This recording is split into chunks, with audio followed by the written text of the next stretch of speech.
I call the members to order, and the first item on our agenda this afternoon is questions to the First Minister, and the first question, David Rees. What assessment has the Welsh Government made of the take-up of STEM subjects in Wales? Well, GCSE entries were up across all individual science subjects last year. That increase is encouraging, because we know that more young people will be equipped with the science skills and knowledge they need to progress to study post-16. Well, thank you for that answer, First Minister. This week is actually British Science Week, which reminds us of the importance of science, engineering and technology to the Welsh economy. You were with me last week at the Tata Works, where again they highlighted the role they had for apprentices, and they want to take more engineering apprentices on. But there's a take-up reduction in girls taking science subjects and engineering subjects. What can you do to actually encourage more young females to take up science, take up engineering, so that they can be involved in the agenda in our economy for engineering, science and apprenticeships graduates to actually take us forward? Well, we know we need to ensure that greater numbers of young women go into STEM subjects. We are working to address the actions that were identified in talented women for a successful Wales. Improved gender balance in STEM is being highlighted in work on curriculum reform, in professional learning provision and through enrichment and engagement programmes. The National Networks for Excellence have also been tasked to consider gender equity, and we know teachers have a big influence on young people's study choices, so it's essential that our schools are supported to enhance girls' experiences of STEM learning. Darren Miller. First Minister, I was intrigued to hear your response there, because of course you didn't mention the positive contribution that the further education sector is making to encourage STEM careers and STEM learning. Will you congratulate me, for example? Will you congratulate Coleg Cambria, rather? And me for raising it. Will you congratulate Coleg Cambria, for example, for the excellent work that it is doing in promoting STEM careers? It's got some fantastic work going on with its chemistry students, which are encouraging people to be ambassadors for jobs in the chemistry industry. And in addition to that, it's doing some great work with science and maths societies that host competitions and bring in speakers to enthuse young people in order to take advantage of the STEM careers that are offered in North East Wales and elsewhere. What work are you doing with the further education sector in particular to promote vocational routes into STEM careers? Well, I will offer him congratulations if any are due. I'll also offer congratulations to Coleg Cambria, because we know that FE is hugely important, particularly when it comes to looking at apprenticeships. And we know that we need to grasp everybody in terms of the talent they have available. No talent should be allowed to go to waste. It's important as well to engage girls before they go to the FE College, so that's why it's so important to look at ways in which science teachers particularly can make sure that girls feel they are fully part of lessons. It's why we're talking to physics teachers about how they can make their lessons more gender inclusive, so that they are ready at 16 to look at science subjects in FE College and then move on to apprenticeships. But certainly I'm happy to join him in offering a word of congratulations, of course, to the work that's been done in Coleg Cambria. Sir Griffith. Thank you, Chloe. Of course, one of the problems that makes this situation worse is your government's failure to recruit sufficient numbers into teacher training courses for some of these STEM subjects. The recent Estin report shows that only 3/4 of the target for maths and chemistry has been achieved in terms of attracting people to register for teacher training, 2/3 in physics, and barely half the target met in terms of those coming to teach biology. So what hope is there to inspire a new generation from the point of view of STEM subjects when we can't even recruit the teachers to teach them? Well, it's true to say that supporting the teaching profession is vital to the changes that will be taking place in the world of education. And, of course, we do ensure that the support available at present as regards the standard of teaching science, technology and maths continues to improve in the teaching workforce. And so, yes, while we say it's important that we move on to the new curriculum, we must also ensure that there are a sufficient number of people available not only to teach through the medium of English, but sometimes it's more difficult to get people to be able to teach science through the medium of Welsh. We won't attain a target, for example, of 1 million Welsh speakers by the middle of this century unless we can also ensure that we have sufficient number of teachers in order to expand Welsh medium education. Question 2, Mandy Jones. Diolch, Llywydd. Will the First Minister make a statement on further devolution to Wales in light of powers that will be transferred back from Brussels following Brexit? Well, I mean, the UK government language on further devolution on new powers is not quite accurate because those powers would come to us anyway. Our immediate priority is to protect areas which are already devolved, such as agriculture and environment, and has been well documented. We do not agree with any attempt, without agreement, to remove powers from this National Assembly as they come here from Brussels. Thank you for that answer. First Minister, you and I both agree that the powers currently resting with the EU should come to Wales in their entirety. For this to happen, the UK and Wales must be out of the EU single market. Will you now, finally, outline your government's position? Single market membership or full control over devolved areas? Well, I'm not sure I've been particularly silent about what the government's view is. Our view is quite simply this. We need to have full and unfettered access to the single market. There's a debate as whether you can be a member of the single market or not. What's important is that our businesses are able to access the single market in the same way as they do now. Surely we don't want to see barriers put up between ourselves and our single biggest market. So from our perspective, what we have said is that where powers would return from Brussels, they come here naturally. That's what would happen in the constitutional sense, and they shouldn't be diverted down towards Whitehall unless and until there is agreement between the governments, plural, of the UK to do so. David Melding. Diolch, Llywydd. First Minister, after having so closely allied yourself with the Scottish Government, can you assure this Assembly that when you meet the Prime Minister tomorrow, you will not be deflected from seeking the most constructive option now available to Wales? Well, as it happens, the Scottish Government and ourselves are as one on this, because the challenge we face is exactly the same. We have offered a way forward. We understand the UK Government's view that there needs to be no disruption to the UK's internal single market. We understand that. There needs to be certainty for businesses. We understand that. The difference is this. We want to create that certainty through agreement and not by imposition. And that's where we need the UK Government to be, to recognise that there is no one government in the UK that controls Brexit, but there are different governments who will be representing their different nations. And ourselves and Scotland have been in the same position, and we have jointly put forward suggestions that we think would help to create the certainty that everybody wants to see. Steffan Lewis. Diolch, Llywydd. Wrth gwrs, cyn ni siarad. Thank you, Presiding Officer. Before we talk about new powers for Wales after leaving the European Union, there's the small issue of powers being rolled back from Wales in the meantime, something that the Westminster Government has admitted will happen. And they admitted that over the weekend. Now, we have seen the Westminster Government's amendment to Clause 11 of the bill. We know that the Westminster Government will have the right to bring new orders to the Westminster Parliament without the consent of this Assembly, which will have an impact on devolved issues, and those orders could even become part of UK-wide frameworks for the future, again without the consent of this Parliament. And I've noticed this morning that the language of the government here in Wales has started to soften on these issues, and I would like an assurance from the First Minister that he isn't about to agree to a compromise which will have a negative impact on the Welsh Constitution. No, that situation wouldn't be acceptable to us, and I discussed this with Nicola Sturgeon yesterday. We were both in the same place. It's not adequate that the powers should remain in the same place, and that those powers should be used in a way which is not of benefit to Scotland nor Wales. We would prefer nothing at all. We would prefer not to agree anything that would give any kind of consent or a free hand to the government in Westminster to amend secondary legislation without any kind of by leave or permission by Wales or Scotland. Questions now from the party leaders. Leader of the Opposition, Andrew Arty-Davies. Officer. First Minister, in relation to ambulance response times, with the new categories, the government does seem to have made progress. But we do know over the last couple of months, across the United Kingdom, ambulance response times have been under pressure. Recently, in the press, there have been examples of extreme waits that patients and people have had to wait for ambulances.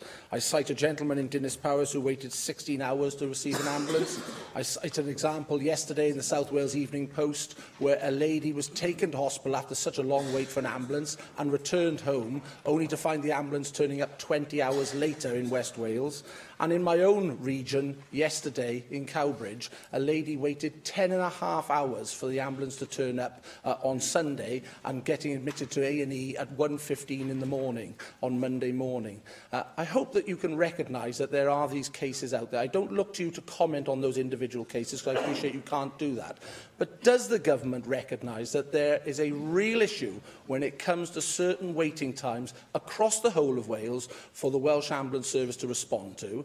And if you do recognise that, what measures are you putting in place to address those deeply distressing wait times that families, patients and indeed the paramedics and operators of the ambulance service have to deal with? Well, I have no reason to doubt the examples that have been cited by the Leader of the Opposition, and those examples need to be investigated, of course, and investigated fully. Could I say that the ambulance response times model was devised by clinicians? It is designed to ensure that those who are most in need of an ambulance get an ambulance. We know that ambulance response times have improved greatly over the past few months, and indeed now for more than a year. But there will be examples that he has detailed which need to be looked at to see why such a situation has arisen. It is right to say that there's been a great deal of pressure on the NHS and indeed on ambulances across the UK over the past few months particularly. And of course the cold snap of last week did have an effect, particularly on admissions of strokes, where there was a substantial increase in the number of people who had had strokes because of the cold weather. So what we do, of course, is to look to ensure that individual cases are looked at. When it comes to the actual model that's used, it is a model that was devised by clinicians. I made the specific point when I opened my remarks by saying that there has been progress on ambulance response times in certain categories, but it is undeniable that week after week we are seeing cases, both in the press and reported here in the Chamber, of extreme waits that are hugely distressing to the paramedics, the teams who manage the ambulance service, and importantly the patients and families who have called for the ambulances to come in their hour of need. The issue that I highlighted with you from the constituent in Cowbridge that I highlighted, actually on Monday morning at the Princess of Wales Hospital, they were actually using the bereavement room to stack trolleys with patients on because the pressure in A&E was so great. Now, we highlighted to you over the weekend that over the last 3 years, the equivalent of 1,000 nurses have been lost to the Welsh NHS from FOI information that we've received from the local health boards. If you haven't got the staff on the front line, how on earth are you able to deal with the patients coming through the front door and the increased demand on the NHS so that ultimately the 999 service can respond instead of being parked in car parks around the country? Well, I can say to the Leader of the Opposition that more registered nurses are working in the NHS than ever before. For example, since 2014, the number of nurse training places commissioned has risen by 68%. That, alongside our international recruitment campaign, demonstrates our commitment to ensuring the NHS continues to have a high-quality workforce. We are aware of cases where nurses have left the profession. The reasons around that are varied and complex. Numbers will fluctuate year on year, but we know that, as I said, there are more registered nurses than ever. We are investing this year £107 million in education and training programmes for healthcare professionals. That has resulted in a 10% increase in commissioned nurse training places over the course of the last year. So the nurses are there, but I think we have to understand that, of course, when it comes to A&E admissions, A&E admissions are affected indirectly by delayed transfers of care, for example. Where people are unable to leave a hospital when they are ready to do so, and therefore able to I put it in a way that's perhaps harsh, vacate a bed, then that of course means that pressure is relieved all the way through the system to the very front of the hospital in A&E. So it is hugely important to recruit healthcare professionals. I've illustrated how we're planning to do that, but also of course to focus on moving people through the hospital when they're ready and out of hospital when they're ready in order to make sure there's space available for others who need those beds. My first question highlighted the dilemma, the crisis that some people do face when they ring for an ambulance here in Wales. And that was my very point. The system isn't allowing the flow of patients, so that instead of being parked in hospital car parks with patients on, the ambulances are out in the community dealing with the 999 calls that are requesting their help. I've highlighted that from FOI requests from the LHBs, these are their own figures, that 1,000 nurses have been lost to the NHS here in Wales through not being able to retain the nurses within our service. The health board that is under your direct control, Betsy Cadwaladr, has lost 493 nurses in that period. They are the highest number of nurses not being replaced out of all the 7 health boards here in Wales. It's not unreasonable, First Minister, to put to you that, and has been put to me that over the last couple of days, in particular by this family from Cowbridge, has the Welsh Labour Government run out of ideas when it comes to addressing the pressure points within our NHS? So can you give me something to go back to my constituents and many other people in Wales to understand what exactly is the timeline for seeing progress in the Welsh NHS so that these 10, 12, 14, 16-hour waits are not a regular occurrence within our ambulance service? Well, if we look at the figures, we see that ambulance response times have improved, and he's acknowledged that. We see improvements in delayed transfer of care, we see improvements in terms of diagnostics, we see improvements in terms of referral to treatment times, but there will be occasions where some people are affected adversely. And they need to be looked at very carefully and investigated, and lessons learned from those occasions. I have to say that the financial pressures on the NHS are always considerable, and they're financial pressures that exist across the whole of the UK. And we have to make sure that there is sufficient funding available for the Welsh NHS. And we're in a position where fairly soon the NHS will consume half of our resources. And we have to, as political parties, I believe we have to look very carefully, and the Parliamentary Review, in fairness, has done this, as to how we allocate resources to the NHS in the future, how we remove logjams, if there are any, and how we develop an NHS that commands public support across political parties. Arweinydd Grŵp UK. Leader of the UKIP Group, Neil Hamilton. All members will have been horrified by the recent nerve agent attack in Salisbury. The general consensus of opinion appears to be that the exchange in the House of Commons yesterday by Jeremy Corbyn and the Prime Minister fell well below the level of events. Chris Leslie, a former Labour Shadow Chancellor, said it wasn't appropriate to make party political points when our country is potentially under attack. Another Labour MP, John Woodcock, said it would put our national security at significant risk if we were led by anyone who didn't understand the gravity of the threat which Russia poses to this nation. Does the First Minister think that Jeremy Corbyn is such a person? Well, I'm not here to answer for anybody else anymore. I'm sure he's not here to explain how it is that Nigel Farage thinks that a trade deal with the US is possible in 48 hours, which is what he said yesterday. This is a hugely serious matter. We have people who have been badly affected. We have a police officer who was badly affected. Fortunately, it seems on the road to recovery. Of course, there needs to be a full investigation, and the investigating authorities will have the support, I'm sure, of politicians, not just in Westminster, but of politicians of all sides here in this chamber. I noticed that the First Minister sidestepped the question, but Nicola Sturgeon has said cool heads are certainly required, but also a firm response. Russia simply can't be allowed to launch attacks on our streets with impunity. Does the First Minister agree with that? Of course I agree with that. I mean, I don't know what he's trying here to suggest that in some way I do not accept there has to be a full investigation, or do not accept there's any Russian involvement. Of course those factors come into play. But it's hugely important that there is a full investigation. I know that on a non-partisan basis there is support for that both in the House of Commons and indeed I'm sure here in the Assembly. It cannot be right that people are injured or worse as a result of the use of what appears to be a military-grade nerve agent. Whoever was responsible for that needs to be brought to justice. Well, I thank the First Minister for that very reasonable reply. One thing that I did agree with Jeremy Corbyn on as a result of yesterday's exchange was this. He said there must be a robust dialogue with Russia on all issues dividing our countries, both domestic and international, rather than simply cutting off contact. If that is true of Russia, it is perhaps even more true of our relations with the United States. The United States is our most important ally.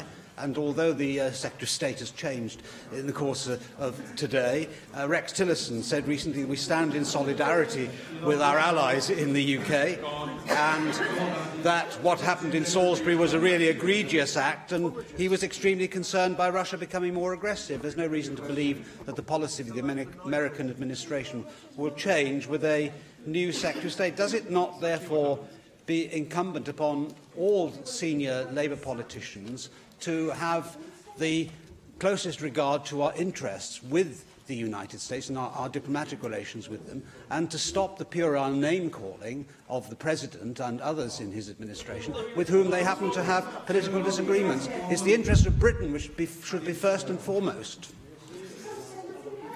Well, I have to say that I do not approve of the methods of the President of the US and the way he communicates. I think it is the office of the Presidency of the United States of America is one that should command respect even amongst those who did not vote for the current President, and I'm not sure the current President is in that situation. I am troubled at the fact that Rex Tillerson, as the Secretary of State, was supportive of the UK and was wholly supportive of the Prime Minister's position, and he has been sacked as a result of it. Now, that does trouble me. What does that mean in terms of what support will come from the US government for the position of the UK government in terms of this horrific attack? And there are many questions that are asked as a result of that.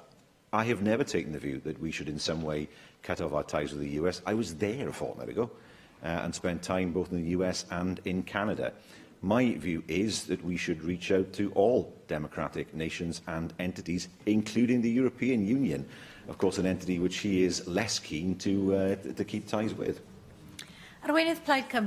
Leader of Plaid Cymru, Leanne Wood. Diolch, Llywydd. First Minister, can you outline the role of Assembly members, the role that we have in terms of scrutiny of the South Wales Metro Plan and the next rail franchise?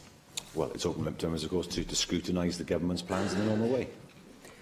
Well, the comparison of the South Wales Metro to the Loch Ness Monster by one of your backbenchers sums up how many of us feel about it. Your government won't explain what's going on and people want clarity. You won't even publish the invitation to tender document, and that's something that's been done by every other country that makes up the UK. And it's now been confirmed that Transport for Wales believes that the electrification of the Ebbw Vale line has been, and I quote, discontinued from further consideration. Can you confirm that you no longer have any intention to electrify the Ebbw Vale line by 2023? Well, the Ebbw Vale line was not included in the original spec for electrification. That does not mean, of course, that there won't be more frequent services on the line. That will happen. Now, when it comes to the Metro itself, as I'm sure members are sick of me saying, the Metro was something that I first mooted many years ago in, of all places, Bedwas Rugby Club. There is a map that's been published, including different phases of how the Metro will be developed. It's not simply a question of upgrading what is already there. It does mean looking at, for example, new light rail links, particularly where there are existing heavy rail lines that are not in use. It does mean looking at the way buses interact with both light rail and heavy rail. And we've shown our commitment, of course, by making sure that we have control of the track itself, to make sure that we're not in the hands of Network Rail, over whom we have no powers to direct.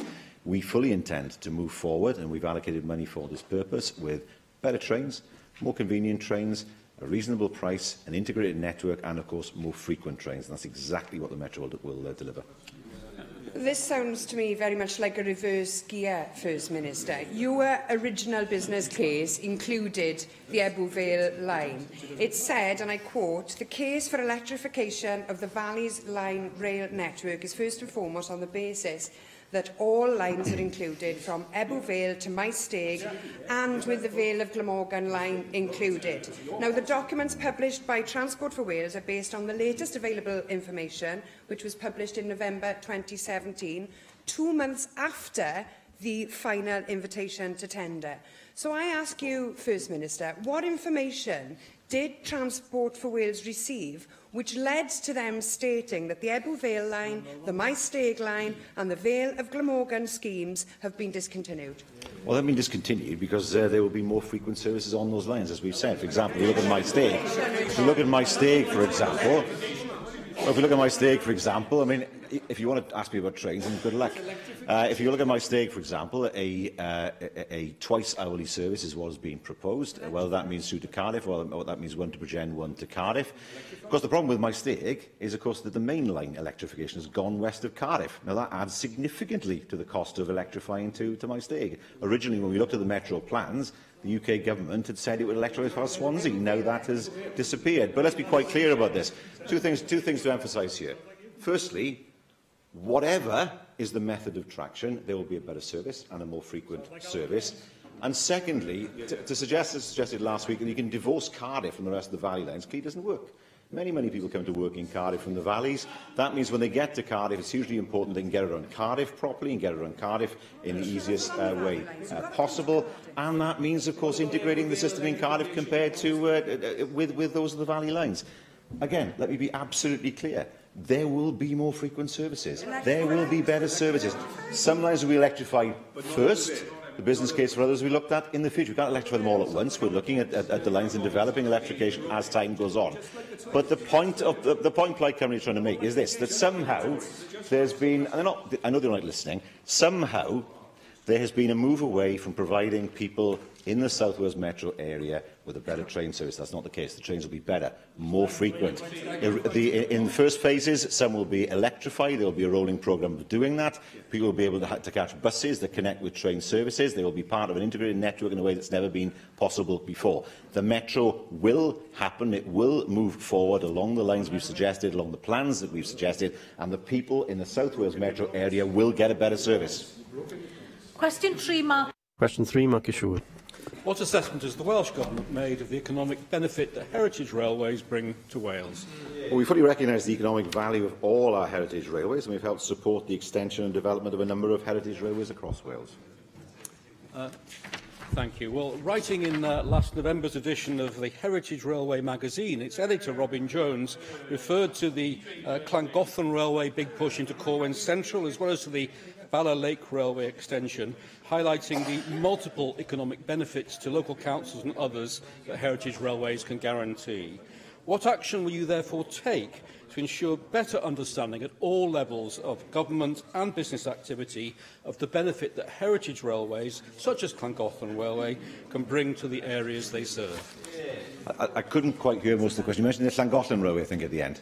Well, the Llangollen Railway is hugely important, not just in terms of the tourist attraction that's there, but also as a mode of transport, but the apprenticeships that I saw when I was there. They're a maintenance operation for a number of other heritage railways as well, and they, of course, are able to provide employment opportunities. We often think of heritage railways as employing mainly volunteers. That's no longer the case, particularly what I saw in Llangollen.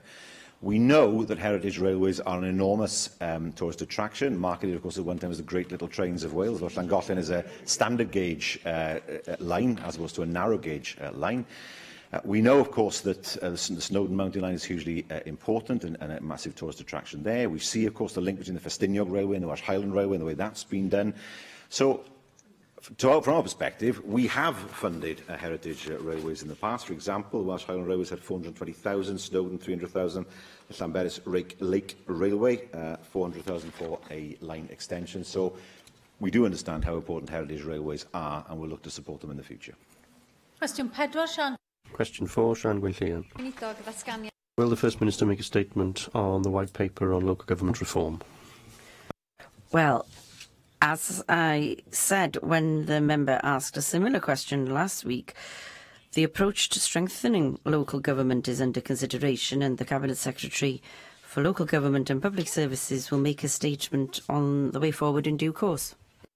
You mentioned that I'd asked this question last week when I asked about the U-turn that your government has made. Well, you said that the situation hasn't changed on the way forward. This suggested to me that you weren't aware of the recent statements made by your Cabinet Secretary, Alan Davies, and this is shocking to me and suggests to me, one, that you're not taking a great deal of interest in local government, which is the net that safeguards our most vulnerable people, and two, that there hadn't been any discussion within your cabinet on the current change of direction. So can you enlighten us a little further than you've done already on the direction of travel for you as a government? Well, as a former councillor before I came to this place, I know how important local government is and the work that members carry out locally to represent their communities.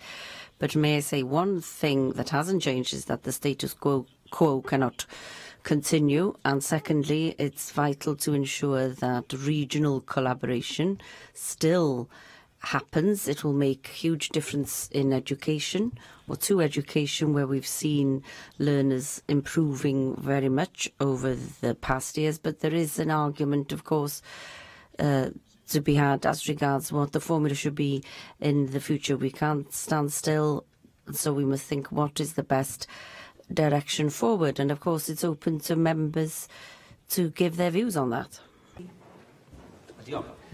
First Minister, the Cabinet Secretary for Local Government has said that local democracy is all about participation.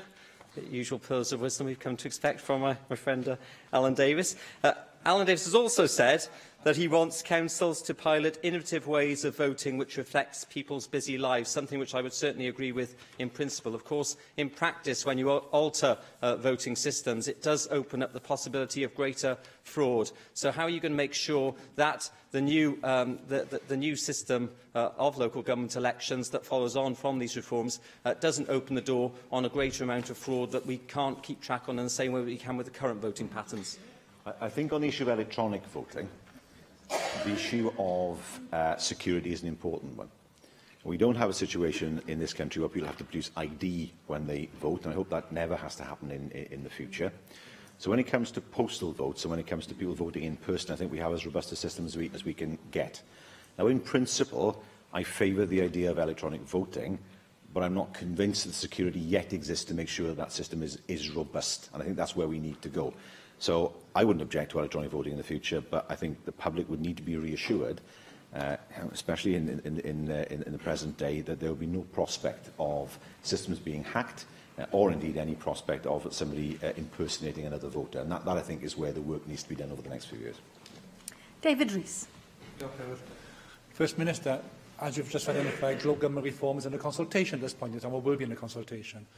But the boundary changes for ABMU were premised upon one local authority saying they wanted to change so suit their services better. Do you think it's now wise to actually go ahead with any changes with that boundary change, whilst we await the consideration of reform for local authority, and therefore should it actually now be put on hold whilst the local authority reform is considered? Well, I mean, the consultation has ended. We will look, of course, at the responses to that consultation, and that will form part of our thinking in terms of local government. Vicky Howells. Diolch, Llywel. First Minister, I'm sure that one thing that every AM in this chamber would agree on is the need to increase people's engagement in the democratic process and increase turnout at elections. And I know that one idea that's being considered as part of the Welsh Government's package of reforms is electronic voting. In framing my supplementary today, I wanted to cite an example where electronic voting had improved turnout, but actually looking at the experiences of Norway and Estonia, electronic voting actually had little effect in increasing participation. Instead, it was noted that we need to emphasise why voting is important. What are the First Minister's reflections on this evidence, and how best can we highlight the reasons why political participation is so crucial? Yes, it's difficult to know, without looking fully at the evidence, why that situation occurred in Norway and Estonia. I think what's important is to offer people as many methods of voting as is reasonable, to give them as much chance as possible to vote. And we have historically, in this country, voted on Thursday. Not always, as the member from the side knows. But, for example, other countries vote on the weekend. The reason why we never had votes on a Sunday is my grandfather wouldn't have voted on Sunday, bluntly. Sabbatarianism.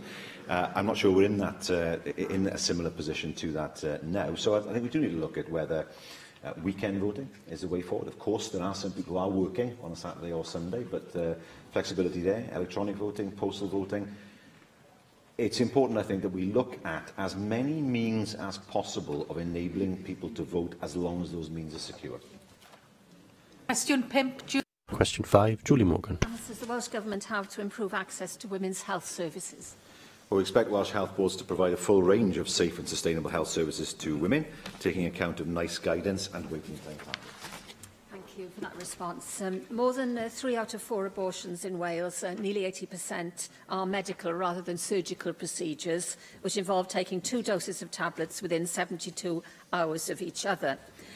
Currently in Wales, both of these tablets have to be taken in a clinic, whereas in Scotland, women are now allowed to take the 2nd dose of misoprostol at home. Would the First Minister agree that women in Wales would be better off if they could take this 2nd dose at home, avoiding unnecessary medical appointments and also the risks of travelling often on public transport after taking the 2nd dose?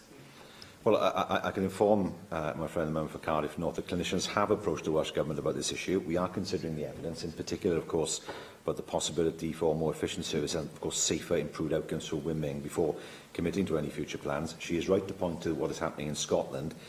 There is a judicial review, however, in Scotland that is ongoing that challenges that policy. Obviously, we're taking an interest in that. So what I can say to her is that we're looking at the Scottish situation, looking to see in terms of safety whether that should apply to Wales, and of course looking to make sure that the judicial review, looking to see what the outcome of the judicial review actually is. Angela Burns. Presiding Officer. First Minister, over the last decade, approximately 70% of women who've been called forward to have breast test screenings have actually taken forward that invitation and have had the screenings that have sometimes saved their lives.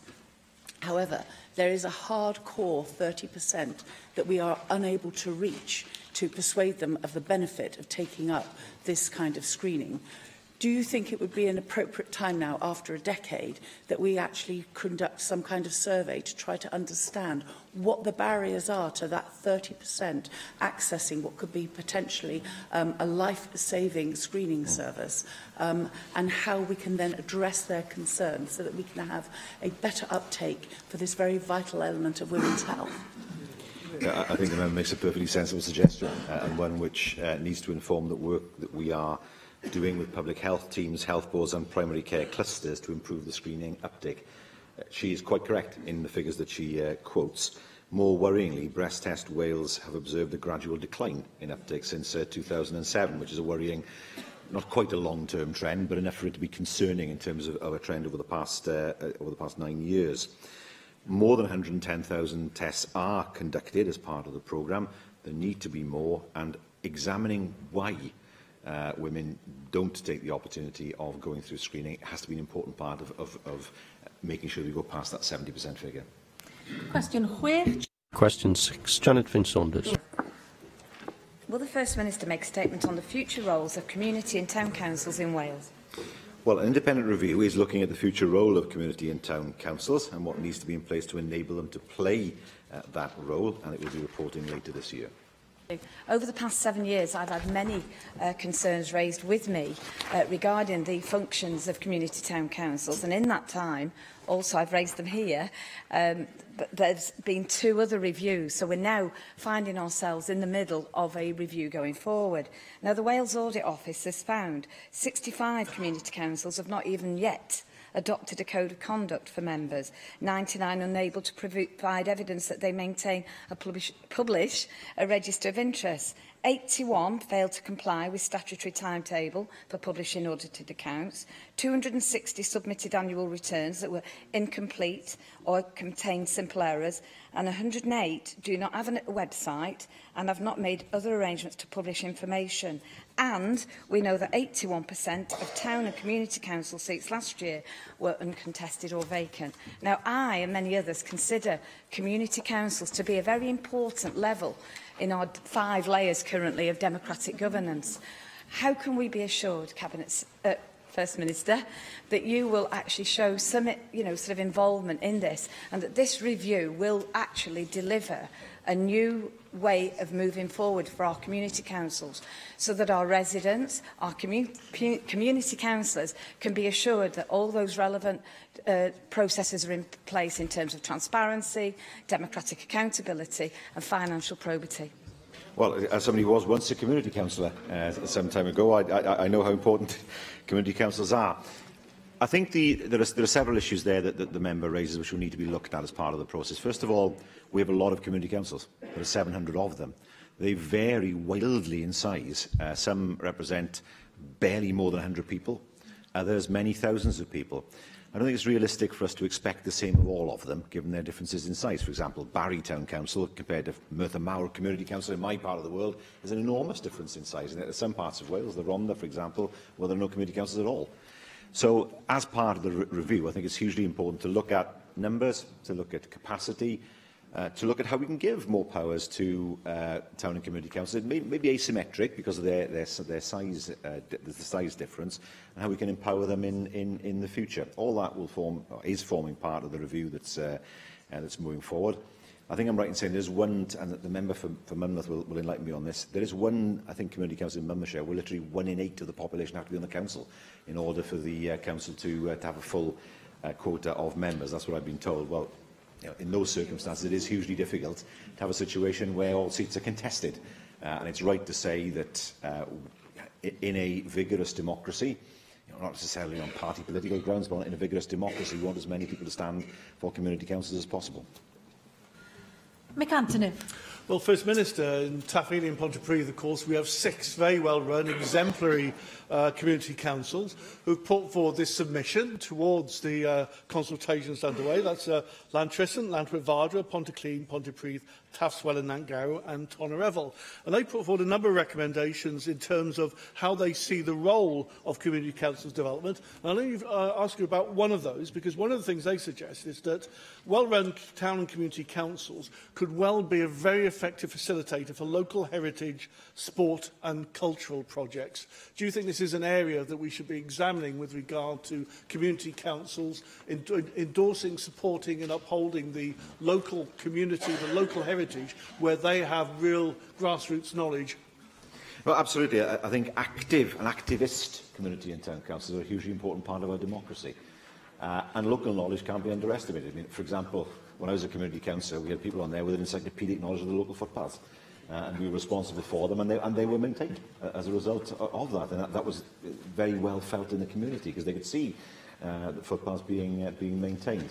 So it is important to see what we can do. First of all, to have consistency in terms of the sustainability of community and town councils, and then look to see what powers they can be given, as I said, because there are going to be big differences in size, to see what powers are appropriate for whatever size of community or town council there might be. Question 7, James. Question 7, Jane Bryan. First Minister give an update on Maternity Network Wales. Well, since its launch in 2015, the Maternity Network has brought together health professionals to work on 3 priority areas: reducing stillbirth, improving the quality and safety of services, and working in partnership with women and their families. And there are plans this year to align this network with a neonatal network. Thank you, First Minister. Stillbirth can have a devastating and long-lasting impact on families.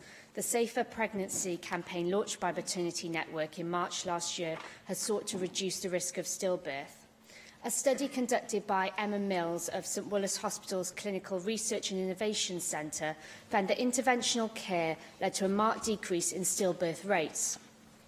Emma was instrumental in bringing the study to Gwent, and stillbirth rates dropped between 25% and 50% in the first year.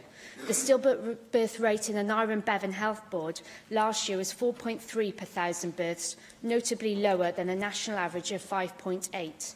Can the First Minister commend the work by Emma Mills and ensure that this work is disseminated to all health boards across Wales? And can he join with me in praising the excellent support provided by midwives and volunteers such as SANS, who help families from the early hours after a baby's death through to the weeks, months and years ahead?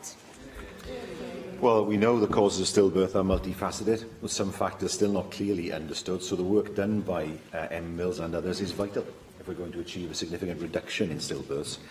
There is collaborative work involving the Maternity Network, SANS and maternity services across Wales, and that has resulted in a range of interventions being taken forward. Early indications do show a reduction in the numbers of stillbirths. Early signs yet, but they seem to give us a picture that is improving.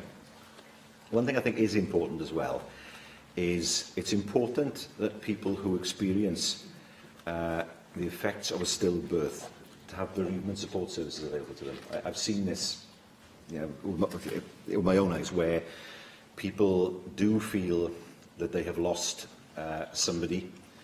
They do not see it in terms of a stillbirth, they see it in terms of a child. And hugely important then that bereavement services are available. It is now part of the core part of maternity services in Wales, and that is something I think it's hugely important for those who suffer so much as a result of experiencing stillbirth. Mark Reckless. Is it right for women so often to be guided to midwife-led birthing units as a default option rather than to consultant-led labour wards? Well, the women around me on the front bench have all said yes to that. That they're more than happy to be in the hands of a midwife. And midwives, of course, are fully qualified to deal with the vast majority of births. Where there are occasions when births are more difficult, then of course mothers are usually planned. Actually, this is usually planned. Mothers are taken to maternity units that have more specialised services, but midwives provide us with a fantastic service. Question 8, John. Question 8, John Griffiths. What further steps will the Welsh Government take towards a more preventative approach to ill health in Wales?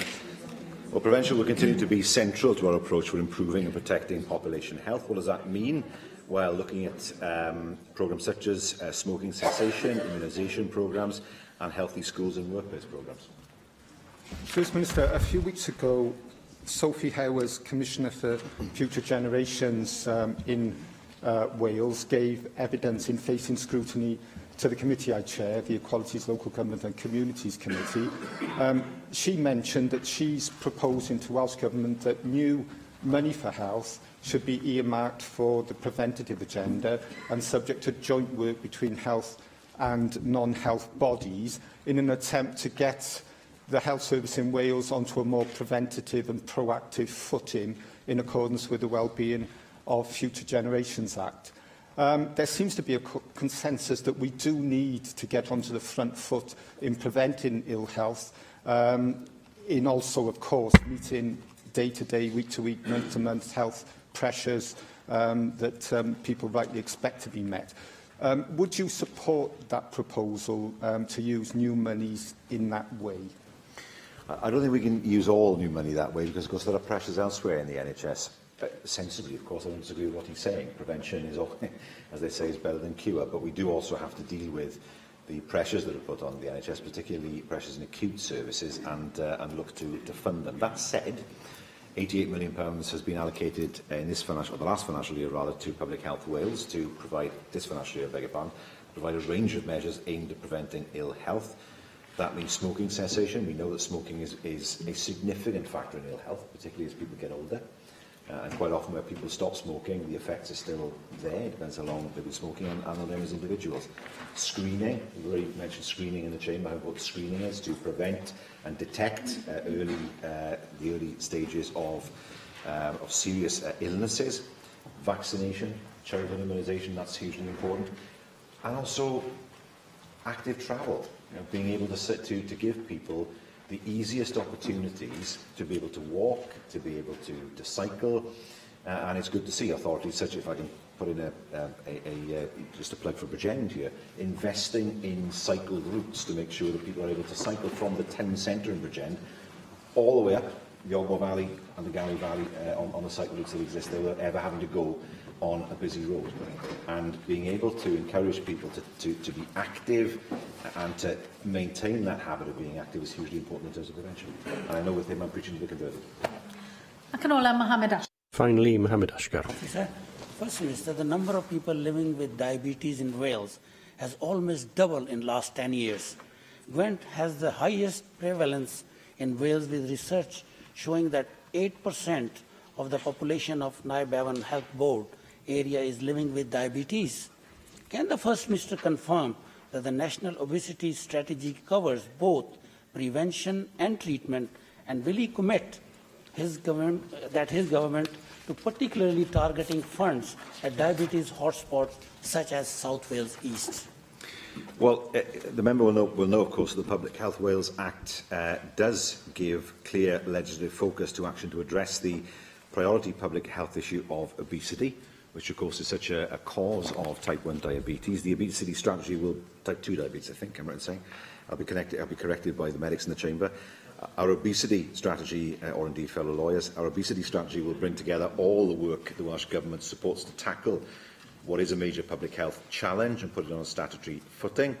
A strategy development board chaired by the Chief Medical Officer is overseeing delivery, and a consultation will be launched in the early summer. Thank you, First Minister. The next item is the business statement and announcement, and I call on the Leader of the House, Julie James, to make the statement. Diolch, Llywydd. There are no changes to this week's business. Business for the next 3 weeks is shown on the business statement and announcement found amongst the meeting papers, which are available to members electronically. Nick Ramsey. Diolch, Llywydd. Leader of the House, could I ask for a statement on the Welsh Government's support for fair trade? It's currently Fair Trade Fortnight, as I'm sure I can see Jeremy Miles as well, he's nodding vigorously. And I was pleased to offer my own support to the initiative by attending a fair trade breakfast in Abergavenny Community Centre in my constituency last Friday. Breakfast was extremely well supported by members of the public and also by community groups such as Abergavenny's Love Zimbabwe, set up by Dave and Martha Holman, from Zimbabwe. This is a great community event, I know, which many other AMs support as well, which brings together communities across Wales. I'd be grateful if we could have an update from you on how you're supporting that. Secondly and finally, some time ago, the Cabinet Secretary for Economy and Infrastructure's predecessor, Edwina Hart, committed to, during the last Assembly, a trunk road review. I wonder if we could have an update of where we are with that review, or I should say, the follow-up to that review. As part of that, I seem to recall she said to me that she would be looking at the potential de-trunking of the A40 through Abergavenny. And I know that there was supposed to be a meeting with the local authority about that. I'd be grateful if we could hear from the Cabinet Secretary on whether any progress has been made in that area and making our roads through that particular town centre a little bit safer. Yes, on fair trade, absolutely concur. It's a great initiative and we're very supportive of it indeed. Indeed, Llywydd, I'll indulge myself by saying that if it weren't for fair trade products, my family would be very scarce of presents at Christmas, as I'm very keen on supporting the fair trade movement. And indeed, it's a very important part of being one of the advanced democracies of the world that we support people who are not in such a good economic position as ourselves, with good, fair work practices in order to make sure that they have a better standard of living, and we, of course, have the huge enjoyment of sharing a lot of the creativity and productivity that that brings. I will certainly make sure that the Government brings forward an update on where we are with our support for fair trade, and Llywydd, I think the Commission has a fair amount to do with fair trade. We have events on the Commission estate quite often as well, so I'll make sure that we have a look at how we can bring more of those events forward in the future.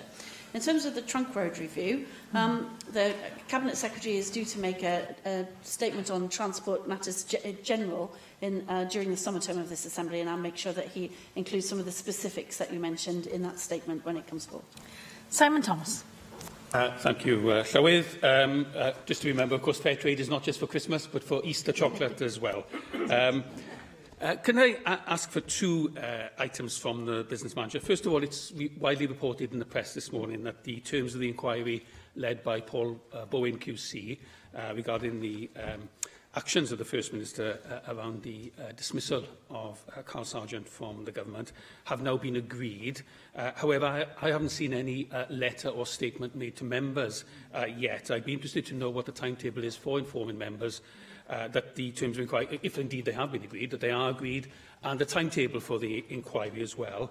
I'd be particularly keen to know whether the inquiry would include in its terms of references not only the First Minister's actions, but the actions of people acting on behalf and at the behest of the First Minister, as I think that's a very important element when we examine how the whole Government approached this issue. So I'd like confirmation of what the next steps are in terms of informing members around that inquiry. The second matter has arisen today, as it happens, in the House of Commons as well, which is a response by Greg Clark on the Swansea Bay Tidal Lagoon, who said that it was twice as expensive as Hinkley nuclear power station. It's obvious that Greg Clark doesn't know his own department's budget, otherwise he'd know that he spends an awful lot of his own money on cleaning up after nuclear power stations, which isn't reflected in the electricity price at all the subsidy that's looked at from the point of view of the tidal lagoon. But also, Claire Clark's figures do not take into account the Welsh Government's own offer of capital support for this project. Now, we don't know publicly, of course, how much the Welsh Government has offered, though it's said to be considerable or substantial. We don't know how that is going to be progressed, but we do know the Welsh Government is interested in getting an innovative development off the ground, embed the tidal energy industry here in Wales, not just for the lagoon, but for the industry going forward. So in order for us to perhaps illuminate Greg Clark and others who are tardy in coming forward with a decision on this, could we have a government debate, not only on the tidal lagoon, but on the opportunity of the whole technology for Wales, led, of course, by the government's own interest in this matter. And I also note that Greg Clark also said to the House of Commons today that he thinks the best way forward is to recognise the constraints, whatever he quite means about them. And then he says, I've committed to do that with colleagues in the Welsh Government. However, we haven't heard actually whether there are serious discussions currently taking place between the Welsh Government and the Westminster Government at a senior official level regarding this substantial offer that you have made. There was an initial discussion. However, I'm keen to understand whether that's now ongoing. In effect, is Westminster taking you seriously? And are they seriously engaging with the offer that you have made? And I think we've all come to a position where we don't care which government takes credit for getting this off the ground at the end of the day. What we want to see is dialogue and commitment from both sides, and I think Welsh Government has shown that, to be fair. But we want dialogue and commitment from both sides. So can you confirm that talks are now taking place, that there's serious engagement happening? And, as I say, perhaps table a debate so that we can all, in the past over a year ago, we joined together in our support for the lagoon. It would be good to reinforce that once again. Yes, in terms of the QC-led inquiry, the member has the advantage of me, I'm afraid. My understanding is that those are being agreed with the family, and I'm sure that once the family are happy and so on, we will be updated. But he appears to know more than I do, so I'll make sure that the Chamber is updated as soon as we're in a position to do that. In terms of the tidal lagoon, I have to declare an interest slower than say, obviously, I'm a Swansea Assembly member, and I'm absolutely enraged by the comments that were made today in the House of Commons. They are misinformed. The government is ignoring its own report by Charles Hendry into the efficacy and efficiency of stimulating a tidal lagoon industry here in Wales. Clearly, it's about the energy. We have made the offer to support it, but also, clearly, it's about the industry that goes with that and all that comes from having the start of a worldwide industry here in Wales.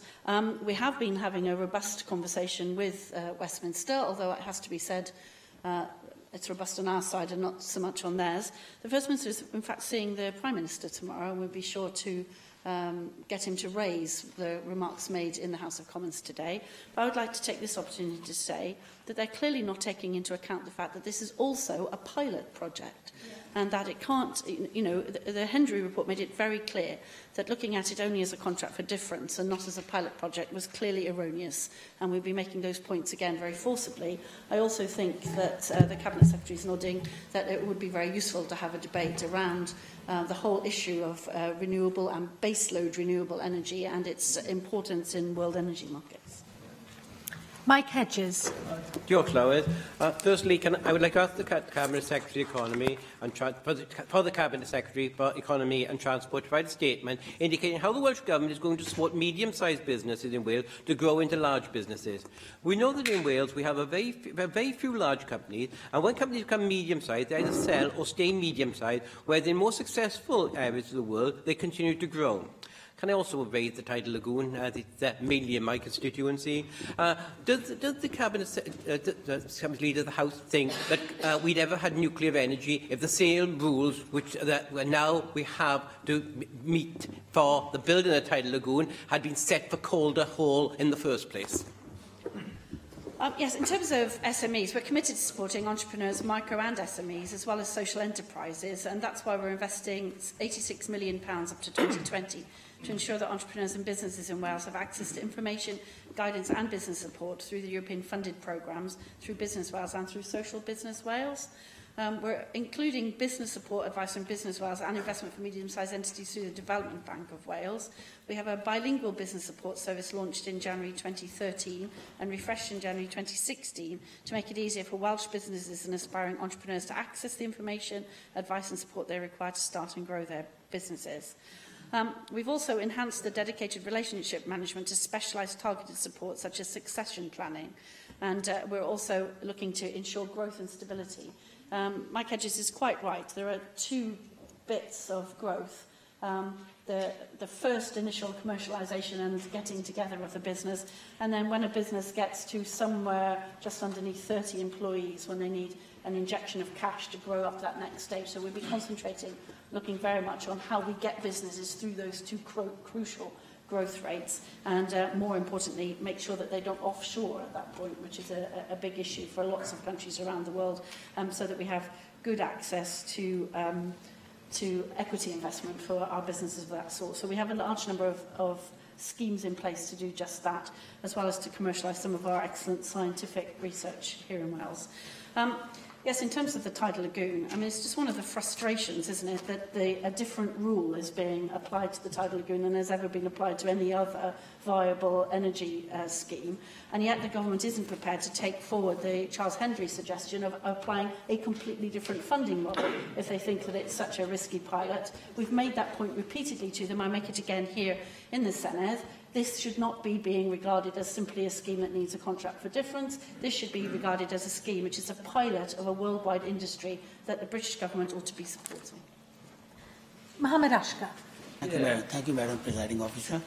Cabinet Secretary, I would like to ask a statement from the Cabinet Secretary for the Economy and Transport on the potential benefit of Welsh waterways on tourism in Wales. The Canal and River Trust has announced plans to reopen a disused part of the Monmouthshire and Brecon Canal between Five Locks in Cwmbran to Barracks Hills in Newport. This is a forecast to increase visitors or tourists from abroad to visit the canal from 3 million to 4.5 million. An increased number of visitors would spend from £17 million to nearly £25 million. That's a great benefit to the area. Please, could the Cabinet Secretary make a statement on what Welsh Government is doing to capitalise on Wales' historic waterways as significant tourist attraction, please? Member makes a very good point. I was delighted to see that a new section of the Monmouth or the Mon and Brec, as it's affectionately known to canal aficionados. And again, Llywelyn, I seem to be declaring an interest all the time as a business manager, but those of you who know me will know that I'm a complete canal boat buff. So I'm very fond of the Mon and Brec Canal, and have had very many happy family holidays on canal boats in those parts. So I'm very, very delighted to see the announcement of a reopening of a new section of the canal. And indeed, one of the tragedies of us not looking after our history back in the 19th and beginning of the 20th century was the filling in of many of the canal routes when people didn't really understand what benefits they brought across many communities. And so I've fought a worthy battle in my own patch to keep the Neath and Tennant Canal running, and I'm very delighted to see that that investment being made. The Canals Trust is to be applauded for it. Dai Lloyd.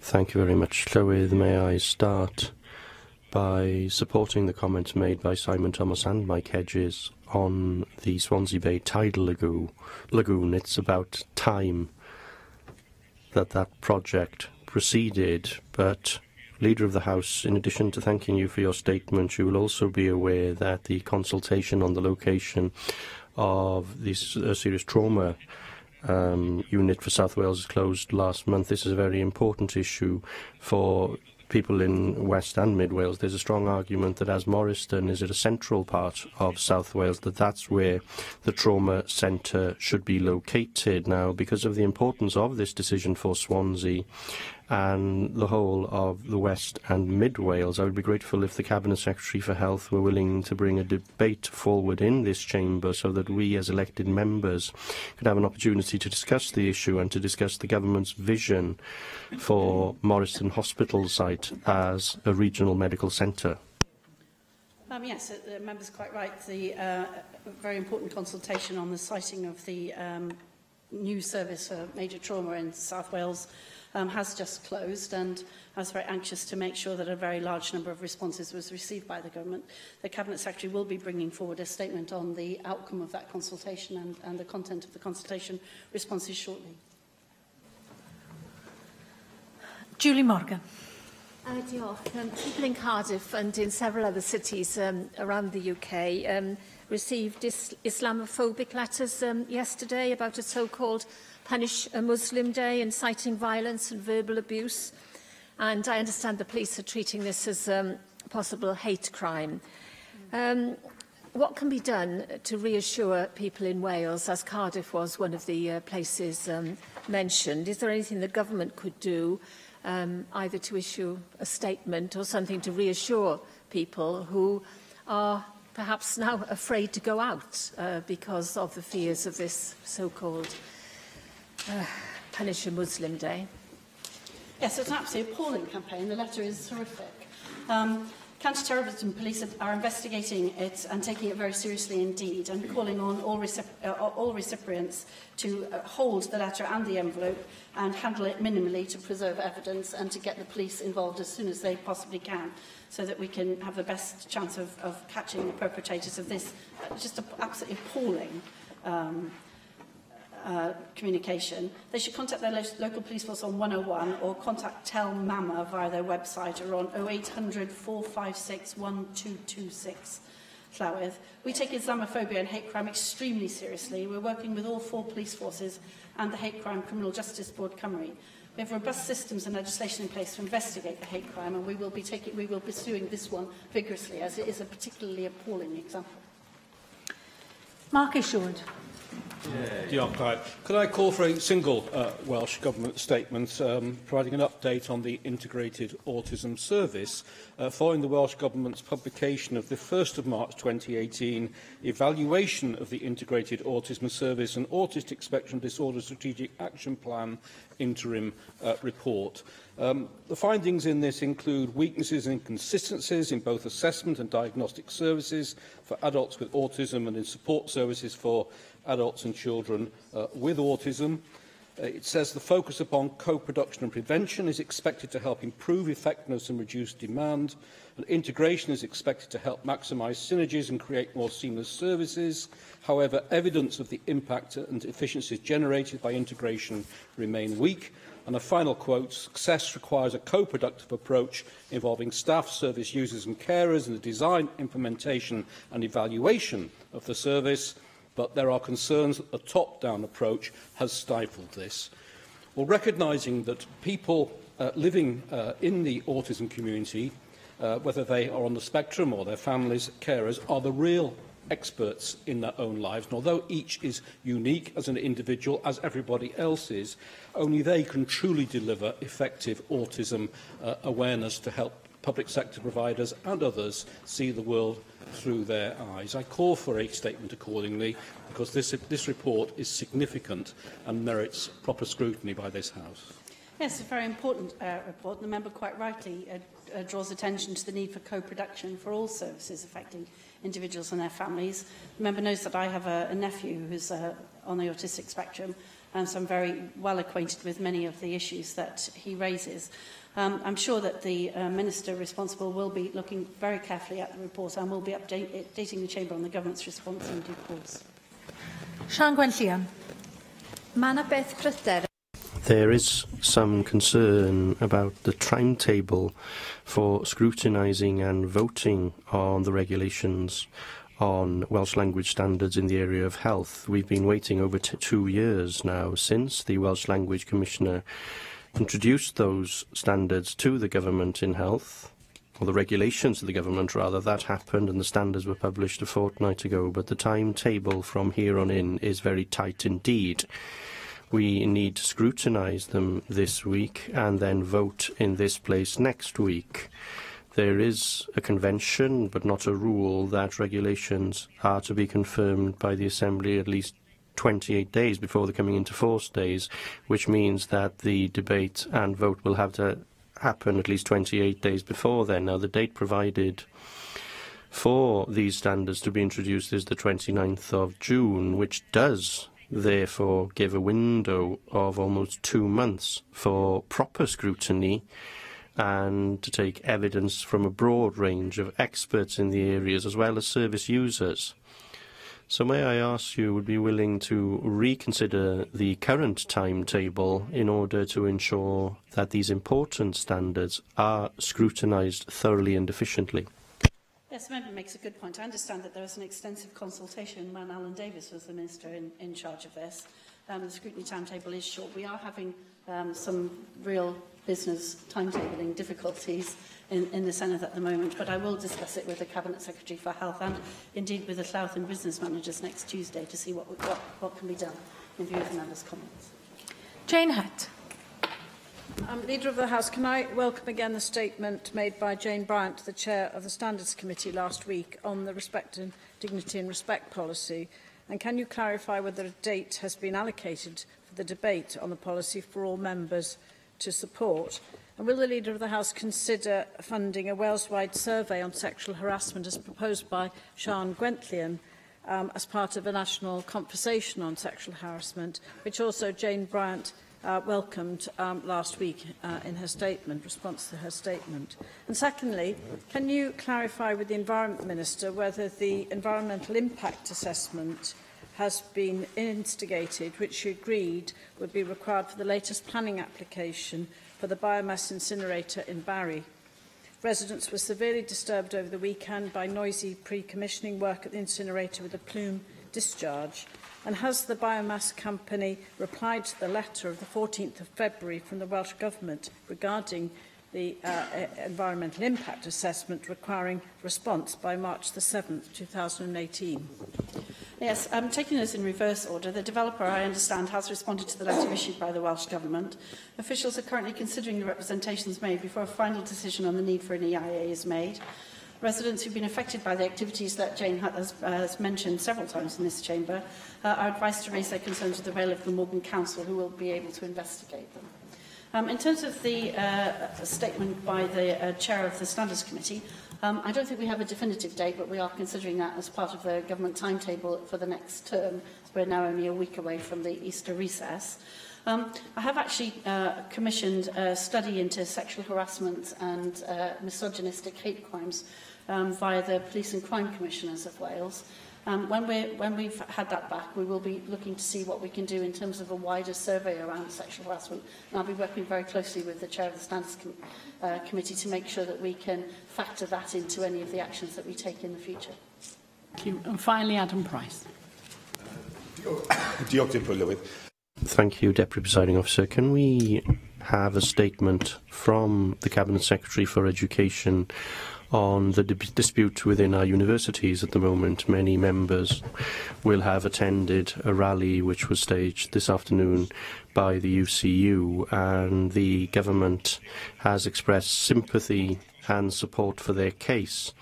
But with the dispute now entering a new chapter, as happened in Cardiff this morning, with local branches rejecting the latest deal, is it now time for the Welsh Government to move from a position of saying to doing, and perhaps offering to hold an urgent meeting of all Vice-Chancellors in Wales? We fund the sector, so we can have an influence on them and say, well, let's show more leadership than they have done to date, but do the same across the UK by holding such meetings or convening such meetings across the UK. Yes, I mean, it's very much to be regretted that we're still in this situation. The Cabinet Secretary for Education has stated her willingness to facilitate any such meeting, to host it and to do anything necessary to bring it together. I'm sure she'll be able to restate that commitment in the light of what happened at Cardiff this morning, and I'll be sure to ask her to do so as soon as possible. Thank you very much, Leader of the House. Item 3 on our afternoon agenda is a statement by the Minister for Environment on designated landscapes, and I call on the Minister for Environment, Hannah Blyden. Thank you, Deputy Presiding Officer. Back in June 2017, this Assembly debated the role of areas of outstanding natural beauty and national parks when members spoke with passion about what these landscapes mean to them and to their constituents. We agreed unanimously that our designated landscapes should play their part in the sustainable management of natural resources to protect nature and support vibrant rural communities.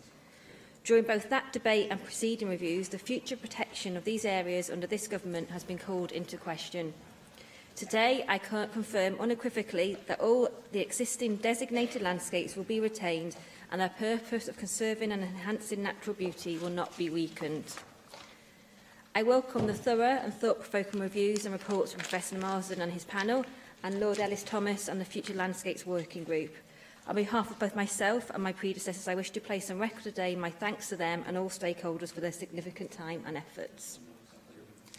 Designated landscapes have been in a state of review since a draft policy statement was consulted on in 2013. Today, I want to begin answering some of the key questions on the Government's position and to give this Assembly the opportunity to gain a sense of my priorities.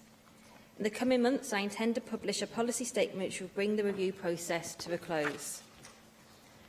Withdrawal from the European Union brings considerable uncertainty, but with it comes the opportunity to improve our land management and the resilience of our landscapes. It changes the context for our designated landscapes and how we must now interpret the findings of these past reviews. The Cabinet Secretary for Energy, Planning and Rural Affairs has set out the Welsh Government's principles for future land management support, and there is an important role for both AONB partnerships and national park authorities. They need to play their part in supporting farmers and other land managers to remain on the land, as well as making a key contribution to the priorities within the natural resources policy.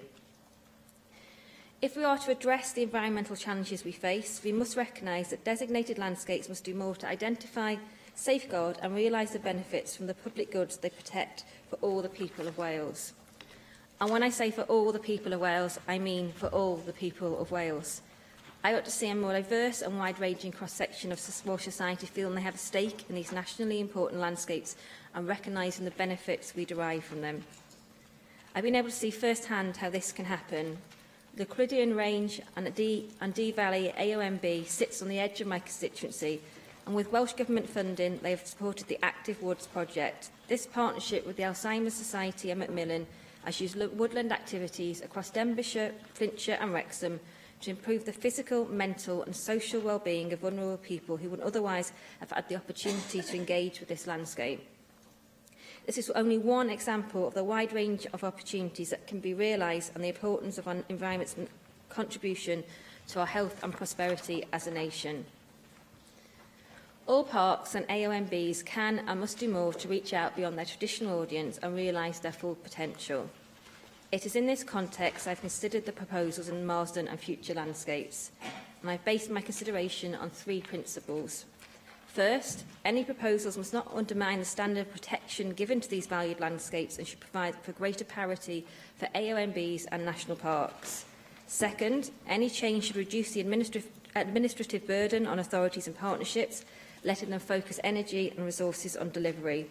Third, they should support continued development of effective collaboration. The weight of comment triggered by the review has been on whether there should be a change to the statutory purposes of Wales's designated landscapes. This has led to a significant debate on the place of the Sandford Principle. The Sandford Principle, which applies only in national parks, gives primacy to the conservation of natural beauty in the event there is a conflict with the promotion of the enjoyment of the park's special qualities. The debate has focused on the continued relevance of this principle in the context of our legal framework within the Environment Wales Act and the principles for sustainable management of natural resources. There has been widespread support during the review for the Welsh ambition on the sustainable management of natural resources within the legislation which is recognised as world leading. Designated landscapes are best placed to take this forward in their areas. The designated landscapes have a diversity of natural resources. They also have considerable expertise, experience and extensive connections with communities of interest, including people who live and work within their boundaries. However, no consensus has emerged on whether it is necessary to change the purpose of parks or AONBs to achieve this. Whilst I do not discount the symbolism of a new economic purpose, I have seen insufficient evidence that the existing purposes are a barrier to practical delivery. For that reason, and given the uncertain context, I am not prepared to pursue a change of this nature now without broader support. Therefore, I intend to retain the existing purposes of national parks along with the Sandford Principle and retain the existing purpose of AONB. This doesn't mean there is not a need for park authorities or AONB authorities partnerships to pursue activities which supports the social and economic resilience of communities in their areas. They should, and there is no barrier to them doing so within their existing purpose. That said, there is a need to improve the connection between the existing purposes, including biodiversity conservation and the framework within the Environment Act. To achieve this, I am minded to introduce legislation at a future opportunity to require the park authorities and AONBs to apply the principles of the sustainable management of natural resources, in particular when preparing their statutory management plans. I also wish to strengthen the status and scrutiny of the management plans, requiring the plans to identify the special qualities. I believe this approach will align the parks and AONBs with our legislation here in Wales and the international obligation from which it is drawn, in a way which brings them fully on board with the contemporary understanding of ecosystems and landscapes, whilst recognising the enduring value of their original purpose. It will strengthen the importance of the special qualities and decision-making across all activities in both national parks and AONBs. With a difficult financial settlement to manage, I am sympathetic to the argument put forward by the park authorities to reduce administration costs, and I intend to remove some of this burden so far as is consistent with good governance. In addition, I will support their efforts to maximise their revenue from appropriate commercial activity. Our national parks can do more to reach out without compromising their principles. Parity for AONBs with national parks broadly exists in terms of planning policy, but is lacking when it comes to status, profile and resourcing. Both Marsden and Future Landscapes observe this. Whilst I acknowledge that flexibility of governance and partnerships in AONBs may be a strength, there is also a potential weakness in terms of the stewardship of these equally valuable landscapes. I intend to continue the discussion with AONBs on what can be done here. My intention in the next few months is to set out the detail and improving delivery and accountability in ways consistent with the Environment Act and the National Natural Resources Policy in Wales. The process of the review has ingrained a new way of working between parks, areas of outstanding natural beauty and stakeholders, where they now share a much greater understanding of the challenges and priorities which they can help to address by working together, particularly bringing their collective experience to bear to halt the decline in nature whilst recognising the need for economic resilience in our rural communities. Deputy Presiding Officer, I am committed to ensuring areas of outstanding natural beauty and national parks are valued for their natural beauty by our people, our communities and our country, and that our designated landscapes deliver rich ecosystems, vibrant and resilient communities and opportunities for outdoor recreation for all the people of Wales. Diolch yn fawr. Thank you. Paul Davies. Thank you, Deputy Presiding Officer. And can I thank the Minister for her statement this afternoon. I'm pleased to respond to this statement as a member whose constituency lies in the heart of the Pembrokeshire Coast National Park area. Wales's designated landscapes are beacons of natural beauty and conservation. They host millions of visitors, promote and protect our culture, help foster more cohesive communities and play a significant role in creating a more healthier and resilient Wales, as outlined in the Wellbeing of Future Generations Act. Therefore, it's crucial that their management and oversight is considered carefully and that the Welsh Government moves forward in conjunction with these landscapes and the communities within them. Now, today's statement rightly recognises that designated landscapes have been in a state of review since 2013, and so it's important that the Welsh Government now brings forward plans to manage these landscapes. It is disappointing that the Welsh Government statement only confirms that another statement will be published in a few months' time. Therefore, my first question is to ask the Minister, why is this process taking so long? And does the Minister agree with me that the constant reviewing of designated landscapes in recent years has done nothing to help them plan and coordinate their activities for the medium and longer term? Of course, I'm pleased that the Minister has at least confirmed for the time being that the Sanford Principle will continue to be applied across all designated landscapes. The concern over the removal of the Sanford Principle has been overwhelming from stakeholders, and so perhaps the Minister could clarify the permanency of the Sanford Principle so that those stakeholders can be confident that the Welsh Government won't revisit this matter in the near future. Now, today's statement also refers to the option of introducing legislation at a future opportunity to require the designated landscapes to apply the principles of sustainable management. Therefore, perhaps in responding to this statement, the Minister will confirm what timescales she is currently considering to introduce legislation and whether she intends to bring forward primary legislation or enact other regulatory measures to address this issue. The Welsh Government's consultation last year also considered enabling governance arrangements to better reflect local circumstances, including a wide range of delivery models such as partnerships and shared or delegated responsibilities. Of course, designated landscapes must engage with a level of community consultation and representation, and it's important that any new governance arrangements work for each individual area and are not just a one-size-fits-all approach. In light of the views expressed by stakeholders on this specific issue, perhaps the Minister could tell us what initial plans she has to facilitate this local engagement further, and perhaps she could confirm whether the Welsh Government intends to implement a system of directly elected National Park Authority members as a way of strengthening local democracy and accountability. Today's statement also recognises the need to support National Park authorities to reduce their administration costs insofar as is consistent with good governance. Therefore, I'd be grateful if the Minister could explain how she intends to go about reducing these costs, particularly if the Welsh Government is intending to bring forward legislation in the future which could add more burdens on national park authorities. Now, the Marsden Review also recommended actions in relation to the economies of national landscapes. For example, it recommended that national landscapes needed to better understand their local and regional economies, and especially their tourism economies, which is something I wholeheartedly agree with.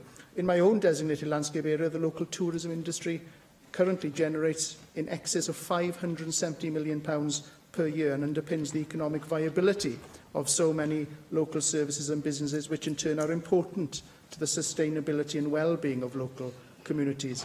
Indeed, that supply chain of business activity is an essential component of all designated landscapes, and so, therefore, perhaps the Minister could tell us a bit more about her vision for the economies of designated landscapes and also how her vision fits alongside other flagship government policies and programmes. I'm pleased that today's statement recognises the challenges that leaving the European Union could have on our designated landscapes and the opportunities it may present too. So my final question, Deputy Presiding Officer, is to ask what assessments have been made of the impact of Brexit on Wales's designated landscapes and whether the Minister would be willing to share any new data with members so we can better understand the Welsh Government's direction of travel. Therefore, in closing, Deputy Presiding Officer, can I once again thank the Minister for her statement and reiterate that moving forward, the Welsh Government must work with our designated landscapes and not simply seek to impose change for change's sake. The importance of our designated landscapes are critical to our health and well-being, our education and our economy, and I look forward to hearing more about the Welsh Government's vision for designated landscapes as these policies develop. Thank you. Thank you, Presiding Officer, and thank you for that wide range of questions. You started by recognising the national park within your own constituency as of Pembrokeshire, and I was very pleased as when I came to preside committee to visit all the national parks, which is quite a hardship to go on visits, but the first one was Pembrokeshire. And when I was there, I saw the role that tourism played in that, and also the health and well-being and tough walkability projects, as well as the educational perspective of getting local schools in as well. In terms of just literally the last question, perhaps one of your first, is you talked about the length of the process, and I think a lot of that is related to actually where we found ourselves in terms of exiting the European Union, and in terms of that we know there's going to be challenges as well as opportunities in terms of land management. In terms of what I'm keen to do now in terms of this process, is, like I said today, is draw a line under it and actually to provide stability for the national parks and the AONB so we can work together to actually take that forward and actually enhance the nature we have at our fingertips. In terms of the assessment on the impact on designated landscape, as you could imagine, this is looking at the whole in terms of the impact of exiting the European Union on the entire environmental portfolio, and my colleague, the Cabinet Secretary, as well. It's a large piece of work, and designated landscapes forms part of this, and we'll obviously be more than happy to update this place and the member in due course with any information and data we have in terms of the impact of exiting the European Union does have on our designated landscapes. Absolutely right in terms of the importance of one size fits all, and recognising the different unique qualities of each of the landscapes and making sure it works for the local community In terms of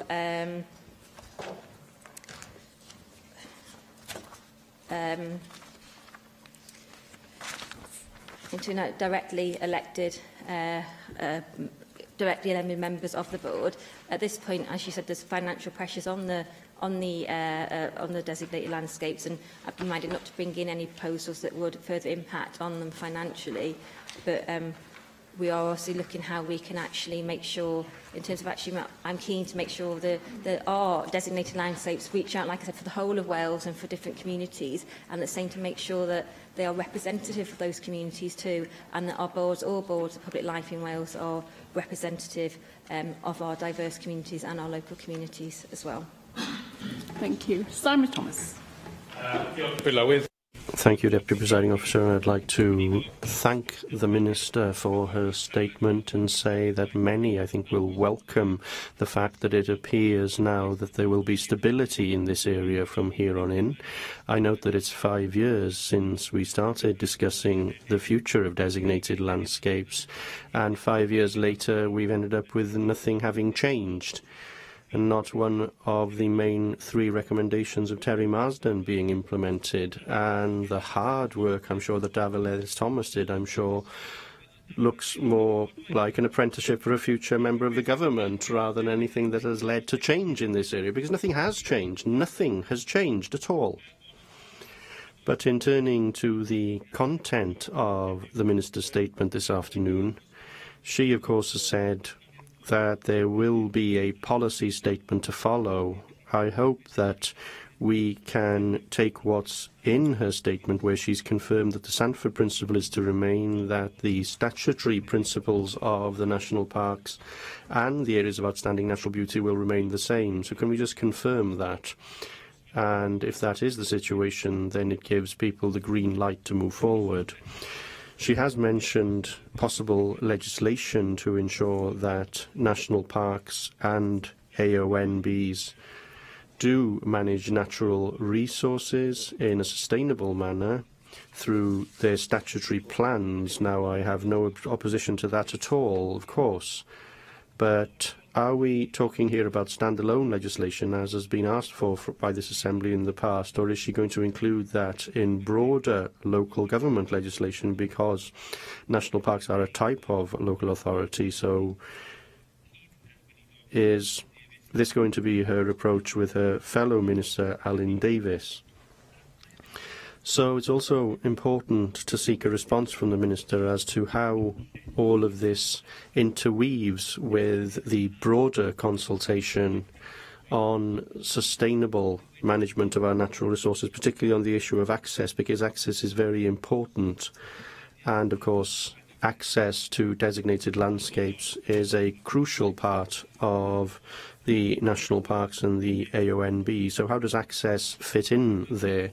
And I must note that if we do want to see these landscapes performing as the Minister wishes to see, not only in terms of conservation, not only in terms of biodiversity, but also tourism and economic development, then we have to have appropriate resources to deliver that. The funding for the national parks this year, in the financial year that's about to start, is the lowest it's been since 2001. Now, you can't ask national parks to carry out this work of developing their areas unless you're willing to invest in what they deliver. And, of course, one of the solutions to this is the national parks and the areas of outstanding national beauty should work together more closely to get better value for money, but you also have to invest.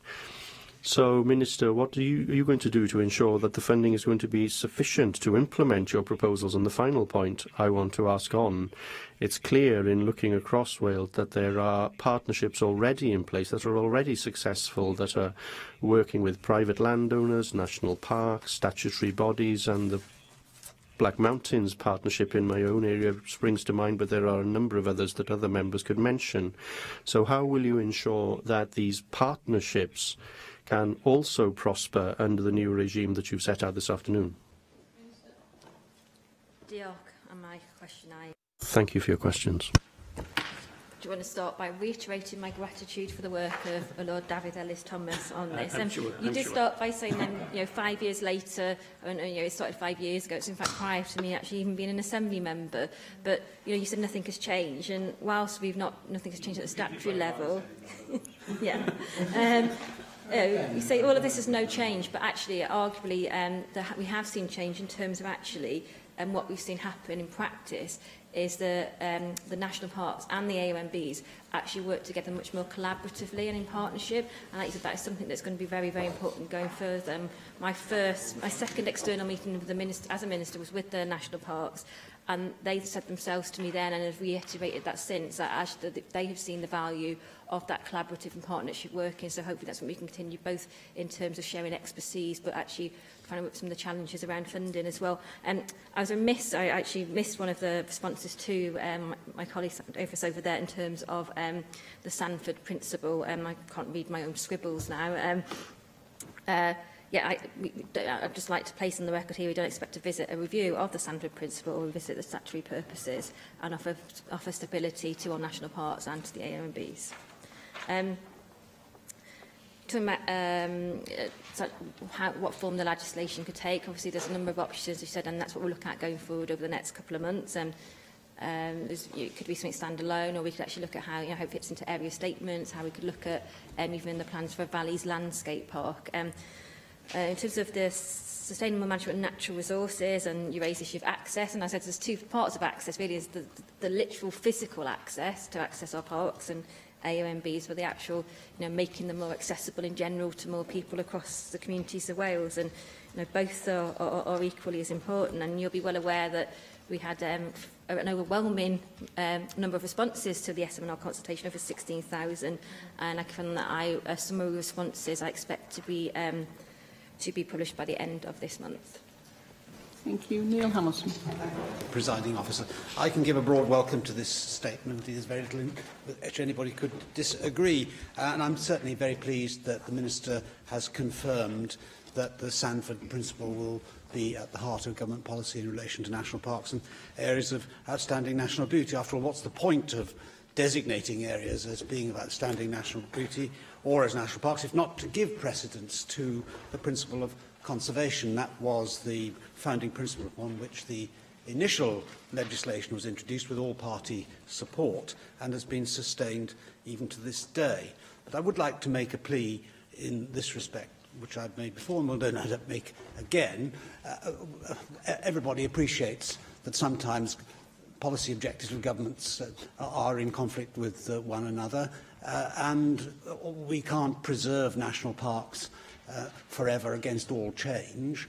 But although I fully understand that the government is committed to the principle of renewable energy and that wind farms are a big part of that, I would make a plea for the principle of proportionality to be observed with the Sanford principle in mind, inasmuch as the contribution which wind can make to the government's overall policy in the national parks is relatively small. But once a wind farm is built for 25 years or more, it's there, a blot on the landscape. Only, I think, eccentrics could regard windmill farms as an enhancement of the natural landscape.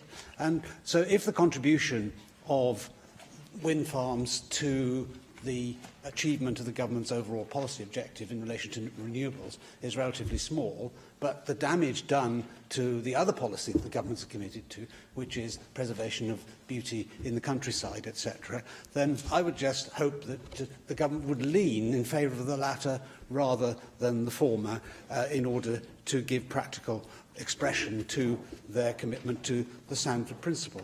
The second point that I would like to make is in relation to the opportunities that come from our leaving the European Union, referred to in the bill, in particular in respect of improving land management and the resilience of our landscapes.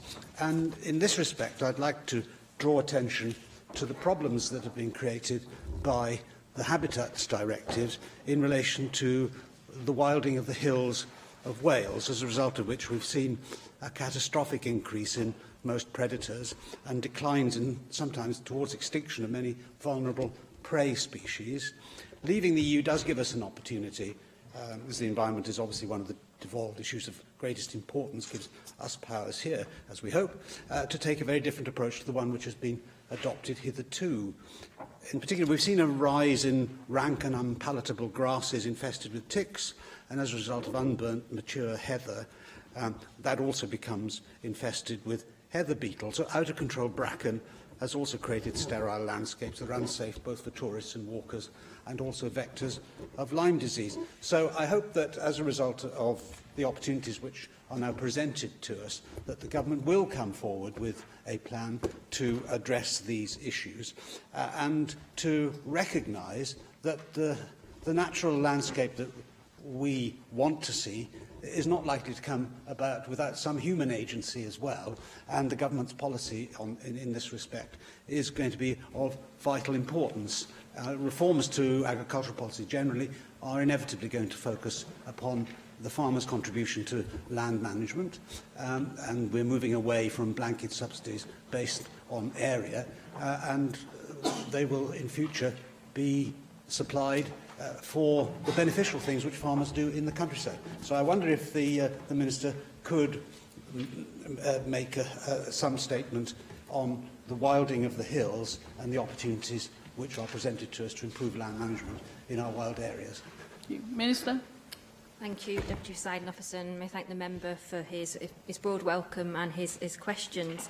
So by talking about the Sanford Principle again and the policy objective in conflict, well, we know the Sanford Principle only applies when there's irreconcilable conflict between the existing purpose of national parks, but actually when we're looking at things in the whole and the round and our commitment to renewable energy, but also we have our commitment to the sustainable management of natural resources, and that's the context in which we will look at this in. And in terms of, you said about human agency, well, actually, a lot of our natural landscape has been influenced by humans over hundreds and thousands of years.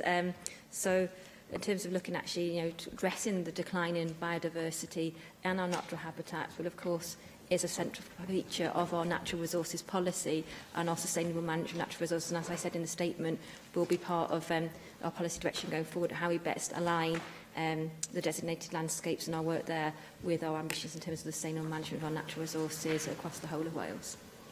Thank you. Mike Edges. Thank you, Deputy Presiding Officer. I also welcome the statement on designated landscapes by the Minister. I am very pleased that the Minister has confirmed unequivocally that all existing designated landscapes will be retained and their purpose of conserving and enhancing natural beauty will not be weakened. I also welcome the acknowledgement of the importance of outstanding natural beauty and the national parks, and I join with everyone else in welcoming the retention of the Sanford Principles. I have, however, two questions. What action is being taken to protect the areas of national beauty and the national park from invasive non-native plants? And in 2014, the Welsh Government considered merging the three national parks into one. Will the Minister rule this out and confirm a commitment to local control and management of national parks?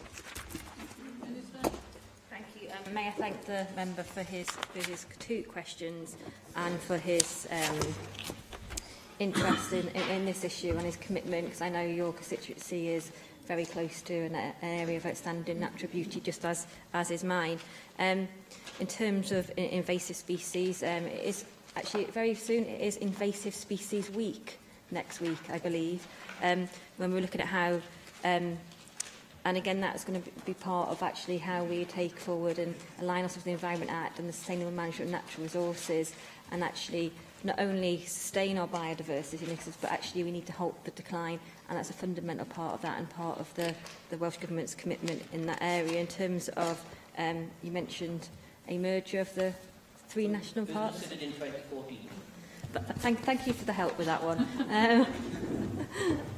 There's my understanding there are no plans to merge the national parks. Thank you. Nick Ramsey. Thank you, Deputy Presiding Officer. Minister, for a considerable length of time now in this chamber, national parks have been central to the idea of sustainability, the vision of the Welsh Government and the Welsh Assembly, part of the constitution of this place. And I'm pleased that the Sanford rule is being followed through. Two things I wanted to ask you about. Firstly, in terms of the Brecon Beacons National Park, In my time as an Assembly member, we managed to achieve to get that geopark status some years back to make sure that the western part of the park was open to tourism in the same way that the eastern part was. That was immensely successful. And secondly, the Dark Skies Initiative, which I brought forward to this chamber in a short debate, I think, after bumping into Cardiff Astronomy Club in front of the Senedd. Some years after that, we then achieved dark sky status for the national park, which drew more astronomers into that park from across Europe. Both of those initiatives were far from incompatible with sustainability and with the Sanford Principles. In fact, the two went hand in hand. So what are you going to do to make sure that, following on from this statement, and much of which I agree with, you will be encouraging that type of tourism which does work hand in hand with the Sanford Principles and does meet all of the Welsh Government's targets in terms of sustainability? Thank you, Deputy Presiding Officer. So I never thought I'd say the words. I absolutely agree with Nick Ramsey on this one. Nick, yeah, the two initiatives you mentioned, I was actually at the Brecon Beacons National Park just last week, as the geopark, and also the dark sky status, which we know actually some of the AONBs also have as well, which is, and it's actually, you know, looking at how, and it's why I said the parks to reach out, and there's massive opportunities there to align the tourism opportunities and eco-tourism and to attract new visitors to our parks, but at the same time actually making sure we sustain and manage them for the future. So that is definitely something, when we said, you know, we may not be changing the purposes of the national parks through AMBs, but that does not mean, in fact, they'll be actively encouraged and work with them to make sure that we can actually look to identify and actually share best practice. That's one of the things from the collaborative working and the partnership working we've seen as part of this process, is that the opportunities to not only share resources, but also to learn from one another and to see actually what we can do. And actually one of the things when I've been visiting the parks, the acknowledgement now of the kind of need to evolve in terms of what our offer is, but at the same time staying true to those principles of protecting the natural beauty of our parks. Thank you. Jonathan Saunders. Thank you, Deputy Presiding Officer. Again, without sort of sounding too repetitive, I'd like to thank you for your considerations. The one thing that's stuck in my mind on this is not only have you listened to Assembly members, but you've listened to the genuine and general concerns out there.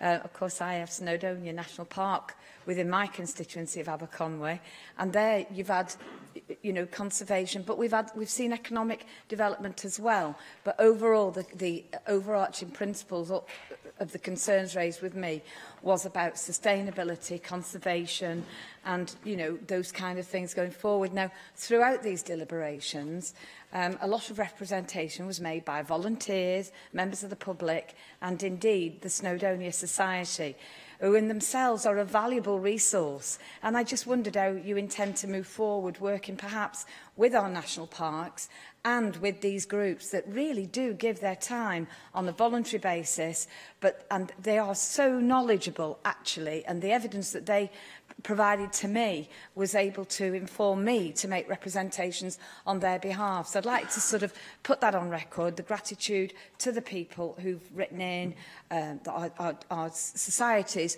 that work really hard and want to work with government and want to work with us as AMs, is how you will feed that in and actually value and work with that valuable resource. Thanks. You spoke very eloquently there of the passion of people across Wales in terms of how much our national parks and our designated landscapes mean to all of us, and I think it's testament to that in this chamber, where I think nearly everybody that's got up and spoken has spoken about the designated landscape either near to their constituencies or what their constituencies are within. So we know what an amazing and cherished asset it is to all of us. And you mentioned Snowdonia Society. I've recently exchanged correspondence with the Alliance of Welsh Designated Lands, of which the Snowdonia Society are members, and obviously I look forward to working with them and others to take this forward. And I will be, if I get the dates right, on Monday, be at Penapas to launch the Snowdonia partnership there. David Melding. Deputy Presiding Officer, I'm most grateful for your indulgence, and can I also broadly welcome the Minister's statement, particularly the way she's listened on the Sanford principle and the more nuanced approach I think that we have heard compared to previous statements. Something's not been mentioned this afternoon, and here I do think we need greater ambition, and we need to push the natural parks in the areas of outstanding natural beauty, and that's around equality of access. These are wonderful environments. They belong to us all. We all pay for them in one way or another, and I do think there should be much greater access from groups that traditionally find that difficult. And this can also link, I think, into the general management of land post-Brexit, when we will be attaching whatever support we give to those that manage land more directly to public goods. And it does seem to me these areas of public policy could come together quite elegantly. Minister? Can I thank the member for your contribution? I think the points you made are absolutely eloquently made as usual and absolutely spot on. Thank you for your broad welcome and the recognition of the retention of the Sanford principle. Equality of access is, you're absolutely right. These national parks and areas of outstanding natural beauty belong to all of us in Wales, and it's actually, like I said in the statement, making sure we reach out beyond perhaps who traditionally we might perceive or might use our national parks. And I think it's something that's working with the parks and working in partnership about and learning from the examples like the walkability projects, which is bringing people on as not only is it bringing access to the parks so people may not access it, but actually helping their health and well-being at the same time. And I think linking in more with schools. I mean, I was somebody who, and actually making sure we, I think working with the parks to link in with, build on the work they're doing and linking in with schools actually within the area, because I think what often you find is schools will come and visit from elsewhere, which is to be welcomed and to encourage, but making sure like schools within kind of on the periphery and the boundaries of the national parks are actually, and the AONBs are fully part of that and fully opened up to enjoy the parks and actually understand and see that it's for everybody. The parks are for everybody, and I think it's actually making them as accessible as possible and as relevant as possible to all the communities and people of Wales. Thank you very much, Minister. Thank you. Item 4 on our agenda is a statement by the Cabinet Secretary for Health and Social Services on the update on the UK inquiry on infected blood. And I call on the Cabinet Secretary for Health and Social Services, Vaughan Gething. Thank you, Deputy Presiding Officer. I'm making this statement following the written statement on the 8th of February this year made by the United Kingdom Government Cabinet Office. I welcome the appointment of Mr Justice Langstaff as Chair of the UK inquiry into the infected blood scandal. As we're all aware, the infected blood scandal of the 1970s and 1980s is a tragedy that should never have happened and must never happen again. Many of those affected in Wales have campaigned long and hard for a meaningful inquiry to take place. Haemophilia Wales and the Assembly Cross-Party Group have worked closely together in supporting all those affected by hepatitis C and/or HIV here in Wales, and they are key stakeholders in ensuring that the voices of people affected in Wales are heard. I'm pleased to note that, in accordance with the wishes of those affected, the inquiry is to be judge-led. Mr Justice Langstaff will be the full-time chair of the inquiry from the 1st of May this year, following his retirement from the High Court. However, he has already begun his work in writing last week to those affected, their families and other stakeholders to consult on the inquiry's terms of reference. The consultation on the inquiry's terms of reference is now live on the inquiry's website.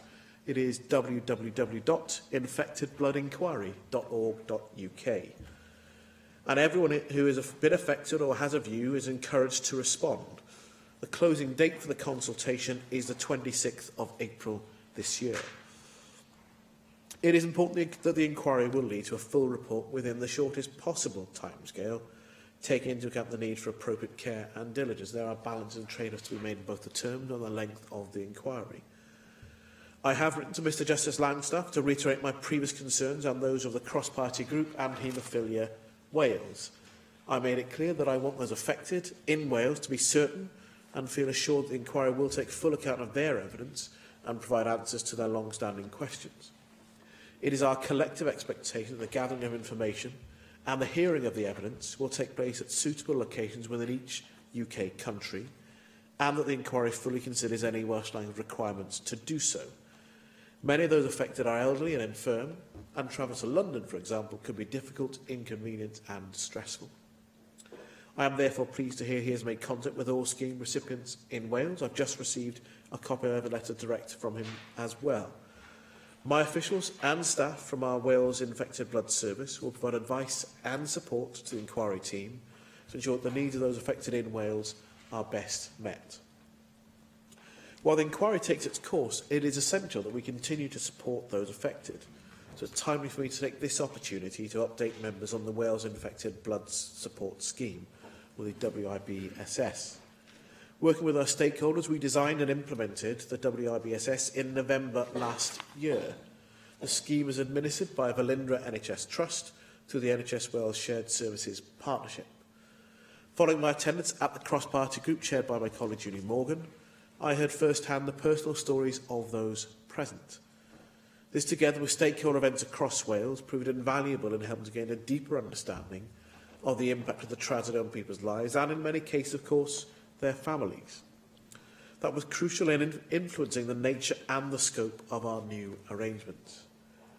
Our scheme provides assistance over and above financial support to both those affected and their families. And early feedback suggests that this is improving our beneficiaries' sense of security, quality of life and care, and they are treated with the dignity that they have the right to expect. Through the WIBSS advisors, they're able to receive support in accessing healthcare services and other appropriate financial benefits and public services. We've reduced the need for scheme recipients to apply for discretionary funding by including in the regular payments amounts towards additional expenses, such as increased winter fuel costs, costs associated with travel and any overnight accommodation required when accessing treatment, and help with insurance premium. That came from listening directly to people affected during the consultation. The scheme also provides support to those who are bereaved, especially during the early years when distress and financial difficulty are likely to be their greatest. Now that the scheme is administered in Wales, we should be able to gain a better understanding of the needs of the individuals affected. This will help ensure the arrangements can be kept under regular review. It was also very clear to me when meeting with individuals and the families of those affected that an inquiry was very important to them. They had been lobbying for many years, individually and through Haemophilia Wales, and our own cross-party group, and indeed cross-party groups across other parliaments in the United Kingdom as well, to get to the truth of what happened. I hope that they can now take some comfort that their efforts have paid off, and the inquiry they have long fought for is going to happen. I also want to reassure them that I will be following the inquiry's progress closely, and I will be seeking assurance that the views of those affected in Wales are being fully taken into account. I will, of course, update members further when more information is available and the terms of reference have been agreed. Angela. Thank you, Presiding Officer and Cabinet Secretary. Thank you very much indeed for bringing forward this statement today. It's very welcome, and I would like to also pay tribute to the campaigners who've worked so hard to bring this inquiry about, and particularly Haemophilia Wales and the cross-party group led by Julie Morgan. I just have a couple of questions that I'd like to ask you on the back of this statement, because it obviously builds on the topical question that we had last year. I'm so pleased about the Wales Infected Blood Support Scheme and what the staff who work for that scheme are able to provide. You may recall that last year one of the questions I asked was what support we will be able to give those who wish to give evidence to the inquiry. Will you be able to widen their remit so that WIBSS are also able to support those who go to them in going forward to the inquiry? Because I'm sure that actually just the whole business of giving evidence to an inquiry, even though it may be on our home turf here, is going to be quite traumatic and bring up all sorts of dreadful memories. So I just wondered if they'll be the ones who'll be able to provide that support. In our joint letter of the 19th of July 2017 to Jeremy Hunt, a letter that you orchestrated, Cabinet Secretary, we asked what steps would be put in place to ensure that NHS Wales, NHS England, NHS across the UK will cooperate fully with the inquiry. And I just wondered if you'd be able to give us an update on what steps we can take here in Wales to ensure that NHS Wales cooperates in every conceivable way in terms of giving evidence, finding any paper trails that may be in existence, etc. I know that Mr Justice Langstaff has only recently been appointed, but are you able to say whether or not he will have the power within this inquiry to compel witnesses to come forward to ensure that there is full disclosure of documentation? And my final point is one that you've raised yourself about it being a timely inquiry. You'll be aware that the Lord Morris of Manchester inquiry took over 2 years, and I just wonder if you might be able to expand on what would you think is a reasonable length of time, especially as this whole scandal, one of the worst scandals the NHS has ever seen, is over 30 years old, and those affected, cannot wait endlessly for time to pass for the justice they so desperately require. Thank you for all those comments and questions. I'll start with your first one about how people can be supported to give evidence. The Wales Infected Blood Scheme wasn't particularly set up to support people to give evidence to the inquiry, but I do think we need to consider the needs of people who will need to give evidence and where that evidence can be given. What I'd like to see is that the inquiry operates on a basis where it will take evidence across different United Kingdom nations to make it easier for people to attend. And to be fair, indicated earlier, I've had a response from Mr Justice Langstaff to my earlier letter. And I think that is constructive. I think there's an indication there that they will consider how they meet not just the language requirements of people from Wales, but in particular ensuring how they hear from people in devolved nations, think about how they do that whilst going about considering the terms of reference. So it is, the letter certainly doesn't close the door to saying, no, everyone must travel to a central point. And I think we need to continue to pursue that. He's also indicated that he would wish to meet the cross-party group in this place. I think it's a very helpful and constructive offer from the Chair as well. I hope the Chair of the cross-party group would expect to welcome that too. So we need to consider with individuals, but also the Haemophilia Wales as the largest support group, how best we can work together to support individuals. So I don't want to cut anything off, but he could only give an open-ended commitment that I may not be able to meet.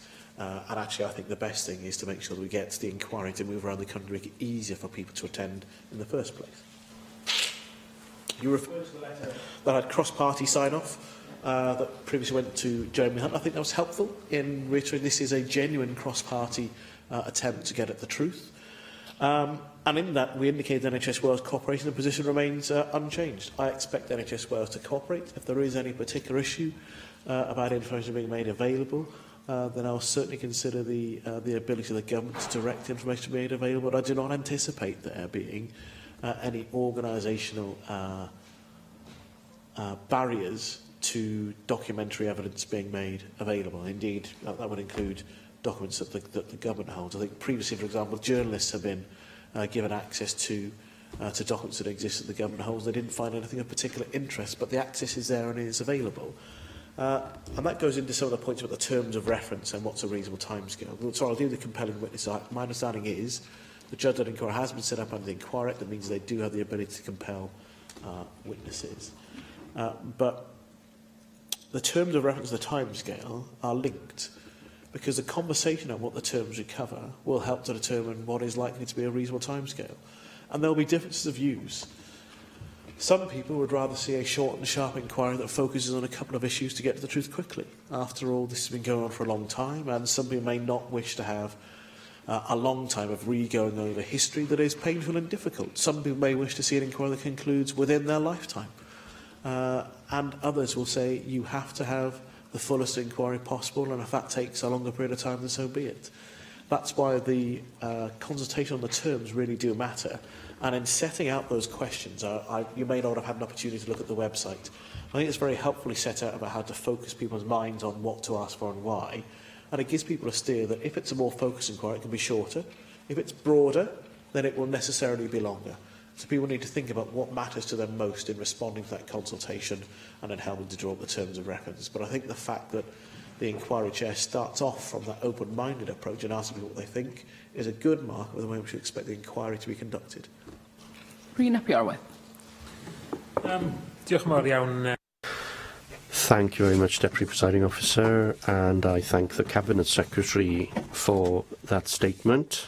And I would like to express my gratitude and admiration to the group of campaigners who have worked so hard over far too long a period in presenting their case with determination and dignity that there should be the inquiry that we are about to see.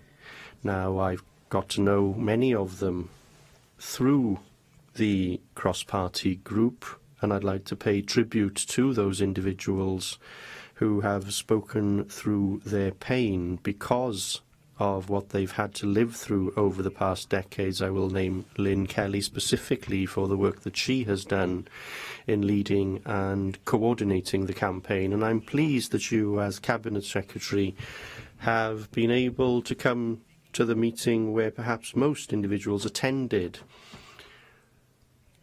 and where the message was conveyed so clearly so that you, as Cabinet Secretary, couldn't but join them in their campaign. And I'm pleased that we have been able to take action on a cross-party basis, not only through the cross-party group, but also yourself and us as spokespeople speaking with one voice on the issue. And it's also worth emphasising that the cross-party group of the Assembly has been determined from the outset, because of the lead provided by the campaigners, that there should be a member of the legislature, that there should be a judge leading the inquiry.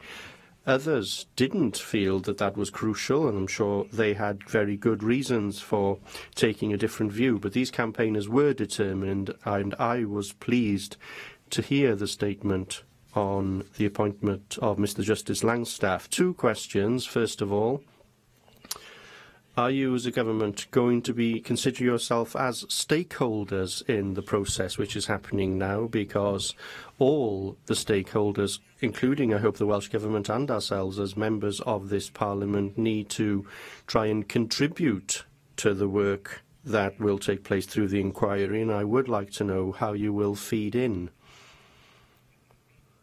to the work of assisting Mr. Justice Langstaff to draw up the remit.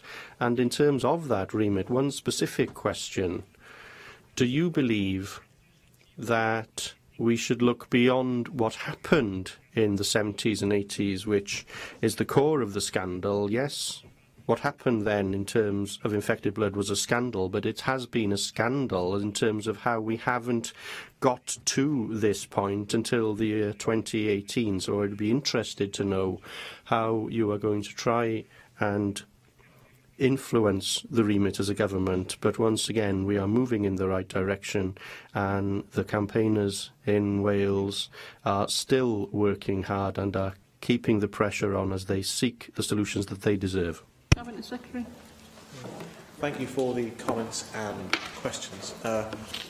Indeed, I did attend the cross-party group with a large attendance of people recounting their stories I indicated in my statement. I also met a number of stakeholders from Haemophilia Wales twice in my office in the discussions that led up to the creation of the Wales Infected Blood Support Scheme. So we really have listened to what people have said. And as I indicated, the scheme that we now have in Wales came from listening to people, because we had initial proposals and they changed during the course of that consultation, because we listened and we shifted around the way money would be used in that scheme, because the majority of you from state, the individual families affected, there was a more appropriate way to prioritise the use of money. So I think that's important about how the government expects to behave, how NHS Wales expects to behave, and how we also want the inquiry to behave as well, by actively listening to and then acting on the views of families. And I guess this building slightly on what I said to Angela Burns about the government being ready to make sure that information, if it's sought from us, is provided, and that goes too for the National Health Service in Wales, but also our contribution to the inquiry to try to make sure that the way in which the inquiry is conducted, to make sure that it really does give people real opportunities to take part in providing evidence, and also that we can be helpful comment for information that is provided to be understood and as widely disseminated as possible. But I think it is well worth members having a look at the consultation document. It's simple, but I think important. I think it's very well written, actually, in asking people about how they wish to contribute to the inquiry. And it deals with your particular point about the time period as well. And it asks people over what time period or periods of the inquiry focus. That goes into the length, the timescale of the inquiry. But if people want to get to the truth of the matter, not just what happened in the 70s and the 80s, but also what then happened when the government and the National Health Service, as there was a UK government at the time, we didn't have devolution at that time, what they knew or should have known, and what then happened when that knowledge that should have been there or was there, and whether it was actually what then happened at that time. That's clear, I think, that the inquiry will have to take account of that. And that will obviously lead to an inquiry that isn't going to be done in a period of a few weeks. So it will take a significant period of time. And in the letter to stakeholders, Justice Langstaff has set out that even before oral evidence is heard, there will have to be a great deal of work undertaken already. They'll need to go through documents, understand what already exists and is available, as well as listening to stakeholders, as well as into people like Haemophilia Wales and individuals and the cross-party groups in the different parliaments and assemblies around the United Kingdom. From the Welsh Government's point of view, we expect to be consulted formally on the terms of reference. I'm interested in doing the right thing for people here in Wales, which is why when we've made our interventions on a cross-party basis, or indeed the government writing to the United Kingdom government, we've done so by listening to people in Wales first, as opposed to deciding for people this is what we think is right for you. We have such an obvious and directly affected group of families and individuals. It must be right. We do our best to be advocates for them and try to make sure we get to the truth of what happened. So I will listen. Before the Welsh Government responds formally to the terms of reference, I'd find it useful to hear from the cross-party group and indeed from Haemophilia Wales and other interested parties about what they think and to see the answer given, and the government will of course then provide a comment. And as I said in my initial statement, I'm more than happy to update members on any information we have about the progress of the inquiry, but I sincerely hope that there is direct contact with this institution, not just at the terms of reference point, but through the life of the inquiry, so members are informed directly about timescales and progress. Thank you. Caroline Jones. Diolch, Deputy Llywydd. Thank you for your statement, Cabinet Secretary, and thank you to the individuals who have suffered and campaigned avidly on this topic. I welcome the appointment of Mr Justice Langstaff and the fact that he will be a full-time chair of the inquiry. The contaminated blood scandal is one of the darkest periods in the history of our NHS. The fact that people sought help from the health service, were exposed to deadly viruses, is shocking enough, but the fact that they've been denied a proper explanation as to how this was allowed to happen is inexcusable. Mr Justice Langstaff clearly intends to right this wrong. He has promised a thorough examination of the evidence behind the major scandal. I also welcome the fact that he has indicated that the process needs to lead to a full report within the shortest timescales that such thoroughness can accommodate. This is very much welcomed. It's disappointing that it has still taken nearly a year to get the inquiry up and running after the government made the announcements.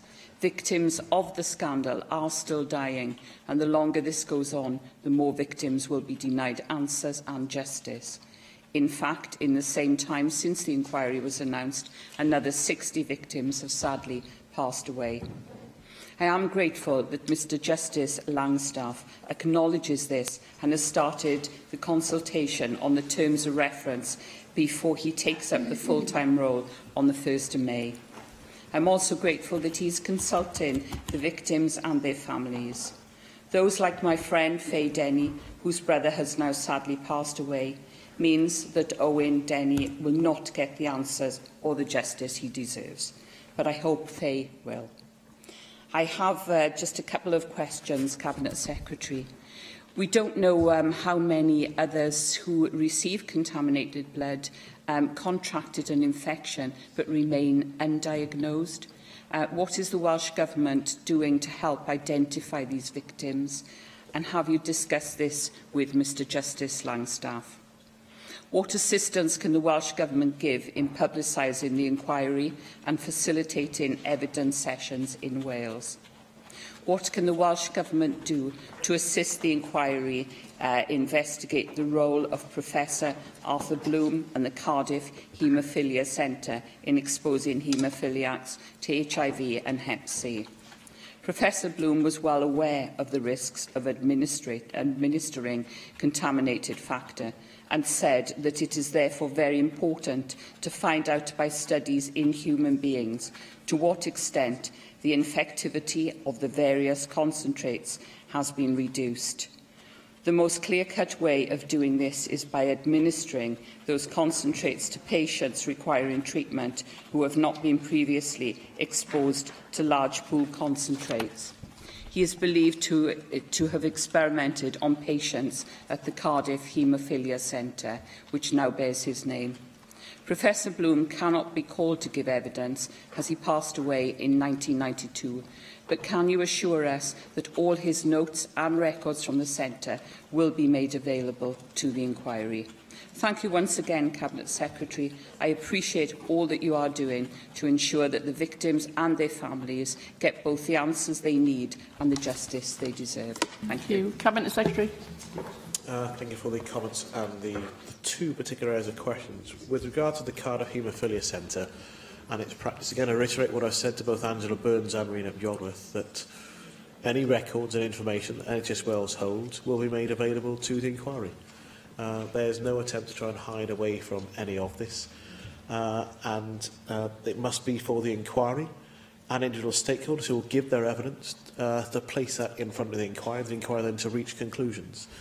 On the point about undiagnosed victims, given the length of time that would have elapsed from potential exposure, I would expect that it would be fairly unusual for people not to be symptomatic at this point and not to be diagnosed. You can't necessarily avoid the prospect, but given that we're talking about a specific community of people who will have had blood products, I would expect that people would be aware. If others do come forward, then we'll know. But there isn't a particular programme at this point to try and run through and look for undiagnosed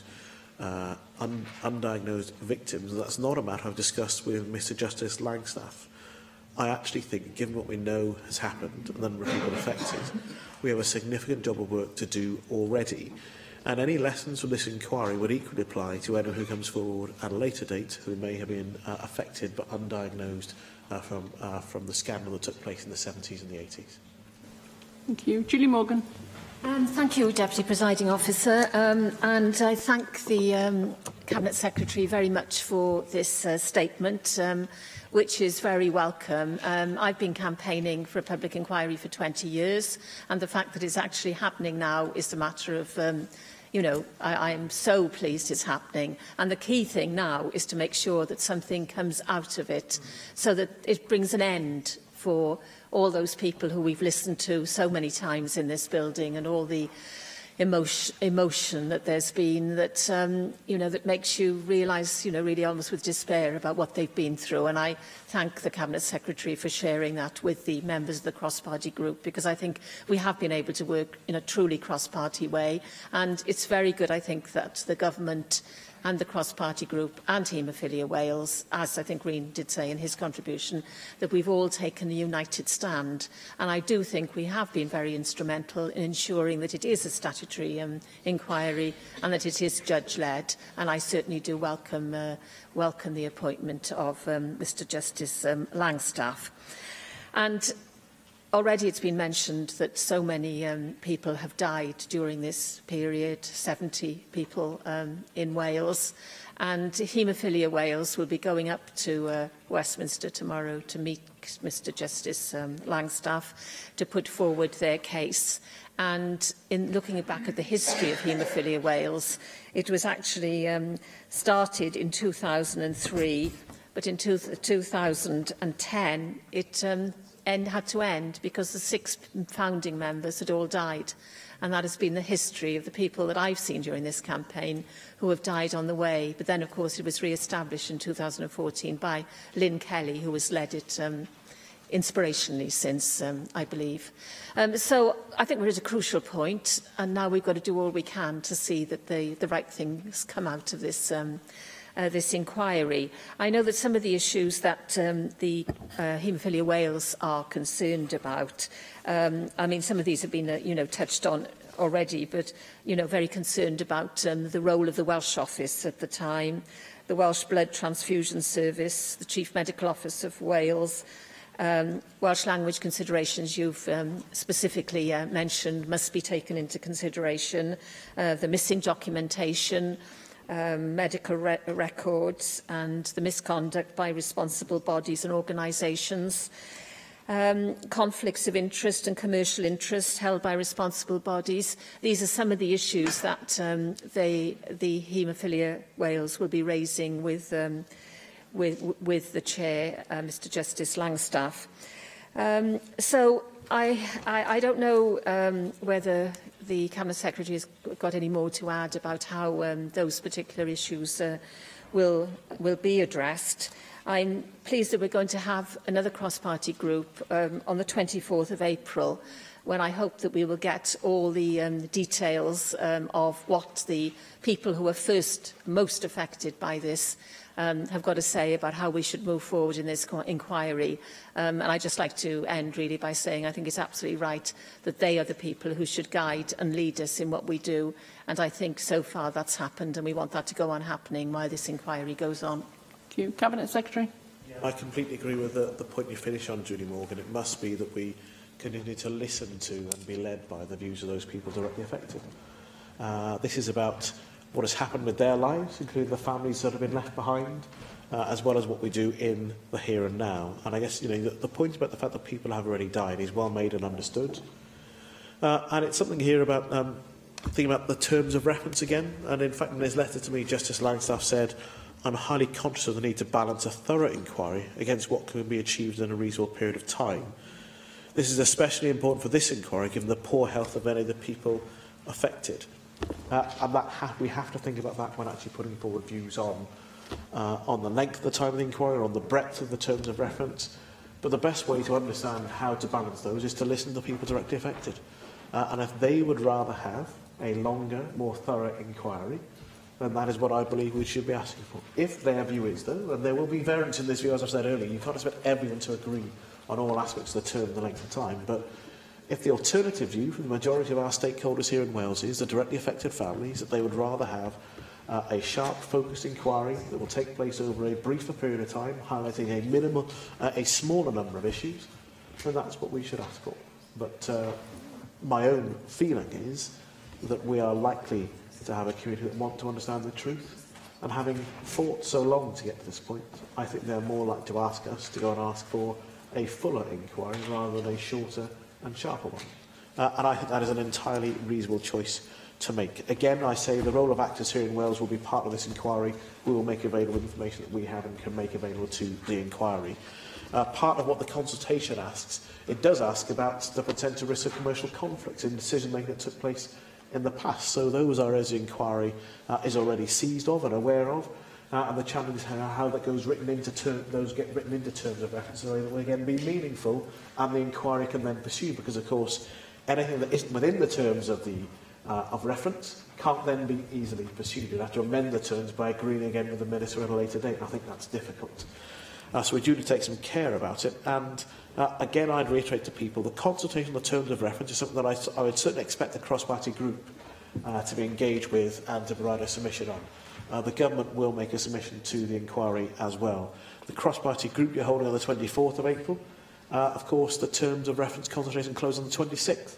So it may be that the cross-party group is able to agree to a consultation response at its meeting on the 24th. That would appear to be appropriate to do, with a full number of people in attendance from parties and external stakeholders too. I reiterate my commitment to continue to be as helpful as positive from the Government's point of view, to continue to provide information on a regular basis to members, but in particular, as you said, Julie Morgan, to make sure we work alongside people who have done so much to make sure the inquiry we're now going to have is actually taking place in the first place. Thank you. Finally, Jane Hutt.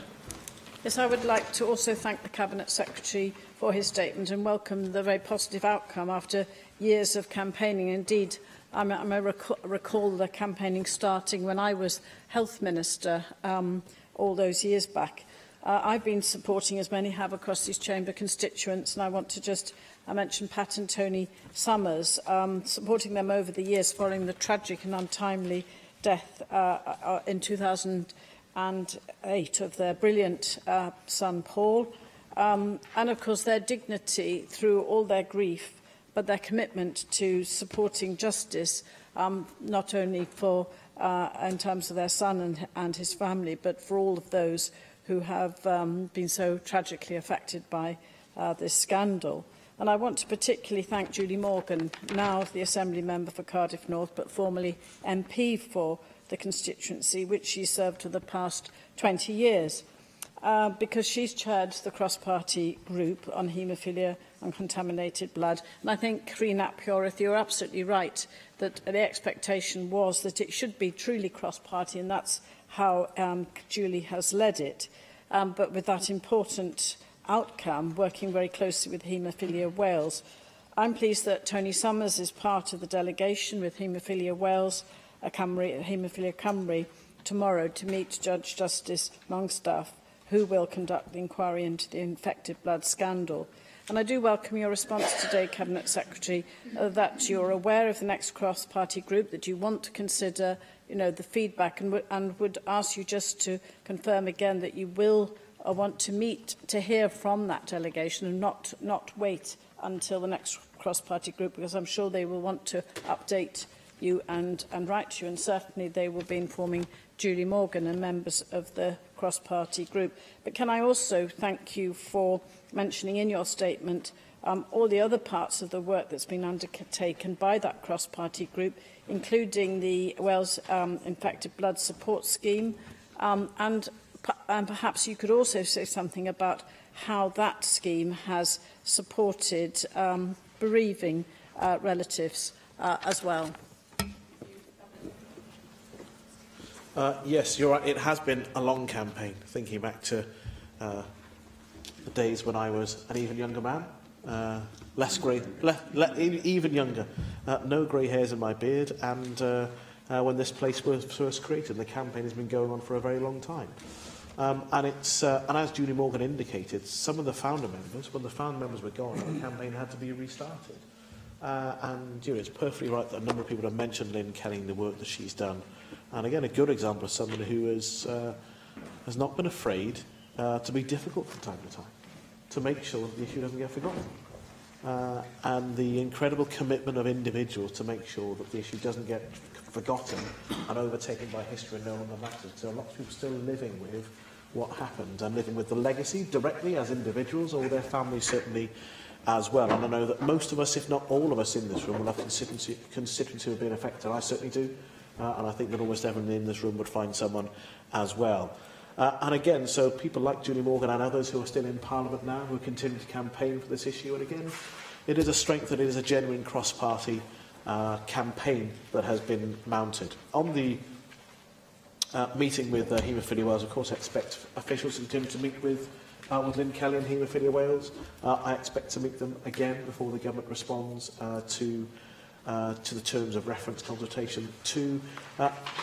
And that's consistent with the way that we have tried to behave over the last over a number of years, but in particular since I've been in post, we've tried to make sure that we talk to and listen with. It doesn't mean we've always agreed on every single issue, but we've listened, and bereavement support is a good example of an area where we changed original proposals in our scheme to make sure that people recently bereaved received more support. That was a deliberate choice that we made because there was such a strong and a uniform view, including people who weren't directly affected. They thought that was the right way to try and make sure that the money was prioritised in supporting people. So supporting people is where we started from on that particular part of the journey. It's the way we want to continue to behave as we continue to move towards the formal hearings of this inquiry. But progress to date, and I'm sure we will look forward to hearing more active progress once Justice Langstaff starts proper, once the terms of reference have been agreed. Thank you very much, Cabinet Secretary. Item 5 on our agenda this afternoon is the debate on the general principles of the law derived from the European Union Wales Bill. And I call on the Cabinet Secretary for Finance to move the motion, Mark Drakeford. Diolch yn fawr, Dipyn Newydd. Hoffwn I agor.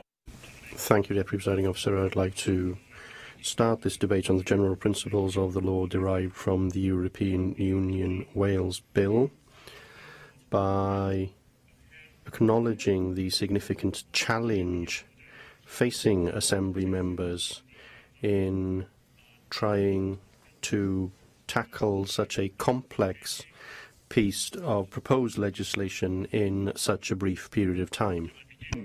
Against that background, Diplowydd, by paying tribute to the work of both Assembly committees who've had a chance to undertake some consideration of the bill. I was very grateful to David Rees, the chair of the EAAL committee, and its members for being willing to explore a series of very important issues in the bill on the basis of the draft bill that was published. I think that consideration will assist members this afternoon, and I was very glad of the opportunity to discuss it with them. Could I say, Diplowydd, that I think this Assembly has been remarkably well served by the Constitutional and Legislative Affairs Committee in relation to this bill. Not only did it undertake a detailed set of scrutiny yesterday, but it has managed to produce a report for the benefit of members less than 24 hours after those hearings took place. I'm asked in that report to respond on three matters in particular during this stage 1 debate. I'm very happy to try to do that. There are a number of other recommendations with officials and with Cabinet colleagues. I will be looking at those recommendations very rapidly. I will write to the chair of that committee setting out the government's response. So, with having said that the bill is a complex piece of law, I should also say that in its broad aims, indeed in its general principles, I believe that it is clear and simple. It is intended to deal with the inevitable consequences in domestic law of withdrawal from the European Union by preserving EU law covering subjects already devolved to Wales. It will enable Welsh ministers to make necessary adjustments to ensure that legislation covering these subjects works effectively at the point of withdrawal. Now, Chloe, the time available does not permit a detailed explanation of every provision in the bill, but in the interests of trying to inform today's debate, I will briefly outline some of the principal propositions laid out in it. Sections 3, 4 and 5 are critical to understanding the bill. Their collective product is referred to as EU-derived Welsh law, which would be the devolved Welsh equivalent to the EU withdrawal bill's retained EU law. Section 3 enables regulations to be made which contain provision corresponding to direct EU law. The power in Section 3 would, for example, involve taking EU regulations and adapting them so that they work in a domestic context, and then setting them out in a Welsh set of regulations. Section 4 provides for the restatement of domestic legislation which is derived from the European Union. For example, Part 5 of the Environment Wales Act 2016 makes amendments to the Sea Fisheries Shellfish Act of 1967 to ensure the continued protection of European maritime sites. Under Section 4, we would restate the relevant provisions of that Act which derive from the European Union. Again, there may be some necessary adjustments to be made as part of that process. And in response to Recommendation 1 of the CLAC report, I can confirm this afternoon that the power in Section 4 to make modifications or further provision can only be used to ensure the effective operation of the restated enactment. I could also say, Llywydd, that as far as Recommendation 2 of the CLAC report, we carefully reflected on the views of the committee and the Assembly more widely in preparing our bill. This included narrowing the scope of the powers, taking specific account of the concerns raised on the breadth of powers in the EU withdrawal bill. So to answer directly the question posed in that second recommendation, in general, the powers in this bill are more restrictive than the powers in the EU withdrawal bill. Section 5 of the bill deals with legislation which has been made under EU-related powers, the main power used for implementing EU obligations being Section 2.2 of the European Communities Act of 1972. That Act is being repealed by the EU withdrawal bill. The power in Section 5 will enable all legislation made under Section 2.2 in devolved areas to be preserved. Sections 6, 7 and 8 of the bill then make provision in respect of EU-derived Welsh law created as a result of Sections 3, 4 and 5. They include provisions on legal challenges in respect of that law, interpretation of that law and rules of evidence to assist courts when considering that law. I turn now, Llywydd, to Section 11 of the bill. This provides a permissive power to enable us to maintain regulatory alignment with the European Union. Businesses have consistently told us how important continued access to the European Union market is to them.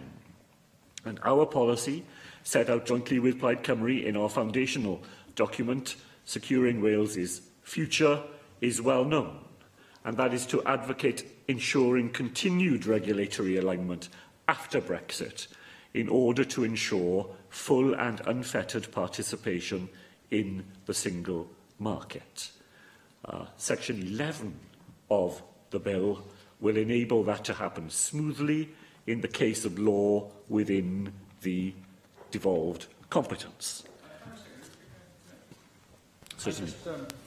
Reading our... yes, I'll give you a voice arrest. It's a medical intervention. But referring to recommendation 3 of the excellent Clark report, can I ask you to follow the wording in that recommendation 3 and ask you to justify during this debate why primary legislation cannot be used to deliver regulatory alignment on a case-by-case basis instead of the supported legislation currently envisaged under this Section 11? Well, can I thank Dr Lloyd for that intervention? I'll address that point directly immediately, Llywydd, because in terms of recommendation 3 of the Clark report that asks for a justification of the powers in Section 11 of the bill, a major justification for needing these powers at this point in time lies in the volume of subordinate legislation that we are likely to face. This Assembly will be aware of the number of statutory instruments which are made each year in Wales to implement EU directives. If you then add the numerous EU regulations, EU decisions and EU tertiary legislation adopted each year at EU level, then we will quickly have a better picture of the large number of legislative changes that would be required each year if we are to succeed in our aim of maintaining full and unfettered access to EU markets for Welsh businesses. And in order to be certain that we can deliver that continuity and that continued access to EU markets for our businesses, I believe that the powers in Section 11 are necessary in the immediate future. I see further recommendations in the Clark report about placing a time limit on those powers, and I can envisage a point in the future in which, as Dr Lloyd said, it may be possible through primary legislation to keep in line with those changes in EU law that we would wish to remain in step with in the future. In the immediate term, however, there will be a volume of work to be done where I think the powers in Section 11 are justified. Sections 13 and 14 of the bill, however, are intended to address the issue which has come to the fore in the EU withdrawal bill debate, namely the risk that ministers of the Crown can be given Henry VIII powers to alter legislation within devolved competence without any input from Welsh Government ministers or the National Assembly. These sections create a default position in which UK ministers would have to seek the consent of Welsh ministers when making subordinate legislation on devolved matters within the scope of EU law. As the EAAL Committee correctly pointed out, we have been making this legislation over the past 20 years, and therefore the knowledge is held here to make the sensible corrections which will be required to EU law in devolved areas. Can I come finally to the issue of scrutiny, Llywydd? I think I am right in saying that Schedule 2 to the bill provides for the highest levels of scrutiny that has ever been contained in an Act of the National Assembly. Not only does this highlight the unusual circumstances that we find ourselves in, but it also demonstrates our continued commitment to the essential role that scrutiny plays in ensuring the best possible legislation is created here. Of course, there is another way in which legal certainty could be achieved and confusion avoided. This would be for the UK Government to legislate in a way that provides legal continuity while at the same time properly respecting our devolved settlement. The Welsh Government has made it clear throughout that this would be our preferred outcome. But members will need no reminding that the UK Government's EU withdrawal bill currently falls disappointingly short when it comes to respecting devolution, and in conjunction with the Scottish Government, we have worked tirelessly to make the UK Government understand and focus on the importance of the devolved settlements and to agree the necessary amendments to the EU withdrawal bill, and we will continue to work in that way right up to the last possible moment. Llywydd, finally, in terms of this general principles debate, I wonder if I could simply read out for members who may not have had a chance to see it yet, just 3 paragraphs from the Constitutional and Legislative Affairs Committee's report, which I think sum up the reason why I believe this National Assembly should be prepared to offer its support at this stage. First of all, the committee accepted that there is a need for the LDEU bill. It pointed to the fact that exiting the European Union has raised serious constitutional questions. It notes that in its current form, the EU withdrawal bill fails to protect the powers of the National Assembly in devolved areas, and against that background, the committee accept that there is a need for the LDEU bill to protect the powers of the National Assembly in devolved areas. Finally, the committee note that the LDEU bill provides a means of filling the legislative void in the event that the National Assembly does not provide legislative consent to the EU withdrawal bill. In our view, the committee say, in the absence of any alternative plan for dealing with the decision of the National Assembly to withhold consent, this bill represents a sensible and responsible approach. I hope members will be willing to support it this afternoon. I call on the Chair of the External Affairs and Additional Legislation Committee, David Rees. Diolch, Llywydd. Since the publication of the White Paper on the European Union Withdrawal Bill by the UK Government in July last year, the External Affairs and Additional Legislation Committee has undertaken some detailed scrutiny of the withdrawal bill and its implications for Wales. In our report on the White Paper, we concluded that the Welsh Government should prepare a continuity bill as a fallback position if the UK Government did not respect the devolution settlement in the bill itself. We did, at that time, hold a sincere hope that this would not be necessary. It's deeply regrettable that this fallback position has now become necessary due to the failure of the UK Government to actually draft the withdrawal bill in a way that respects devolution, and further, following the rejection of amendments to the bill as it proceeded through the Commons. The External Affairs Committee has previously set out 6 objectives for amending the withdrawal bill, which it considers necessary for the bill to receive consent of this institution. The task ahead of us this afternoon, of course, is to give consideration to the principles of the law derived from the European Union Wales Bill. And Llywydd, to assist members in the deliberations, I would like to briefly compare some of the objectives we identified and how the Welsh Government proposes to match those. The first set by the External Affairs Committee is that the bill should be amended to remove the restrictions on the Assembly's competence contained in Clause 11 of the withdrawal bill. And our second objective was to ensure that Welsh ministers and the Assembly are given responsibility for correcting EU-derived laws in all areas of devolved competence. The bill under consideration this afternoon goes some way to delivering these two objectives, in that any EU laws converted into EU-derived Welsh law by this bill will fall outside the remit of the withdrawal bill and the restrictions it imposes. However, as the bill is drafted, it does not automatically offer this protection to all EU-derived Welsh law. It's relying upon Welsh ministers choosing to use the powers provided to them by this bill to convert, retain or restate EU laws so that they're protected. And that's a different approach taken in Wales to that in Scotland, which is actually looking to devolve to areas of all devolved competencies would ultimately be transferred. And I'd be grateful if the Cabinet Secretary this afternoon could reassure the Assembly that the Welsh Government would use the powers provided by this bill to transfer all laws, EU laws in areas of devolved competencies in the EU-derived Welsh law, and I'll give a reason as to that shortly.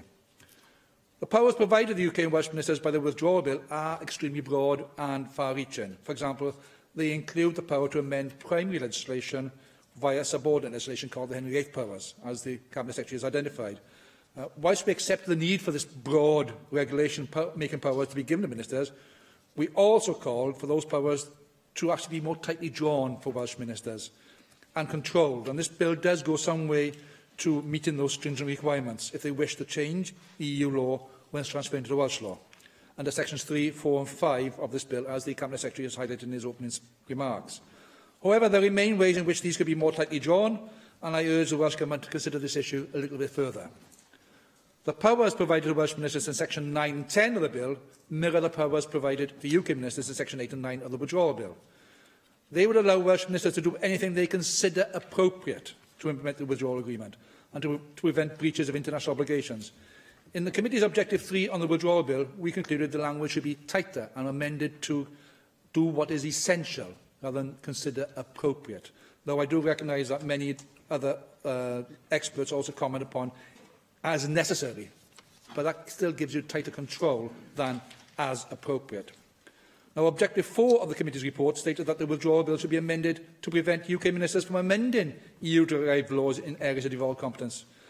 As with Objectives 1 and 2, this bill does go some way towards delivering this objective, but it is ultimately reliant upon the Welsh ministers choosing to convert all of the EU laws into EU-derived laws, because if it doesn't do all, those it doesn't do come under the remit of the EU withdrawal bill.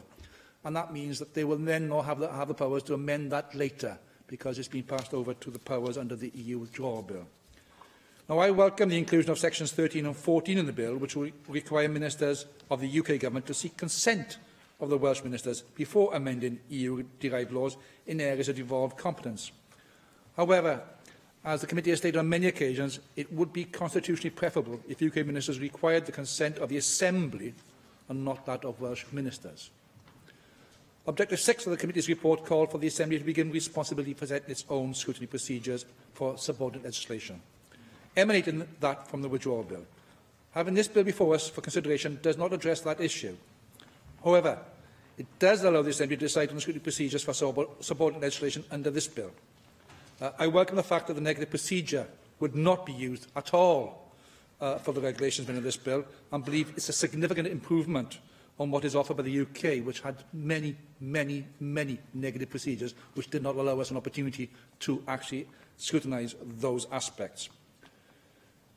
I welcome the Government's inclusion of a super-affirmative procedure in the bill, and I'd be extremely attentive to the views of colleagues from the Constitutional Legal Affairs Committee on the appropriateness and otherwise of the proposal in that regard. And I can also put on record my thanks to that committee for the work it's done in a very short timescale on this bill before us today.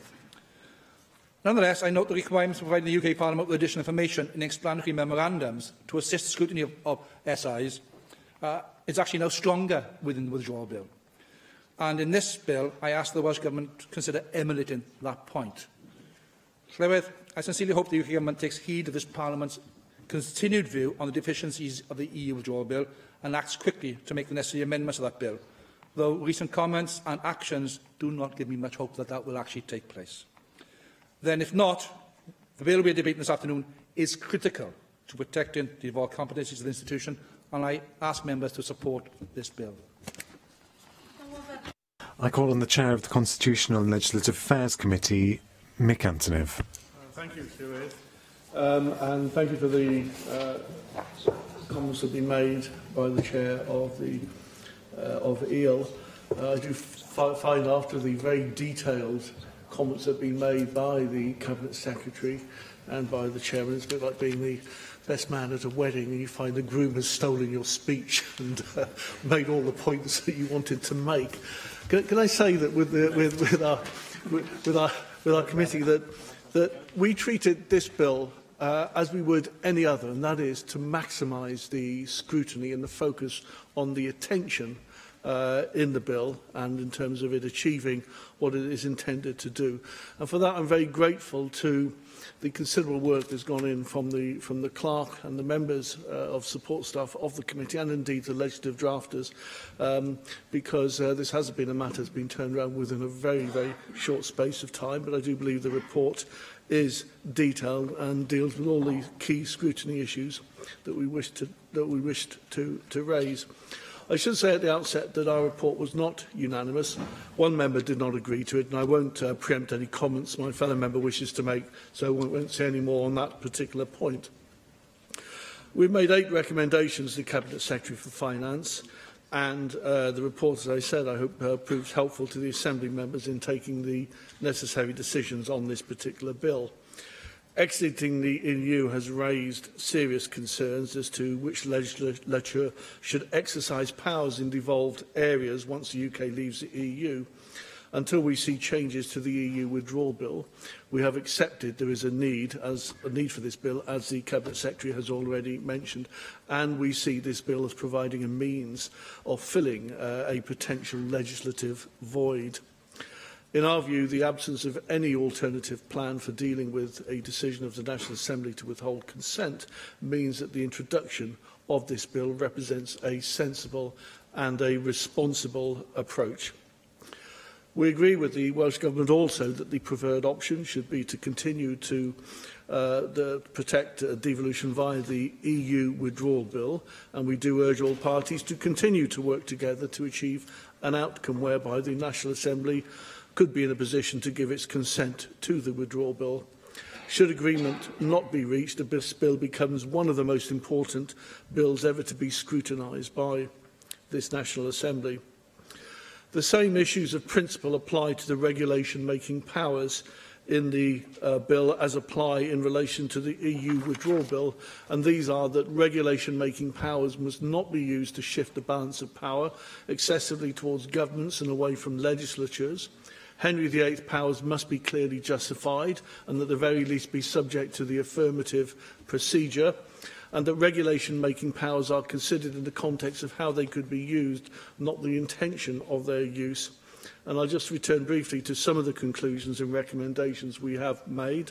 The Cabinet Secretary has referred to some of those, and we will consider carefully his written response in due course over the course of the coming days.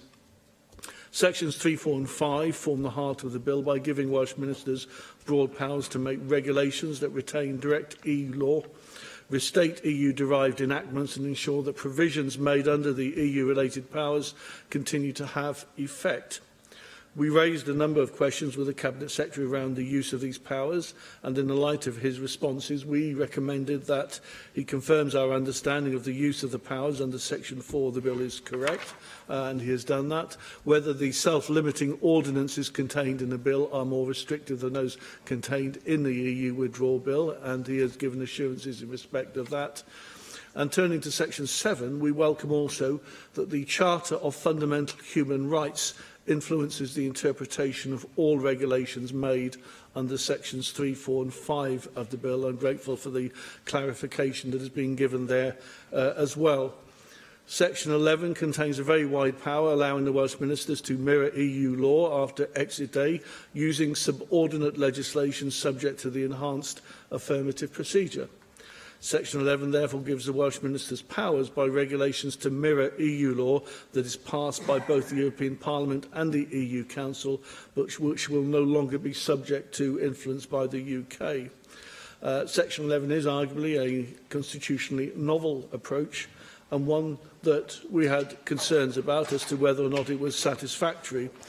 In the circumstances, to first justify and then strengthen the approach, we made recommendations. First, that the Cabinet Secretary justifies why primary legislation cannot be used to deliver regulatory alignment on a case-by-case basis, instead of the subordinate legislation envisaged under Section 11. And, of course, these were the points that were raised by Di Lloyd, and there has been a response, which, again, we will give further consideration to in due course.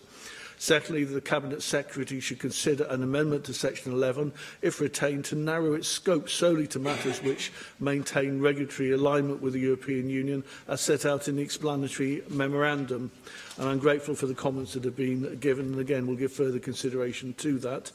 Finally, the Cabinet Secretary should table amendments to the bill to provide a sunset clause requiring that Section 11 is repealed with effect after 5 years from exit day, unless regulations subject to the affirmative procedure provide otherwise. And before such regulations are made, we recommend they are informed by a review undertaken by an Assembly committee. Sections 13 and 14 do not provide a consent for the National Assembly, even where UK ministers are amending primary legislation, including acts and measures of the National Assembly, and for that reason we recommended in our report that he justified this approach and explains how the consent role fits with the statutory instrument consent process set out in Standing Order 30A, that's recommendation 6. All recommendations made under the bill are subject to the scrutiny framework set out in Schedule 2, which provides for 3 different scrutiny procedures: the standard affirmative procedure, the urgent procedure and the enhanced affirmative procedure. We recommended that the Cabinet Secretary should table amendments requiring explanatory memoranda accompanying regulations made under the bill to be clear and transparent in explaining, for example, why the affirmative and urgent procedures should apply, what changes are being made by the regulations and why, and the impact of the regulations may have on equality and on human rights. And we look forward to the written, the detailed responses in due course, but I'm also grateful to the extent to which the Cabinet Secretary has been able to deal with some of those matters in advance at this particular plenary session. David Melding. Presiding Officer, there is no emergency. There is no need for this bill, and it's the opinion of us on this side of the House that this is in fact a bogus bill. I have to observe that when the Cabinet Secretary was making his speech on the principle of this bill, 7 members of the Labour group were here in the chamber, or 6 apart from him. There's been a vast influx since of 1 additional member coming in. I mean, perhaps this is an emergency bill after all. I mean, the evacuation of the Labour group from the chamber was certainly comprehensive and efficient. But I think this really does show you what's going on here in an pale attempt grandstand. But yeah, well, the Minister, okay. Cabinet Secretary, you can't just turn around and speak to the member I'm when going to he's on answer his him feet. first. The Cabinet Secretary turned round and said, well, you've not got much to say, have you? Look how many of your colleagues are here. We realise this is bogus. I've given them, my colleagues, time off because I didn't want them to have to sit through this parody produced by the Welsh Labour government. Can I thank the Chair of the CLAC Committee for acknowledging that the report they made was not unanimous. Let me say, it's the first report of this, the Fifth Assembly, not to be agreed on a consensus basis. And in the Fourth Assembly, every CLAC report was agreed by consensus. And I do not agree that there's been full or proper scrutiny by CLAC. There was as adequate scrutiny as was could be made in the available time. But really, to just have the Minister in for an hour and then to spend half an hour on a report that is then not digested in draft and considered over several weeks, which is what we do to routine legislation. And we are proposing to pass fundamental constitutional law in this manner. We're not going to have any part of this. And anyway, the constitutional protection we have in this delicate procedure, I acknowledge exiting the EU causes many constitutional challenges within the United Kingdom. But the protection we have is the LCM process. And the government has made a great mistake in shifting from that and shifting on to the ground of the Scottish Government, where nationalism is their primary concern, not the integrity of the United Kingdom. I did see David first. I mean, I will attempt to give way to Simon later. I'm sure you can give way to my colleague immediately after myself. But you identify that, and I think it's in the intention, you identify the fact that you said that you don't see the need for this bill, that it's constitutionally not appropriate. You talk about Scotland and you feel for Scotland. But isn't the reality is, if an LCM is defeated in this House, then what is the alternative you're suggesting to happen? Because if I understand it right, LCM is defeated and the UK Government accepts the LCM, we could be leaving without any protection for our laws whatsoever. So what is your recommendation we do afterwards? Look, the fact of the matter is, if an LCM is rejected in the National Assembly for Wales, and presumably at the same time in the Scottish Parliament, the United Kingdom will be in a constitutional crisis. That's why the LCM process is a proper protection of our rights and our position. What you are engaged in is a negotiation tactic, and we should not be part, as the legislature, of these games. Can I just say, the EU withdrawal bill is the appropriate UK legislation to proceed with this matter. It is the UK state that is withdrawn from the EU, not the home nations individually. And as I said, this legislation at a UK level requires an LCM process. So we do not believe that the Welsh Government's bill can be effectively scrutinised. We will obviously vote against the motion this afternoon. And can I just say, Presiding Officer, we have decided to take the extraordinary step of not proposing any amendments should this bill proceed to its next stage, because we do not want to engage in the parody that inevitably would then follow. Does Di Lloyd want to intervene? I'm disappointed by your contribution, really, because obviously legislative committees down the years in this place, we've just been scrutinising the process. Regardless of what you think about the legislation, lots of us have been involved in scrutinising a process of a bill that we don't actually agree with. I was disappointed that actually you withdrew yourself from that scrutiny process because of this preordained decision that you don't like the idea of a continuity bill. Can I just say, Presiding Officer, I did not withdraw myself from any process. I attended all the public session of CLAC and all but the last 2 or 3 minutes of your deliberations. I withdrew when I said that in principle I could not support the report. Therefore, I was leaving so that the other committee members could then proceed and agree to the parts that they then indicated in their report, and which was quoted by the Minister. I did not intervene on him to undermine perhaps some of the points he was making, that was a report that was unanimous, because he had not made that clear, though he didn't need to, so I'm not accusing him of anything inappropriate. I have cooperated effectively. We all know this bill cannot be scrutinised in anything like a proper, full fashion, and we should not be playing with legislation, certainly not constitutional legislation, in this way. I also fear, Presiding Officer, that this emergency bill risks undermining the negotiations that have been ongoing for several months with the UK Government. Now, I'm not naive about what goes on, and I'm sure there's great resilience both sides of the M4, and I hope that does genuinely continue, because we do need an agreement at the end of this, and let's hope that we will forget this afternoon's sad episode when we get proper agreement in the future.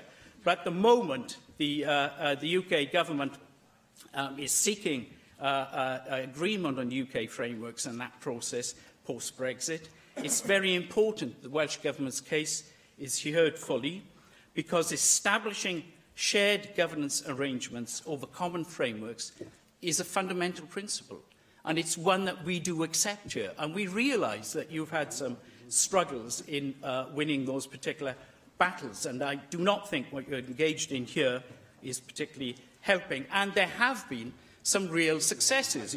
I'd have to say the Welsh Government has already achieved a lot in terms of the amendments that were laid in the House of Lords yesterday. Now, I realise they don't go as far as you would like, and some of what you want has not yet been delivered. But it's an ongoing process, which indeed continues tomorrow with the First Minister meeting with the Prime Minister. And that's the appropriate time to take things forward and see if we can reach a full agreement. So our position, to conclude, as I'm rapidly running out of time, is that a UK bill is the only way to proceed, the only way we can have proper clarity in this process. And we have the protection afforded by the LCM process. To have two competing statutes governing Brexit would create wholesale confusion. We need clarity, not confusion. This serves no one's purpose. I regret that the Welsh Government has allied itself so closely to the Scottish Government. I fear this may deflect the Welsh Government from pursuing the interests of Wales to secure a clear Brexit, which will strengthen the governance arrangements of the UK. I also fear that if the Welsh and presumably the Scottish bill proceeds, then the success of the EU withdrawal bill in Westminster will be threatened, and it's likely this matter will then appear before the Supreme Court. Confusion, confusion, confusion. Let's stop this nonsense and vote against this motion. Leanne Wood. I'm again encouraged to speak this week on the general principles of the Continuity Bill following its introduction last week. Plaid Cymru will of course be voting for the general principles of this bill, and we've been consistent in calling for this bill. We've been calling for this bill since at least last summer in anticipation of a Westminster power grab. In terms of content, the emergency procedure will now move very quickly, so any amendments will have to be considered over the next few days. I note the report laid by the Constitutional and Legislative Affairs Committee, and I hope that the improvements to the bill can be made on issues like including a sunset clause, whilst maintaining the need for this bill to become law. Since last week's debate, where the bill was introduced, the UK Government has admitted in an internal memo that it has been unable to rebut the claims of a power grab. In effect, UK Government officials have conceded that the argument that there isn't a power grab has been ineffective. And we know that the UK Government's amendments, which have been tabled without the agreement of the Welsh and Scottish Governments, facilitate a power grab. They do so by giving the UK Government a power to impose restrictions in areas which are devolved. When imposing those restrictions, the UK Government will have to consult with devolved administrations. The devolved administrations and parliaments, including this Assembly, would have no final say over the UK Government's use of those powers. The UK Government would use those powers to create new UK frameworks. Those frameworks would not be co-produced to be truly multinational frameworks, but would be made in Westminster with some devolved consultation, and that is not good enough. Yeah. I'm grateful, and she will have heard, as I did, David Melding say that the LCM process, which relates to the bill, would be a protection in here, but of course that gives us no protection with all these regulations made by Henry VIII powers, which only have to be consulted with the Welsh Government, not even the Assembly, and this bill before us today is not bogus at all. It's a fundamental constitutional act of protecting our devolved settlement here, which will strengthen the government's arms, hopefully for negotiation, but if not, we are setting out very clearly how we will protect Welsh devolution. Unfortunately, the Conservatives have turned their back on that. Absolutely correct. And the frameworks designed in this way could cover areas of critical importance, of course, to the Welsh economy. The UK Government's analysis of EU law also suggests that frameworks would be required in a host of areas related to food, farming, the environment. They could also include state aid, public procurement and geographical indicators. These are the real bread and butter issues at stake, on top, of course, of the issue of democracy. The need for a continuity bill is therefore growing rather than receding. It's critical that we develop a strong and effective bill to protect our two referendum victories and to keep control over our own devolved powers. And in the coming days, it is vital that the Welsh Government does not back down. The position here has overwhelming Assembly support, and there should be no concession which turns back the clock on devolution. This is a debate about where power lies in this state after Brexit. Will UK frameworks be set centrally from Westminster, or will they be co-produced by equal governments, by equal nations? Plaid Cymru hopes that we in Wales continue to hold the line, because this issue is far bigger than any single political party. This continuity bill has seen our country, with the support of at least 3 of the 4 parties, become relevant in a UK debate. And it's worth pointing out this isn't about whether you support Remain or Leave, otherwise it would not have secured the support of UKIP. This is about Wales. It's essential that the Welsh Government does not throw that supported position away, and that this National Assembly stands up for itself and for our nation. I listened in some perplexity to the speech of David Melding, and he seemed to be speaking in a kind of vacuum, as though the reason why we're here today has nothing to do with the United Kingdom government. This is not a bogus bill, and if there is a constitutional crisis looming, it comes about because something which was entirely predictable has happened because of the neglect of the United Kingdom government to take this process seriously.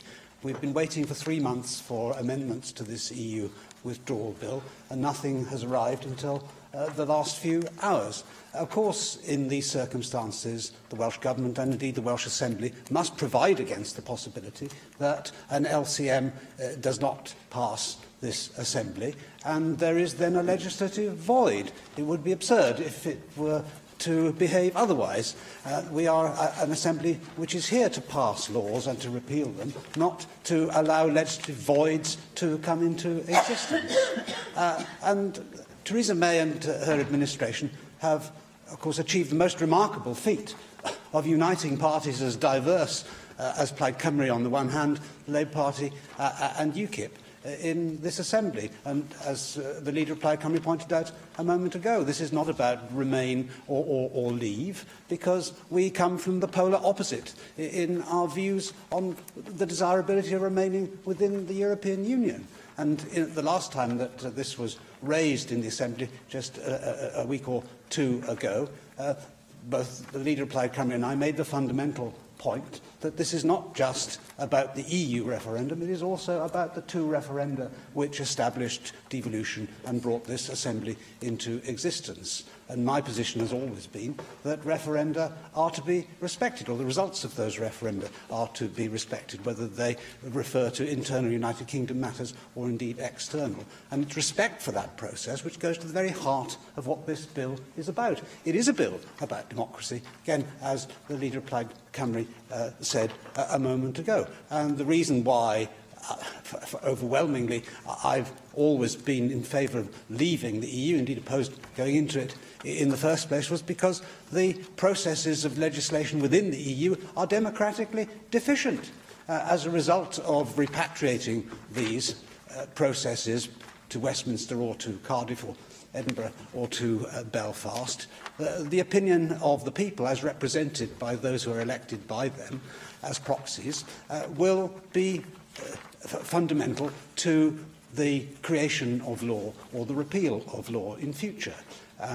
The European Union, as it has developed, created a corpus of law which was immune from the democratic process. The European Court itself, in judgments going back as far as 1963, gave itself the power to override democratic processes.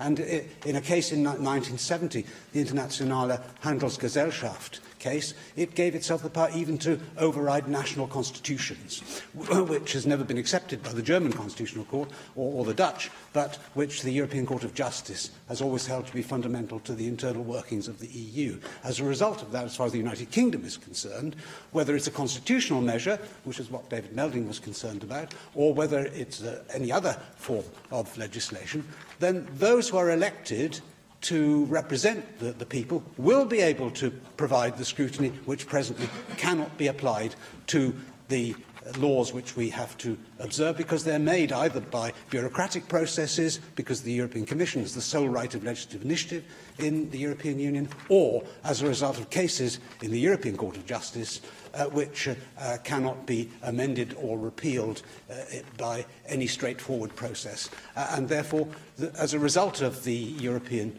Union withdrawal bill, we will be repatriating those powers to the parliaments of the United Kingdom, and by that I mean the devolved parliaments as well as the UK Parliament at Westminster. I see that as a wholly benign process. There are, of course, short-term constitutional difficulties that this process brings about, and Clause 11 of this bill is one of them. The issue of Henry VIII clauses. I am prepared to accept, for the short term, that this clause is necessary in order to provide ourselves with the legislative certainty that we need for the future.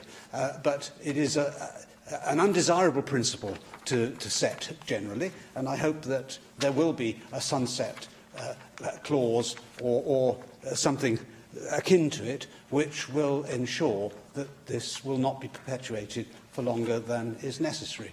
The legislative task before us to consider or reconsider 44, 45 years of legislation is vast. That cannot be conducted in a meaningful way without these extraordinary powers. And over the course of many years ahead, we'll have the opportunity to repeal, amend as necessary. But I consider this to be a vitally necessary bill to protect the interests of the Welsh people as well as of the British people. I see no contradiction or conflict between the two, and I regret that the United Kingdom government has created a wholly unnecessary degree of friction in what otherwise I should have thought would have been regarded by most Conservatives as a wholly beneficial process of restoring democracy to the British people and the Welsh people.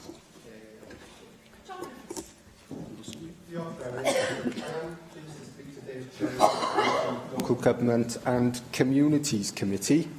We have been considering the human rights implications of leaving the European Union over the past year. In December, we outlined a number of core principles that we identified. Our overriding priority is that there is no regression in equality and human rights protections once we have left the European Union.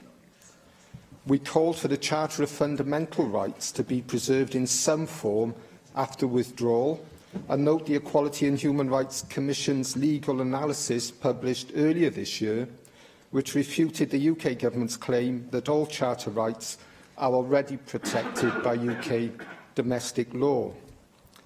Therefore, Llywydd, I am pleased to see the inclusion of Section 7 in the bill before us today, requiring EU-derived Welsh law to be interpreted in line with the Charter of Fundamental Rights. It is also important to us that, as well as preserving the rights that currently exist, Wales continues to be a global leader, and that the level of protections continue to keep pace with developments across the EU after we have left. We called for a formal mechanism to track future developments in human rights and equality in the EU to ensure Welsh citizens benefit from the same levels of protections as EU citizens. I am therefore pleased to see the inclusion of Section 11 in this bill, which would allow Welsh ministers to make regulations introducing new legislation or to modify existing legislation to enable Wales to keep pace with any new EU legislation following our departure. And further, Llywydd, we would call on the Welsh Government to use all available levers to ensure continued protection of equality and human rights in Wales, including considering commencing the duty in the Equality Act 2010, which requires public bodies to make decisions in a way that tackles the inequalities arising from socio-economic disadvantage, and looking to incorporate international human rights treaties into Welsh law. As we are all aware, this was successfully achieved with the Rights of Children and Young Persons measure. Llywydd, I am pleased that the Welsh Government has used this bill to help provide protection of equality and human rights. Going forward, as a committee, we will continue to follow keenly this element of the negotiations and withdrawal process. Diolch yn fawr. Jane Hunt. Well, the Finance Cabinet Secretary's statement on the JMC European negotiations last week I thought was very helpful, and we realised how important, in fact, the JMCP will be tomorrow. The Cabinet Secretary said in his statement there was a positive spirit on all sides of the JMCN, but that the UK Government will still be tabling the amendments, their amendments, and it's in that vein that we are debating the law derived from the EU Wells Bill, the Continuity Bill as we're calling it, here today. And it was very helpful to again have those provisions, those recommendations from the CLACT report spelt out, giving the case for supporting the bill, taking into account, of course, David Melding's reservations that he's expressed today as a member. But I also noted that Geraint Talvin Davis said this week, and I quote, "The Continuity Bill is designed to ensure that a huge legislative sinkhole does not emerge under the Government of Wales if the National Assembly for Wales is not able to give its consent to the EU withdrawal bill going through Westminster." So, Llywydd, although I accept the political backdrop to the Continuity Bill and hope, like the Welsh Government, that the UK Government will see sense and support our amendments of the Welsh and Scottish Governments, so favourably received in the Lords, I would also like to follow John Griffiths and welcome Section 7 of the Continuity Bill, which sets out how the body of the EU-derived Welsh law created by the bill should be interpreted by the courts. As Section 7 states, the Continuity Bill makes similar provisions to the EU Withdrawal Bill, but with one notable difference, and that is it allows for EU-derived Welsh law to be interpreted in line with the Charter of Fundamental Rights, which is not being transposed into UK law by the EU Withdrawal Bill. And as is clear, our Continuity Bill does not purport to transpose the rights contained in the Charter into Welsh law as freestanding rights, but it would ensure that where the courts in England and Wales are considering provisions of EU-derived Welsh law, they continue after Brexit to interpret those provisions in line with the rights and principles set out in the Charter. And we recently took evidence in the External Affairs and Additional Legislation Committee, as John Griffiths, your committee, did. We took evidence on the equality impacts of Brexit, and expert witnesses drew attention to the EU Charter of Fundamental Rights. One of the main concerns about Brexit's impact on human rights and equality is the potential loss of the Charter. If the EU withdrawal bill goes ahead as planned, the UK will not have to comply with the Charter when making laws and administrative decisions in areas previously within EU competence, such as consumer protection or workers' rights. The Charter rights go beyond those in the Human Rights Act and the Equality Act, including a range of social and workers' rights, such as the right to fair working conditions, protection against unjustified dismissal and access to healthcare, social and housing assistance. And in giving evidence to the EAL committee, Professor Simon Hoffman said he couldn't see any reason why the EU Charter can't be incorporated into UK law, as was suggested by the Equality and Human Rights Commission, with any necessary amendments to make it relevant to the UK post-Brexit. And in his evidence to the Equality, Local Government and Communities Committee, I note that Professor Thomas Glyn Watkin described equality and human rights protection in the UK on exit day as a freeze frame, while protection in EU countries could increase at a faster rate than in the UK. So we must work to avoid that. And I'm grateful that John Griffiths has highlighted Section 11. We must continue to progress with equality, protection and enhancement in Wales. And I'm sure that our human rights and equalities witnesses, but the people of Wales will welcome those provisions in our bill today. And I'm also clear that raising these issues is in line with the spirit of the clauses in our Government of Wales legislation in terms of abiding by equality of opportunity. So I support this stage of the bill. I'm grateful for having the opportunity to make these points in support of Section 7 of the bill. Mandy Jones. Diolch, Llywydd.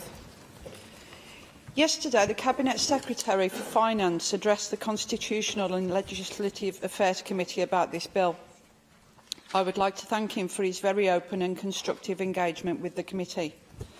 I too have very strong concerns about Section 11, and I do hope the Cabinet Secretary will clarify why primary legislation cannot be used to deliver regulatory alignment on a case-by-case basis, instead of the subordinate legislation envisaged under Section 11 as it currently stands. One of the recommendations in the report released today by the committee is that Section 11 is repealed after 5 years from exit date unless regulations, subject to the affirmative procedure, provide otherwise. The committee also recommends a review as to the continuing need for the powers provided by Section 11. This review to be conducted by a committee of the National Assembly and involve full public consultation. I support this bill in principle, but I do suggest that we, as an Assembly, have not had an opportunity to discuss this bill and its implications in enough depth. Overview and effective scrutiny should never be compromised and are a vital part of our decision-making processes here in the Assembly. I call on the Cabinet Secretary for Finance to reply to the debate. Diolch yn fawr. Llywyd, can I thank the three committee chairs who've taken part in this afternoon's debate. It's immensely helpful to the Assembly to have the expert view that the different committees bring to this subject, and I think all three committee chairs were able to set out the positions established by their committees. John Griffiths drew attention to the Charter of Fundamental Rights, and we have been very glad to be able to make reference to that charter in our bill. But the real answer is for the UK's EU withdrawal bill to be amended to make the charter applicable to all domestic law. And there was a real push in the House of Lords on this matter, and the UK Minister has had to concede that he will come back to the House of Lords at report stage with further proposals on that matter. There is absolutely no legal reason, as Jane had said, quoting Professor Hoffman, why that cannot be done. And if it was done in that way, then not only would EU-derived Welsh law benefit from some of the Charter's protections, but the whole of domestic law, transposing EU law into UK law, would all go on benefiting from the Charter. David Rees and Mick Antoniou both reiterated what has long been the position of the government, that this bill is our second best choice. It's not what we want to do. We want to have an agreement with the UK government, a neglectful UK government, as Neil Hamilton said, who have just failed to put the necessary time and energy into coming to an agreement with us. It could have been done, it should have been done before now. We will go on making every effort we can to secure an agreement while the EU withdrawal bill is still alive in front of the Houses of Parliament. And if we do reach an agreement, then at whatever stage this bill has reached, we will rely on that bill rather than this fallback protection. It is nevertheless a fundamental protection, as Leanne Wood confirmed in responding to Simon Thomas's intervention. And I'm grateful for the continued and consistent support of Plaid Cymru in the development of this bill. Look forward to some further discussions on some of the points that Leanne Wood raised, particularly in relation to recommendation 5 of the CLAC Committee and a sunset clause in relation to section 11 of the bill. I thought you heard a pretty compelling case from Jane Hutt as to why section 11 is necessary in the short run, because of the way it will allow us to make sure that social protections available to EU citizens that otherwise would be denied to Welsh citizens can go on being afforded to them in the future. But I will think carefully about what CLAC have said about the length of time that we should rely on this action, and I'm happy to have further discussions with those who have an interest in this matter. I should turn to what David Melding said. I imagine he was relying on that old political mantra that attack is the best means of defence, and if you have a particularly weak case to make, so long as you make it with sufficient brio, some people will think that there must be something in what was being said. I believe he is wrong. Many of the points he made today were not relevant to today's debate. They were very relevant to last week's decision on whether or not to take this bill through an emergency procedure, but we had that debate. And the National Assembly, by a very significant majority, agreed that with all the compromises that involves, it was necessary to take this bill as an emergency bill. I don't believe it's a bogus bill for a single moment. What it does is to fill the legislative void, to provide fundamental protections, to provide certainty to Welsh businesses and public services, and I hope that members will support it this afternoon. The proposal is to agree the motion. Does any member object? I will defer voting into this item until voting time.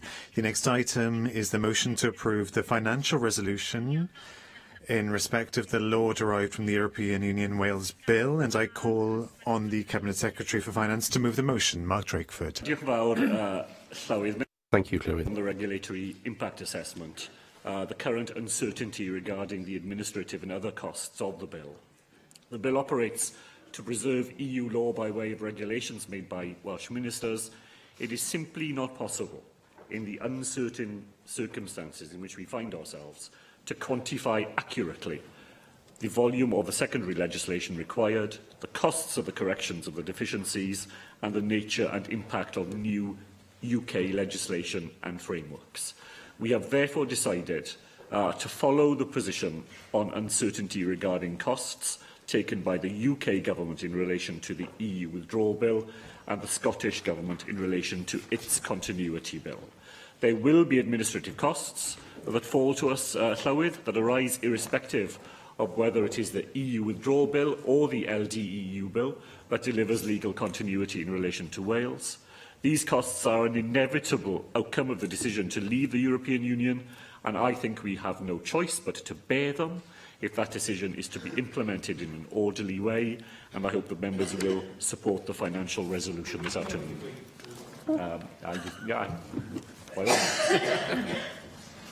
It's very generous of you, Cabinet Secretary. Thank you. Because it's just this point. You've set out that these costs would happen whether we take the Westminster route or this route. There are administrative costs for the Welsh Government in preparing for what people have voted for, so that's fine. But have you been able to ascertain at all whether the option in this bill is actually a more expensive option or a different costed option to that would arise from the EU Withdrawal Bill? And in terms of, I'm sure the Conservatives want to save public money, would it not be more appropriate, therefore, for the cheapest and most effective option using public resources to be followed in all cases? I think that's a principle we'd be happy to endorse. Llywydd, the answer takes me back to a point that David Rees raised in his original contribution, which is that while this bill allows us to transpose the whole of EU-derived Welsh law through the vehicle of this bill, it doesn't require us to do that. And if there were examples where it was more cost-effective to allow the UK to legislate on our behalf because it was uncontroversial and we had no difficulty with what was being proposed, I could imagine coming back to the floor of this Assembly to seek people's agreement to that. Where that is not possible, however, we would then have a vehicle that would allow us to do things, and we would do it in the most cost-effective way possible. There are no other speakers, and I take it that the Cabinet Secretary doesn't want to reply to himself. And as voting on the general principles of this bill has been deferred until voting time, I will defer the vote also on the financial resolution until voting time, which takes us to the debate on the general principles of the public health, minimum price for alcohol Wales Bill, and I call on the Cabinet Secretary for Health and Social Services to move the motion. Vaughan Gething.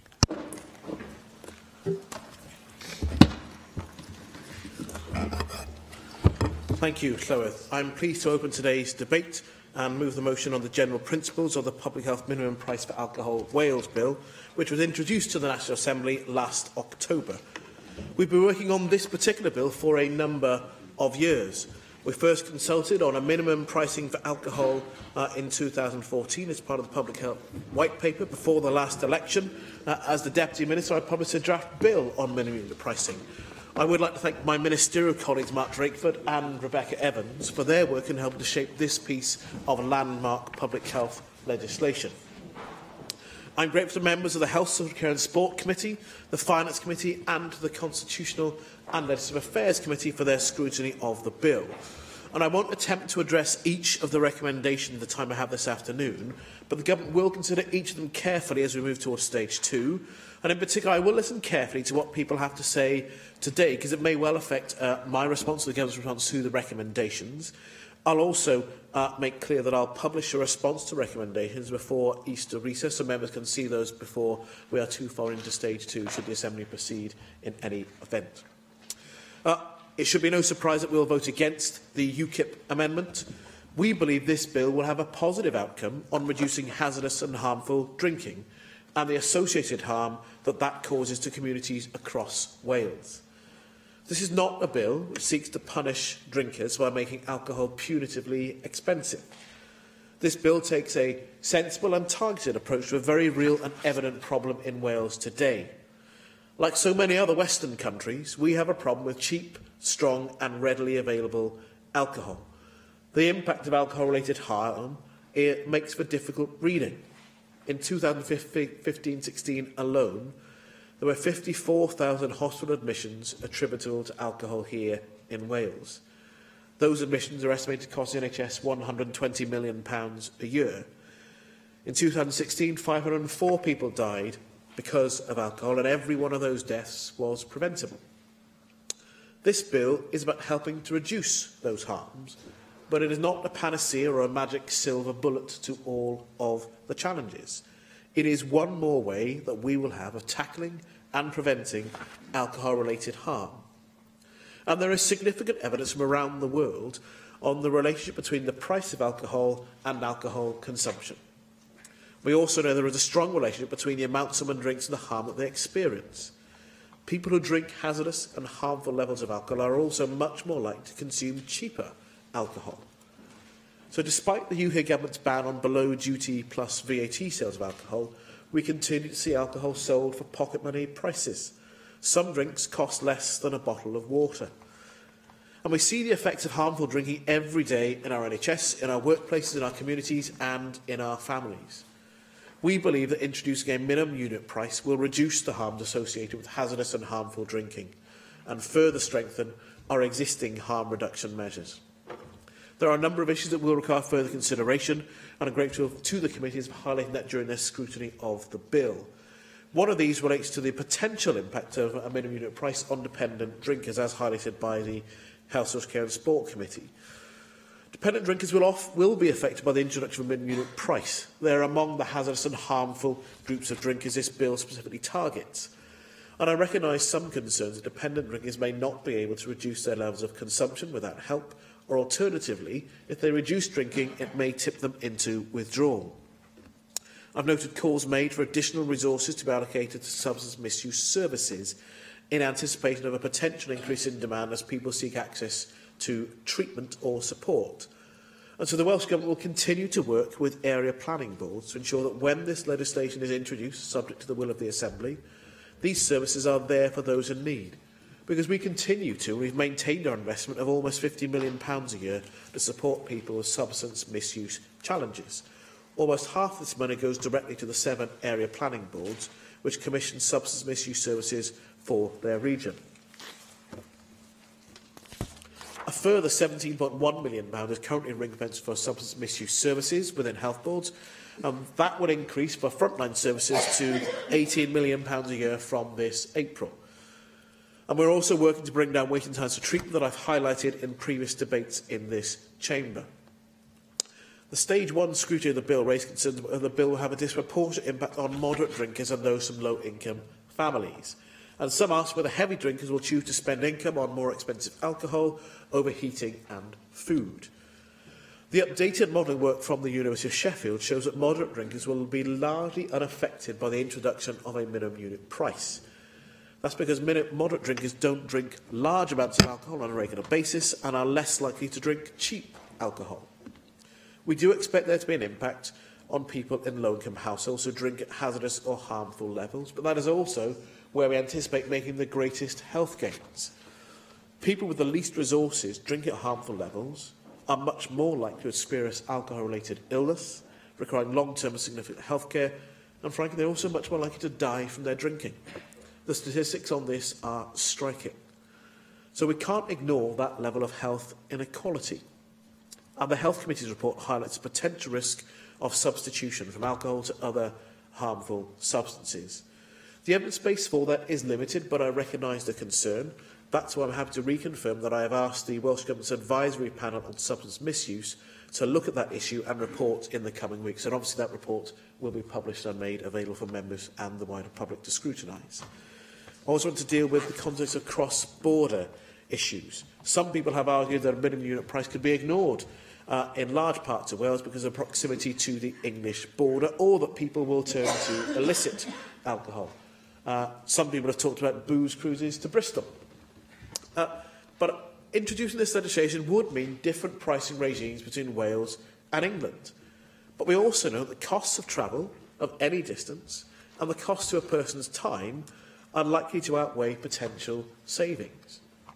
I remain hopeful that the UK Government will follow our lead and Scotland's lead and introduce minimum unit pricing, just as they followed our lead on the smoking ban and carry bag charges too. We'll work with partners to identify any impacts of a minimum unit price around the sale or consumption of illegal alcohol, again an issue raised in the Health Committee report. In the past few months, there has been discussion whether the level of the bill, of the minimum unit price, should be on the face of the bill. The Government's view remains the same. Specifying the level in regulations gives us the opportunity to remain flexible and respond to changing circumstances. That position is supported by the Health Committee and external stakeholders, including Public Health Wales, although I recognise the CLAC Committee came to a different view in their recommendations. So we'll continue to proceed on the basis of specifying the level of a minimum unit price in regulations to be agreed by the National Assembly under an affirmative procedure. In terms of how that will be specified, we'll look at the modelled impacts of different levels of a minimum unit price and then make a balanced decision. I again wish to reiterate that I would consult on the proposed level and publish a regulatory impact assessment with a thorough financial assessment of the impacts alongside the draft regulations. The CLAC Committee asked me to set out our justification, including illustrative examples on the face of the bill. And these are exactly that. They explain how to calculate the applicable minimum price for alcohol. In particular, members asked for clarification on how we intend to avoid confusion if the level of the minimum price ends up being different to that included in examples in the bill. This is part of trying to make the legislation accessible and easy to understand. They involve mathematical calculations, and we felt examples on the bill would help people to understand. That's also been broadly welcomed by stakeholders in the response to the draft bill. So the bill and its supporting documents make it very clear that the minimum unit price will be whatever price is specified in regulations made by Welsh ministers with the positive agreement of this Assembly, and we will also make that clear in future guidance and communications. I want to turn to the issue about a voluntary levy that has been important to at least two committees. So some of the additional revenue that we expect to be raised could be put aside to be invested in public health, and I'm open to exploring this issue. I don't think we have the powers for a mandatory levy, but I'm happy to look at exploratory work to give us a fuller understanding of the outcome introduced in the legislation and better understand any increase in revenue for retailers and where the supply chain those would fall, to try and understand if a voluntary scheme would produce a real return to invest in public health. As I say, minimum unit price is not a silver bullet, Llywydd. It must be seen as part of our wider approach to reduce alcohol consumption and to have a healthier relationship with alcohol.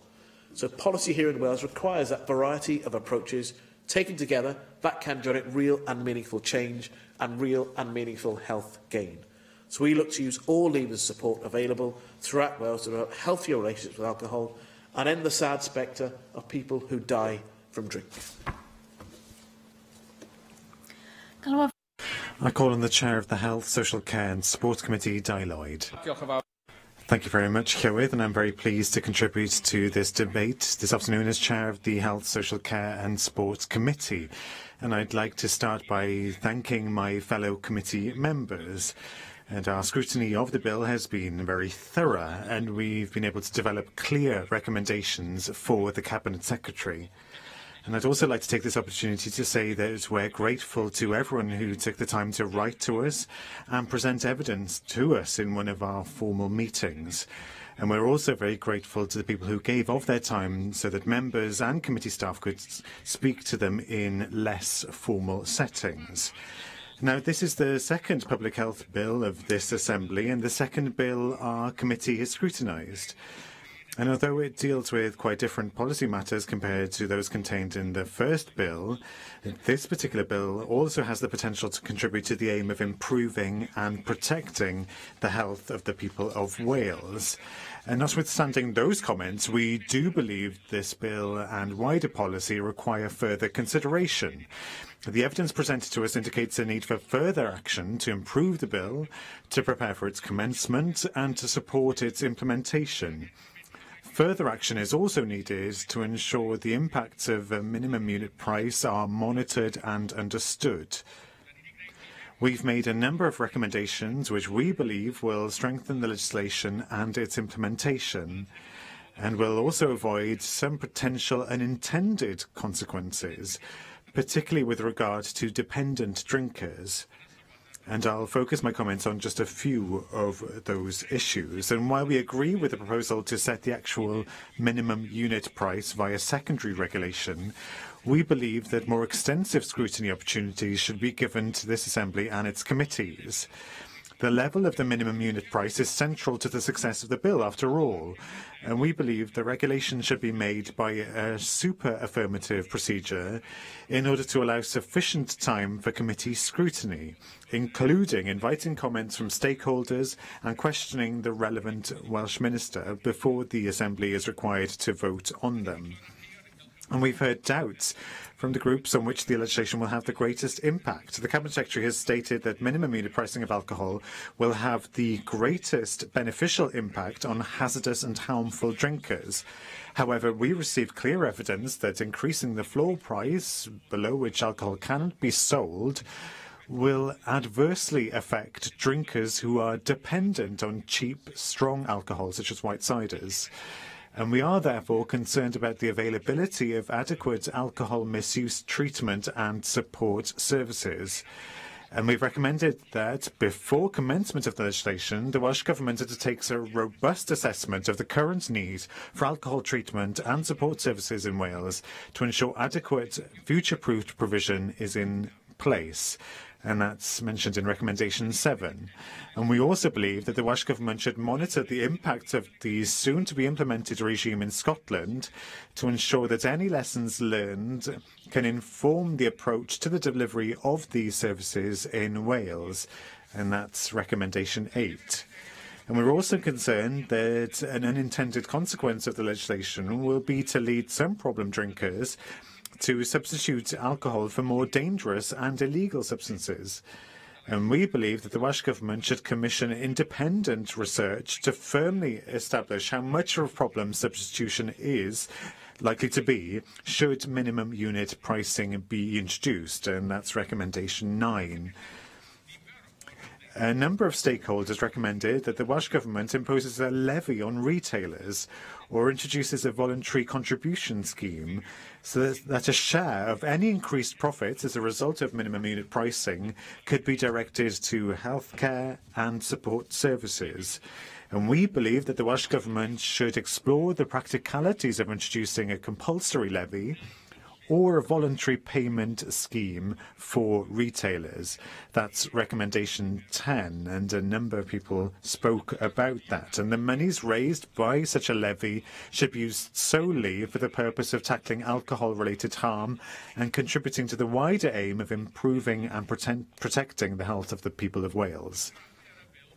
In scrutinising this bill, we were acutely aware that it is viewed by many with scepticism. And we're also aware that there are many misperceptions about the effect that the legislation will have on certain groups. As such, we think that communicating the purpose of the legislation to both the general public and the businesses affected will be critical to success as a health improvement measure. We note the Cabinet Secretary's comments regarding the allocation of monies for a communications plan, but do not believe that £100,000 is sufficient to fund this work.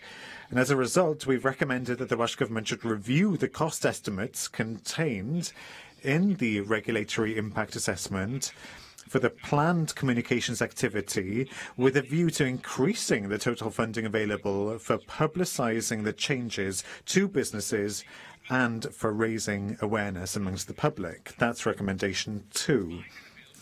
Now, the bill has great potential to help address some of the long-standing health concerns surrounding the effect of excess alcohol consumption in Wales.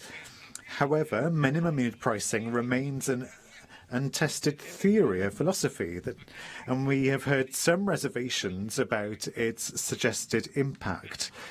And as a result, the evaluation of the effect of introducing minimum unit pricing in Wales is a critical and necessary element of this legislation.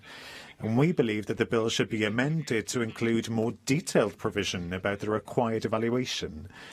And we've recommended that the evaluation must make reference to a number of things, including the impacts of minimum unit pricing on moderate drinkers, dependent drinkers, substitution behaviours, domestic violence and cross-border trade. And those issues are raised in recommendations 13 and 14. Now, the evidence we've received has emphasised that minimum pricing won't be effective in and of itself, and a range of measures are needed to tackle alcohol misuse. And we believe that there is merit in taking action on some of the additional measures identified by stakeholders, including requiring evidence-based health warnings from an independent regulatory body on every alcohol product label, and limiting alcohol advertising. And we urge the Cabinet Secretary to fully explore all opportunities, including pressing for action at UK level to ensure a comprehensive set of measures in place to reduce alcohol harm.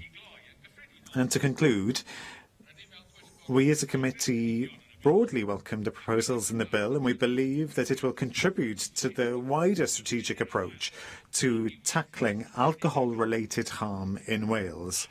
And for this reason, we recommend that the Assembly agrees the general principles of the bill. Thank you very much. I call on the Chair of the Constitutional and Legislative Affairs Committee, Mick Antoniff.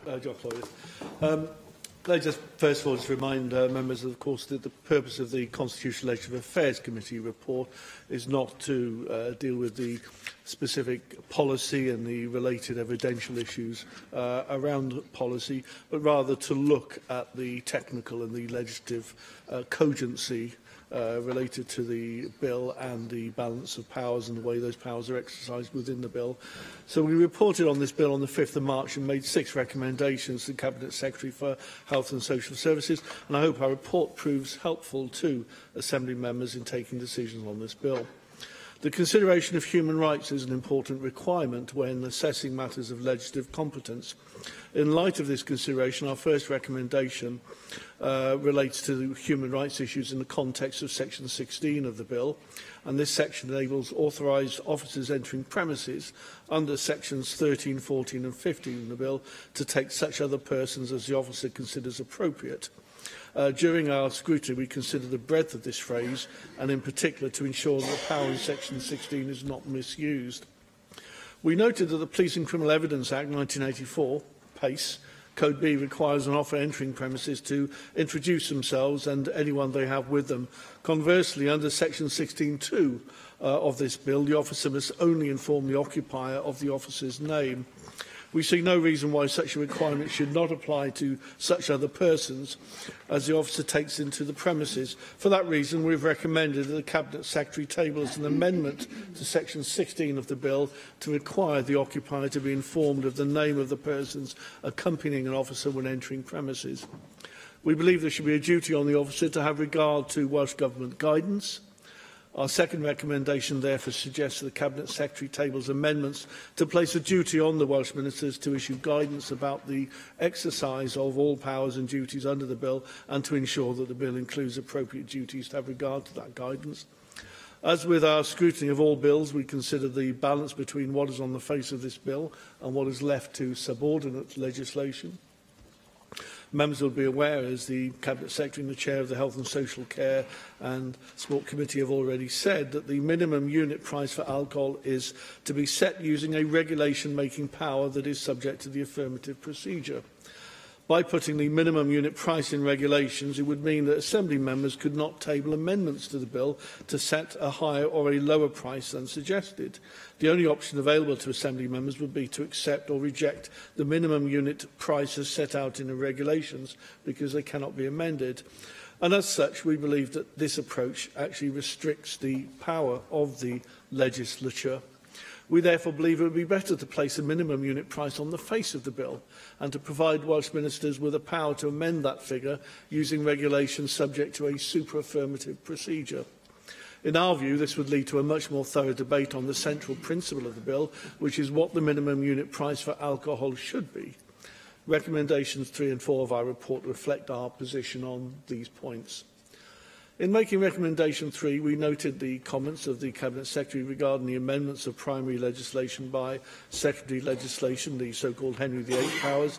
This committee has consistently expressed concern at the excessive use of such powers. We've accepted there are circumstances where they represent a sensible and appropriate compromise, provided they are subject to the affirmative procedure. We therefore do not consider it appropriate to argue that significant matters of public policy should be consigned to regulation-making powers, because there may be a need to change policy in the future, and because legislatures do not like Henry VIII powers. Whether a matter appears on the face of the bill should be determined by its policy significance, rather than whether it may or may not need to change in the future. And I'd like to conclude, therefore, by briefly just summarising our views on the inclusion of illustrative examples on the face of the bill and on the inclusion of a sunset clause.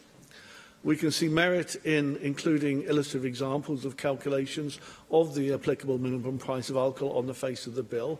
However, it was our view that it may prove confusing if the minimum unit price is contained in regulations and differs from the value used in the illustrative example.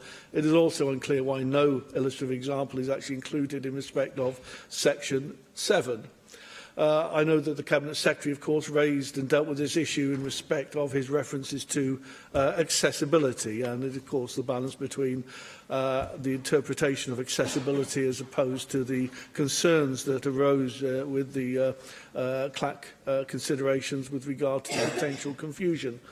Overall, we do not consider that the Cabinet Secretary has explained with sufficient clarity why it is necessary and best to place illustrative examples on the face of the bill, as opposed to an alternative option.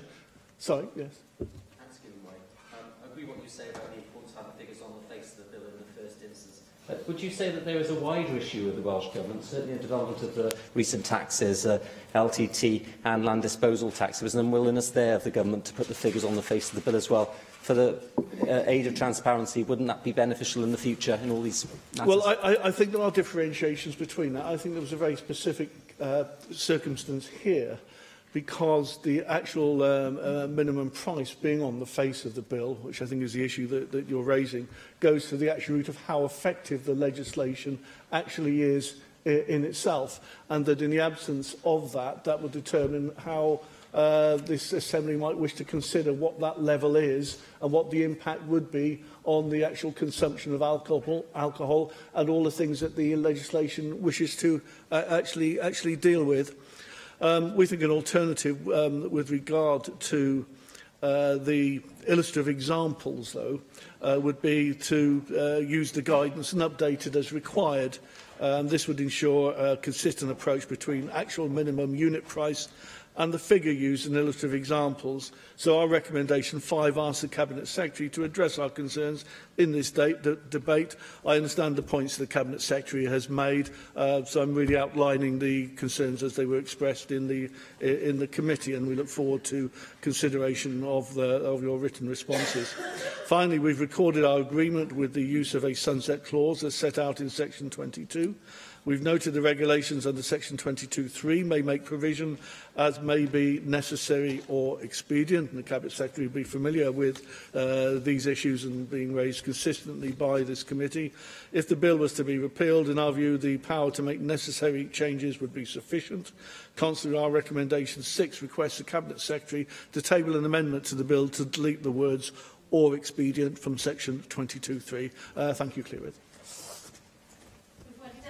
I have selected the amendment to the motion, and I call on Caroline Jones to move Amendment 1, tabled in the name of Neil Hamilton. I formally move the amendment tabled in the name of my colleague Neil Hamilton. Following our report in committee, I have been written to by many organisations, along with constituents, all opposing the minimum unit pricing. Therefore, I cannot share the premise that introducing minimum unit pricing is the correct way to address alcohol-related harm. Making alcohol more expensive will not stop people drinking to excess and is perceived to be unfair and penalises those who drink responsibly, particularly those on low incomes. There is growing evidence that the largest group of binge drinkers are middle-aged, high earners, and according to the Welsh Health Survey, 47% of the least deprived in Wales drink more than the recommended amount, and 28% of the least deprived in Wales are binge drinkers. 34% of men and 28% of women drank more than recommended limits on at least one day during the last week. Adults living in households in the highest income bracket are twice as likely to drink heavily as adults in the lowest income bracket. Evidence on purchasing behaviour presented to the Scottish Parliament's Health and Sport Committee showed that harmful drinkers in the highest income quintile are predicted to be buying 80 units a week of cheap alcohol. Increasing prices will do little to deter these people. Those in favour of minimum unit pricing for alcohol often point to Canada as a shining example of the policy working, but evidence from British Columbia show that between 2002 to 2011, alcohol-related deaths actually rose, as did hospital admissions attributable to alcohol. We should have learned from tobacco control measures that increasing prices does not deter heavy smokers, it just makes them poorer. And my concern here has always been the plight of children in a family where parents drink quite heavily. Often alcohol price increases, the children often go without and have a much poorer quality of life, therefore increasing inequality. I am afraid that minimum unit pricing will only lead to an increase in profits for the supermarkets and do little to encourage responsible drinking. There are concerns highlighted by the Huggard Centre that such legislation could lead to those struggling with alcohol addiction could be pushed into cheaper and readily available illegal drugs like spice. There is also concern that this legislation could fuel a move into black market alcohol, as we have seen with the tobacco trade, which has seen the trade in fake cigarettes containing very harmful chemicals explode. We also have to consider the fact that there are health benefits from responsible alcohol consumption, and more than 100 studies have shown that drinking 1 or 2 units of alcohol a day can actually reduce the risk of developing cardiovascular diseases by as much as 45%. However, I acknowledge drinking more than the recommended intake increases your risk of liver disease, can damage your heart and increase your chances of developing certain cancers. It is a balance that the majority of us manage, but sadly many do not. I agree with the Welsh Government that we have to do something to tackle the hundreds of alcohol-related deaths and tens of thousands of alcohol-related hospital admissions which occur each year. Minimum unit pricing, I feel, is not the way.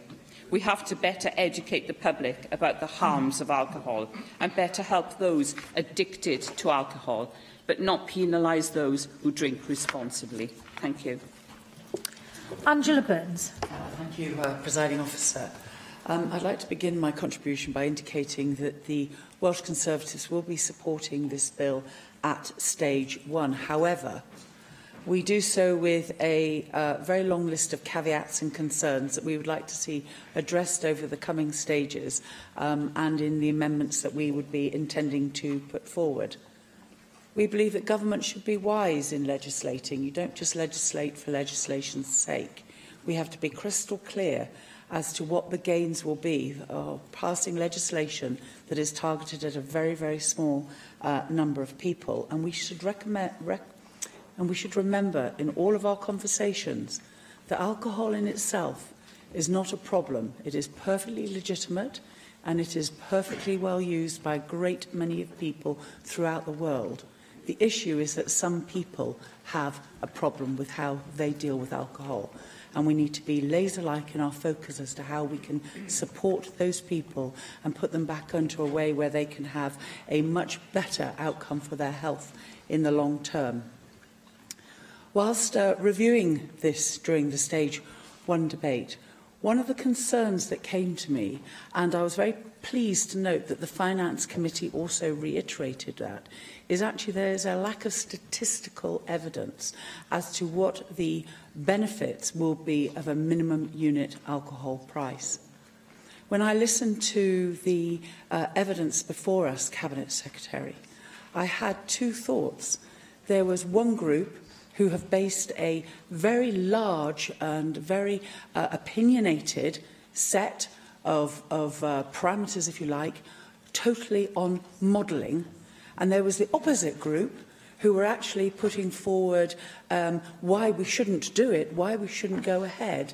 But they were very subjective in their evidence. And what I didn't get any sense of was a real clear, here is the evidence, you know, you make your decision. It was so opinionated, either one way or the other, throughout the whole of the evidence session, that I would like to try to flesh out in the next stage a much clearer sense of real hard empirical research that shows where minimum unit pricing can really help to bring people off of a disastrous path in terms of their complex relationship with alcohol. The Finance Committee actually said, you know, there is no, and I'm quoting, there's no statistical evidence that introducing an MUP will lead to a reduction in alcohol consumption. And given what I said at the very beginning about when you make legislation, you have to make it responsibly, and you have to have a very clear view of what it is you're trying to achieve. That, I think, Cabinet Secretary, is one of the clear responsibilities that you as a government must fulfil in the next stage of this bill. We must be absolutely crystal clear as to what we're going to achieve and make sure we've got the evidence for it. And if that evidence isn't there, we need to think long and hard about whether or not we should sit back and wait and see what the experiment in Scotland does before we follow it. And I do understand that there are a lot of other reasons why the Welsh Government wants to process this because of the timescales connected with Brexit, etc. But I think that it's our responsibility to look at that. I'm sorry, please forgive me. I do think that we absolutely agree, the Welsh Conservatives, with the, I have water, thank you, with the response from CLAC and about the necessary, about how we should look at putting on the face of the bill certain key parameters as to how we will move forward with this, and I'd like to see that explored in stage 2 as the government goes forward. I would like to, us to have a very long, hard look at the substitution effect. I think that this is something that has been glossed over, and again, when we look at the evidence base that we had coming before us, we asked as a committee, time and time again, that we should be able to find evidence from drugs charities, from other groups who deal with people who have substance misuse, as to what the journey might be for somebody who has an addiction issue.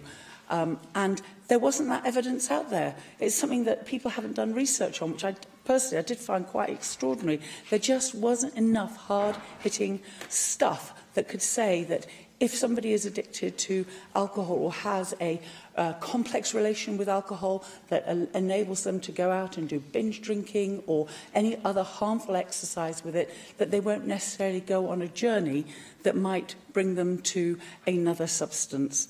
And I think that during stage 2, the Welsh Conservatives would like to see an awful lot more work done on that whole substitution theory. You know, we went out and we talked to the Huggard Centre.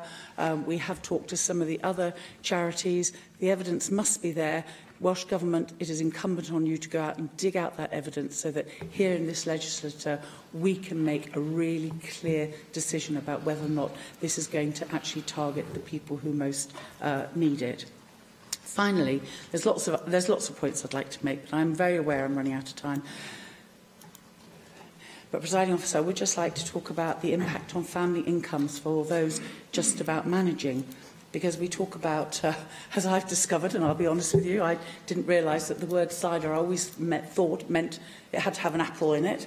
And we discovered that there are ciders out there that have never seen an apple, never been near an apple, and are just pure chemicals. And these are the kind of things that you're trying to eradicate through this bill. And, you know, I think that's a very worthwhile aim. However, there are a lot of people who are only just managing who will go out and buy value brands. They're drinking responsibly. It's, you know, one of the enjoyments they have in life. But a value brand will also be really badly hit by the minimum unit alcohol pricing bill. And you could look at perhaps an older person who goes out and buys a 4-pack of cider, not the ones, I don't think I'm allowed to mention them, but the ones who've never seen an apple, but the ones just above that, but are value brands. Their drinking bill would be increased by about £150 a year. These are people for whom they don't have very much money. It's a very small pleasure. They're not doing anything wrong. They're not being irresponsible. And I think, as Caroline may have mentioned in her contribution, we must make sure that this bill is equitable and fair. And it doesn't mean that those who've got money but drink irresponsibly can carry on doing it, and those who don't drink irresponsibly but for whom a little drink is actually a necessary part of their life, they end up being penalised unfairly, because I think that that would defeat all the objects of equity that I would hope that the Welsh Government wouldn't want to, you know, to step against. So I do forgive you, I do ask for your forgiveness for my inability to deliver this in a more quickly and timely fashion. We will support it at this stage, but there are a lot more questions to be asked. And Welsh Government, it is incumbent on you to provide some of these answers if you wish the Welsh Conservatives to continue to support this bill to fruition.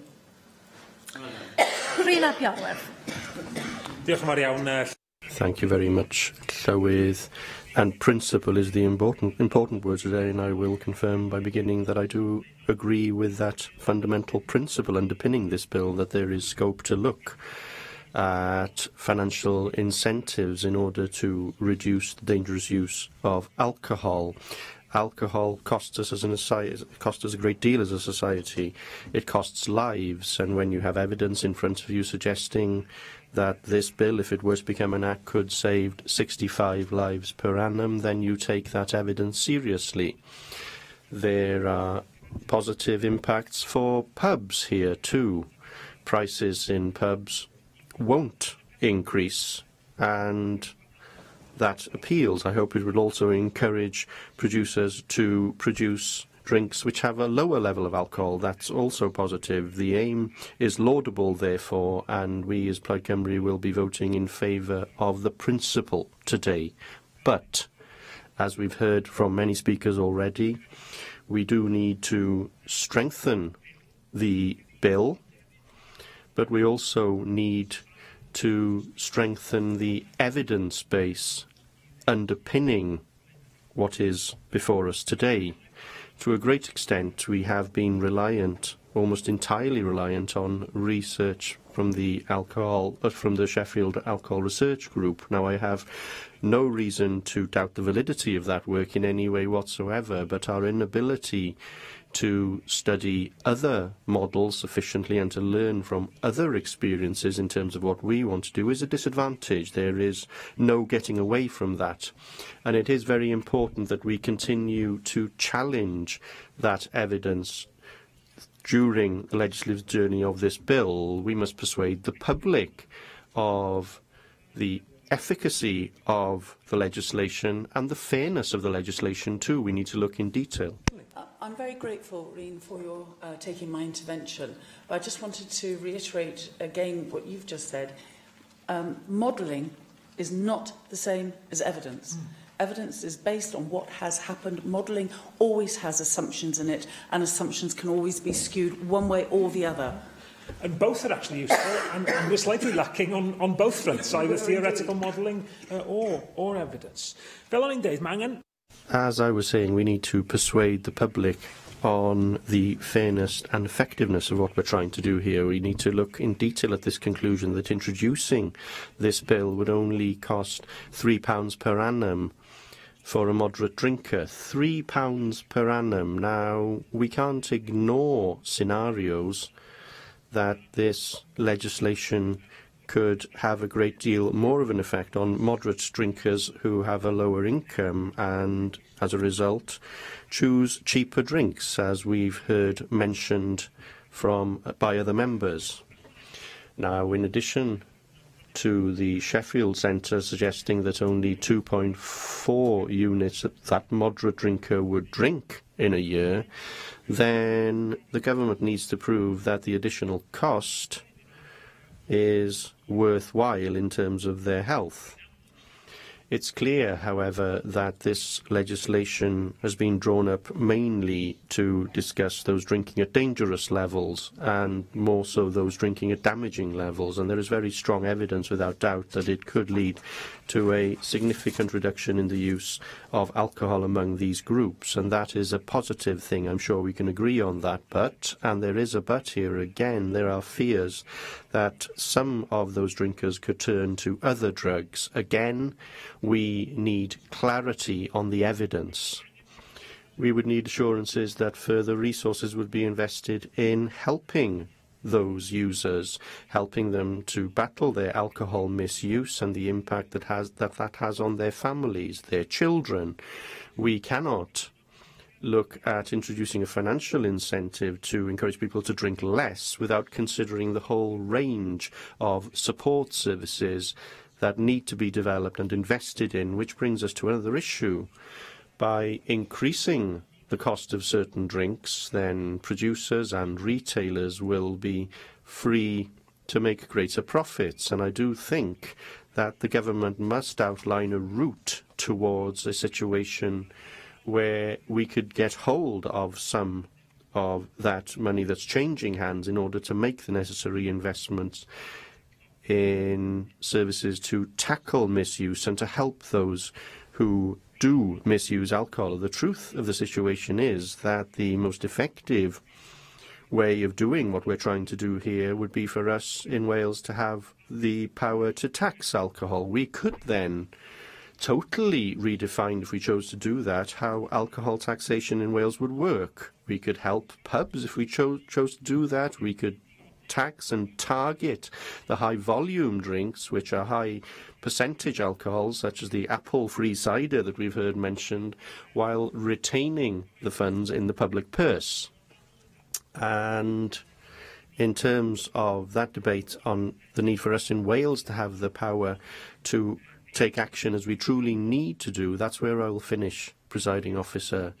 Now, this is legislation which is against the clock, and that is because of what we on these benches warned about at the time, namely that the Wales Act, which came into force against our will actually withdraws the powers that we have to legislate in this area from this place, and we'll do that in the near future. If we need to take action, we need to take action now, or we will not have those powers. And we do support the principle. What we need assurances on is that we are taking the right steps to protect the health and the other interests of our citizens here in Wales. It's the UK Parliament that's put us in this corner. John Griffiths. Diolch, Llywydd. I want to speak briefly in support of the general principles of the proposed legislation.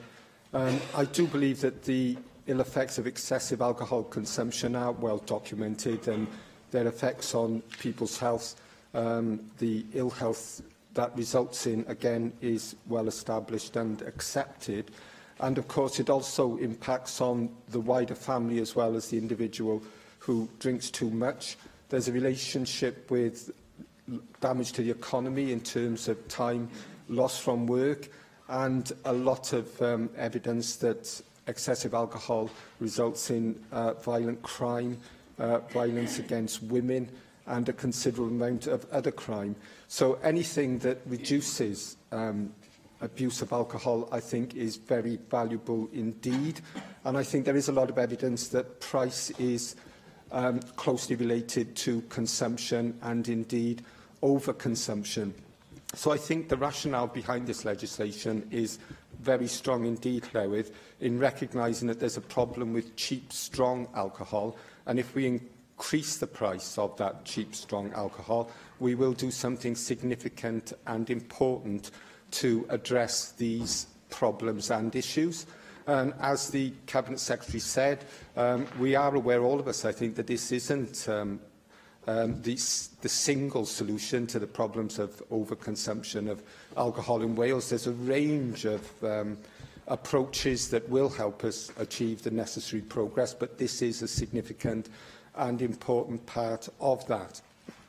And the only other thing I'd like to say, Clywyd, the other thing I'd like to say is that, as others have mentioned, obviously an important part of making necessary progress will be to ensure that we have the right support services available right across Wales to help people address their overconsumption of alcohol problems, given the focus that this legislation will bring to those issues. I'm very familiar with the work of Kaleidoscope, for example, and the Gwent Drug and Alcohol services, which I believe are very important and beneficial in my area. And I know there are other similar services right across Wales, along with a range of other more general approaches through our health sector. It will be very important to ensure that those services are adequate to deal with what may well be an increased demand for the services if this legislation is, as I hope it will be, implemented. And again, I know the Cabinet Secretary is very much alive to those issues also. Neil Hamilton. UKIP will be opposing this resolution today. I'm sorry to see that none of the other parties in the Assembly will do so as well. In his introduction, the Cabinet Secretary said that this is a targeted measure. It is in one sense, because it targets the many without actually benefiting the few who drink irresponsibly, whereas most people like a drink and they drink responsibly. There is a very small minority that cause problems for themselves and for the rest of society. The key question is, nobody doubts the ill effects of excessive drinking, which John Griffiths has just alluded to, but the question is whether a measure of this kind is likely to be effective in targeting those people. The evidence, such as it is, proves the opposite, in fact, and this comes out in the report of the Health Committee, and indeed the evidence that we received on the Finance Committee as well.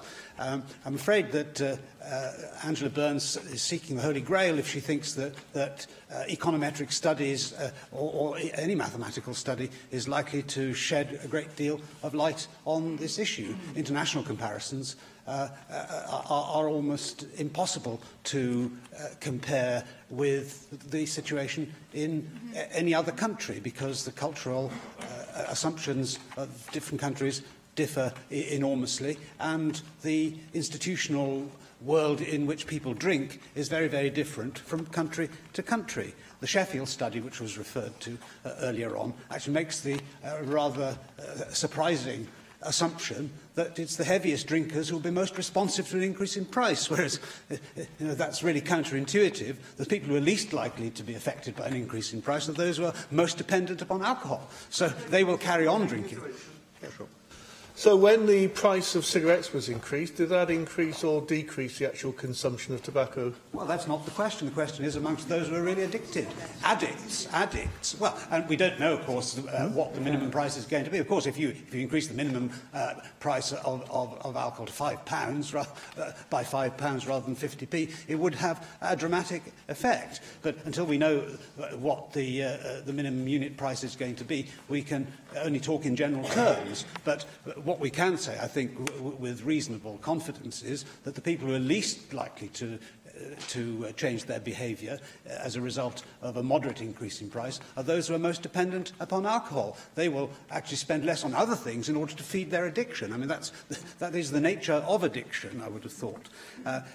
There's been a study done of British Columbia which did introduce minimum pricing, which has been cited as justification for this bill. But actually, that also suffers from all sorts of methodological flaws.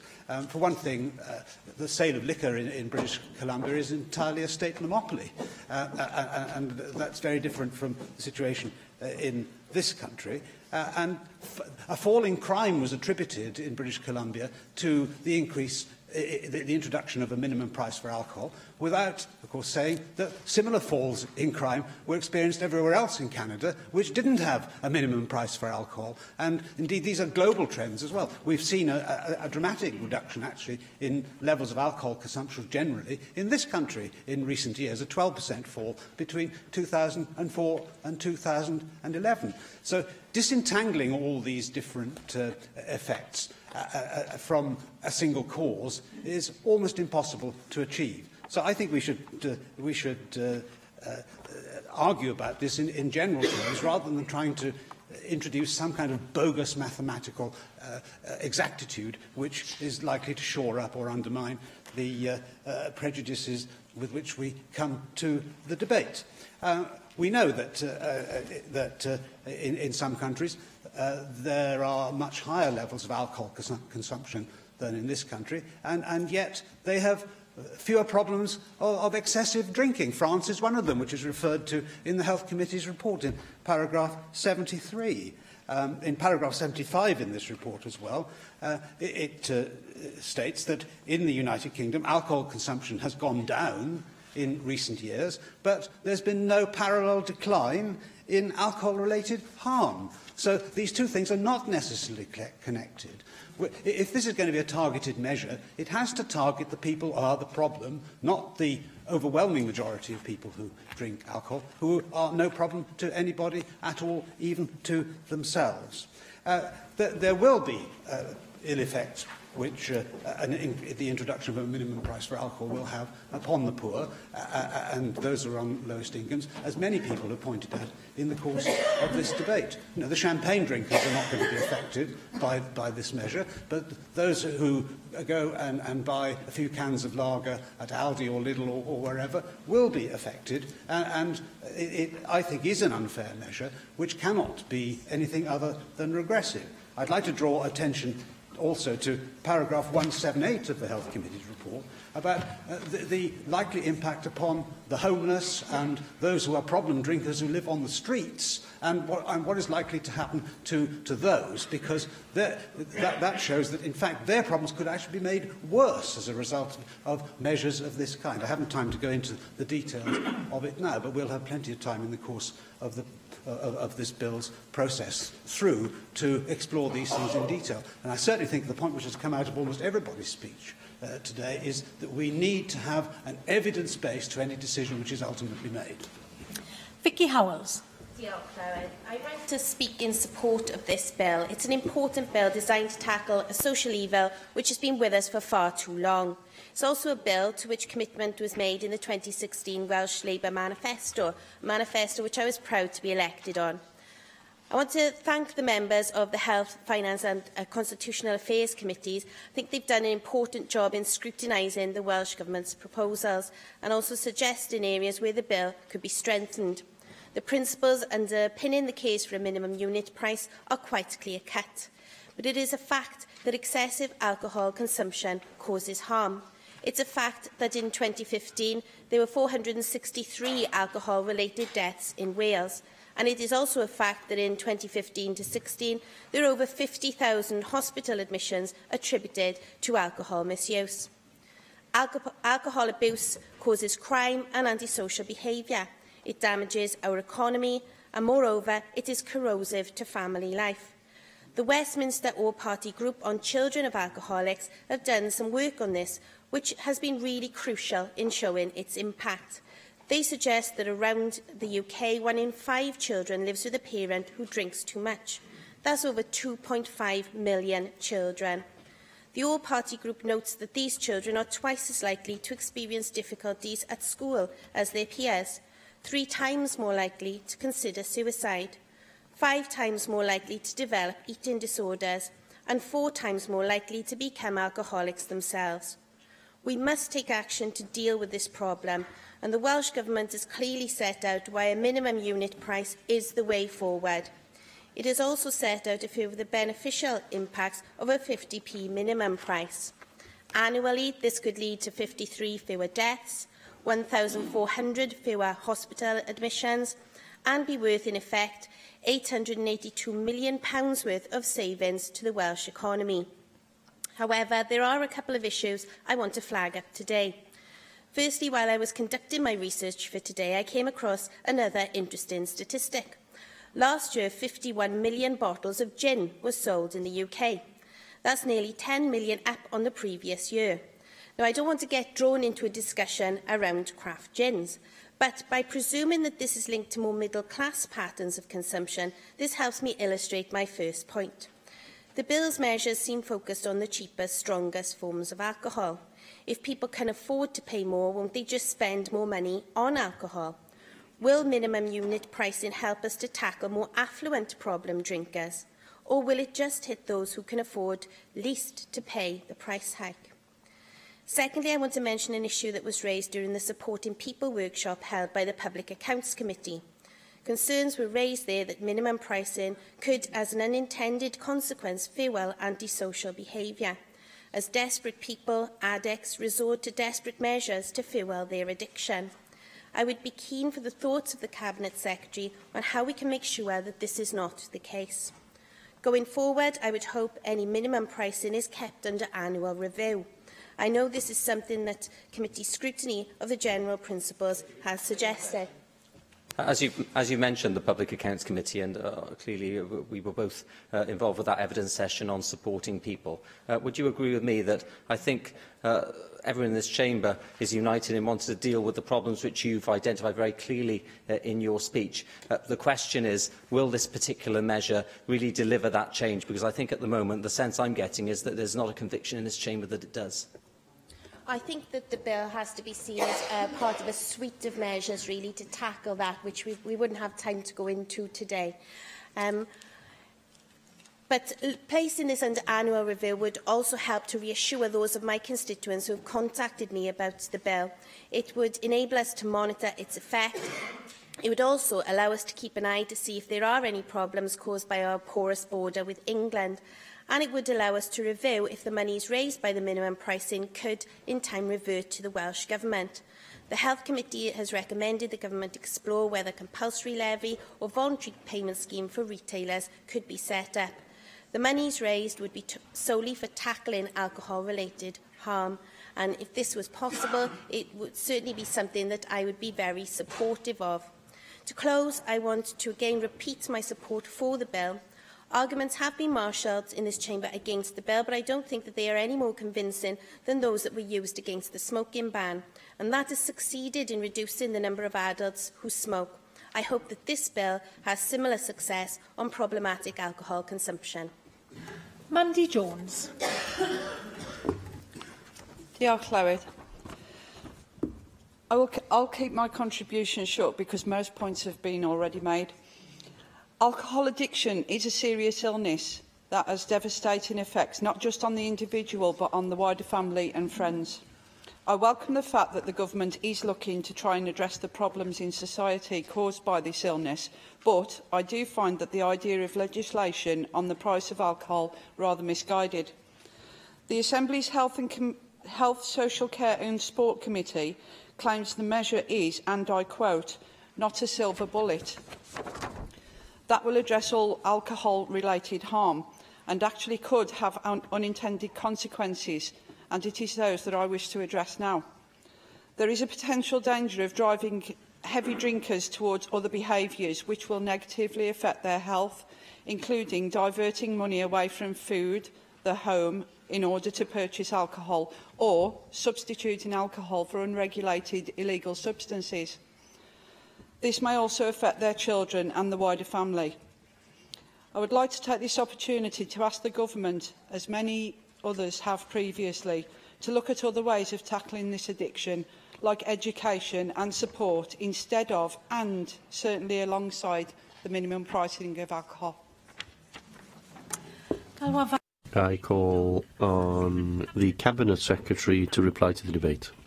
Thank you, Llywydd, and thank you to members who have contributed to today's debate on the general principles of the bill. There have been long calls for Wales to change its relationship with alcohol across political parties. And I expect this bill to make a real and material contribution to reducing hazardous and harmful drink and ultimately to save lives. I want to thank members from a variety of different parties, the Conservative Group, the Plaid Cymru Group and indeed the Health Committee for indicating their support for the bill today. And I recognise there's more to do as we move into stage 2 to see some of the detail of some of the points and, of course, the written response from the Government to the recommendations that I've indicated. I do want to try and outline some of those to deal with some of the issues raised in the debate, and in particular some of the points made by both in Di Lloyd's contribution, but also in Vicky Howell's, and I believe at least in part in Angela Burns' contribution as well. And that's the point about the end point, of which we have more evidence. That's why we recognise this is an innovative approach to public health legislation. It's based on modelling that helps Scotland to take this step forward as well for their own minimum unit price bill, and they've used a range of statistical evidence to model the potential impact of this. And I think that's an entirely reasonable basis on which to proceed, and I do have confidence in their modelled evidence. But we recognise it is innovative. We want to understand the impact of it. That's why in the Government's bill we have proposed a sunset clause. We propose that we must have an evaluation at the end of that 5-year period to understand the impact of minimum unit pricing before or if the Government then asks the Assembly to agree that a minimum unit pricing regime should continue into the future. So there's something here about whether we're prepared to take the step to have this regime introduced. But in any event, even if we do, and I hope we do, we'll get to a point where we'll have an evaluation of the real impact here in Wales in our context. And I recognise some of the comments made by both the Health Committee and indeed the Constitutional Affairs Committee about what should and shouldn't be on the face of the bill. I'll think again about some of the comments made about what should be on the face of the bill, in particular about the evaluation. I think I'd want to have some care, though, that trying to prescribe on the face of the bill matters that must be in the evaluation at this point in time, as opposed to running through what should be in the evaluation in more than 5 years' time after that experience of the bill in practice. I'd be nervous about prescribing a range of matters on the face of the bill at this point, but I think I would need to give some confidence to members about the approach the Government would take on what to include in any evaluation to make sure it is real and meaningful for members who will then be asked to, potentially asked to, continue with a minimum unit pricing regime. That's something we will need to discuss through stage 2 and I hope beyond. I recognise some of the technical points made by the CLAC Committee, in particular point about named officers. I'll reflect on that, in particular the analogous provisions that you referenced from PACE. I still don't agree that the minimum unit price should be on the face of the bill, and again there's a disagreement between the Constitution Committee and indeed the Health Committee as well on that point. I tried to address that in my opening remark, but with respect, I don't accept that having the price on the face of the bill would help to determine its success, and there's more to it than that. On UKIP, we have a straightforward disagreement that I don't think there's much point in spending much time on outlining again today. We understand that we understand that we disagree. On the point about responsible legislation, Andrew, and again, I recognise the point that you're making, in particular the points made by yourself and others on substitution. That's why I've asked the Advisory Panel on Substance Misuse to undertake an evidence review in this area and to publish that as well. So members will see that as we proceed through stage 2. That should be within a matter of weeks, not months, for members to see.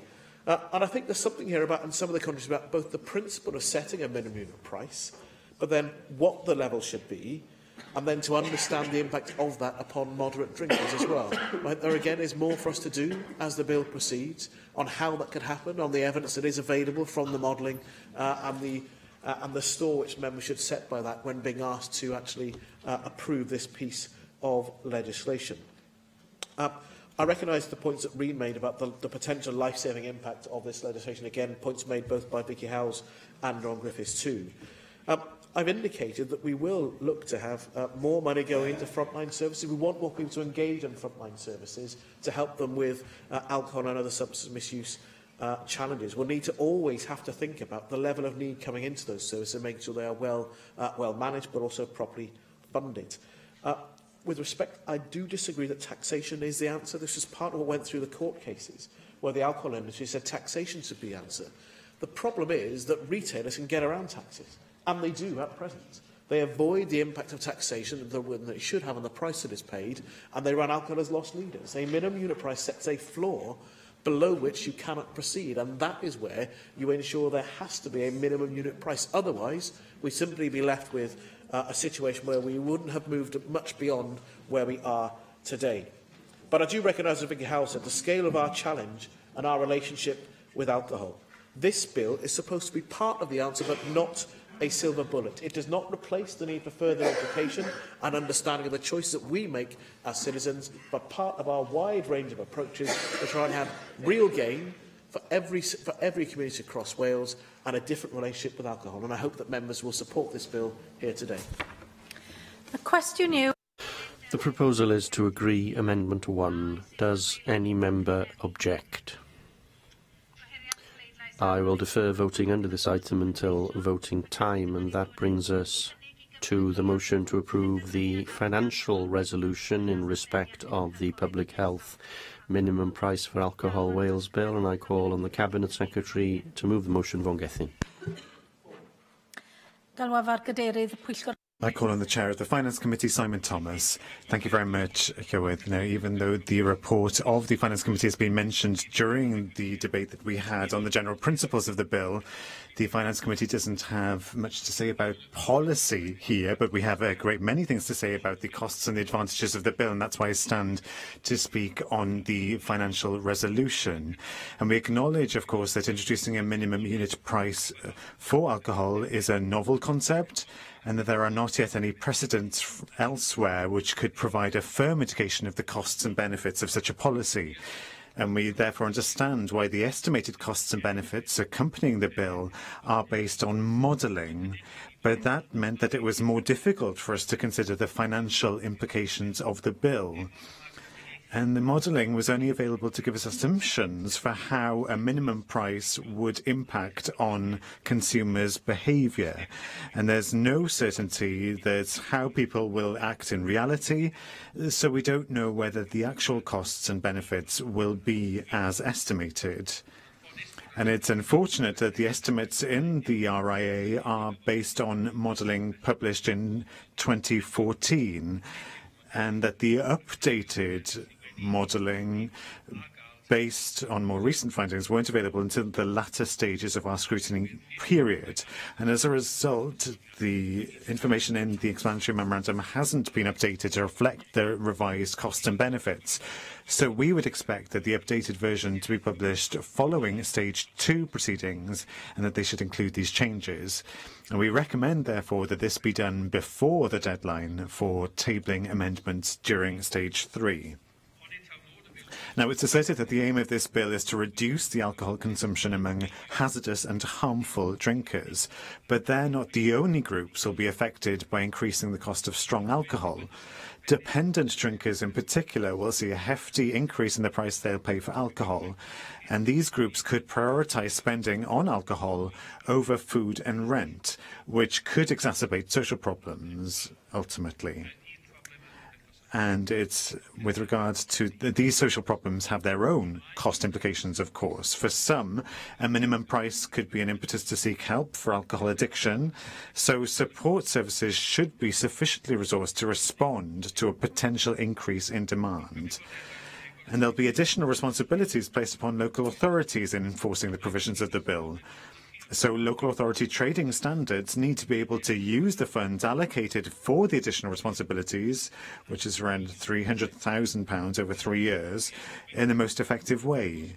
And of course, the estimated cost to local government is based on a minimum price of 50 pence per unit. But if the actual minimum price is higher, then the financial implications for local authorities could be higher too. And the estimates predict that the drop in alcohol sales would lead to a reduction of £5.8 million per year in alcohol duty, although this was revised down to £1.9 million, according to the latest figures that we received. And we're particularly concerned that the implications of such a revenue decrease have not been properly considered in light of the fiscal framework agreement between the Welsh and UK governments.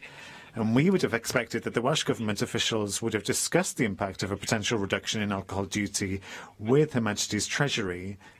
And we don't believe that the Treasury will ignore the fact that they'll be losing out on money as a result of this bill. And we therefore recommend that the Welsh Government negotiates with HM Treasury about the impact of potential reduction in revenue from alcohol sales. And this would be placed before the Assembly at stage 4.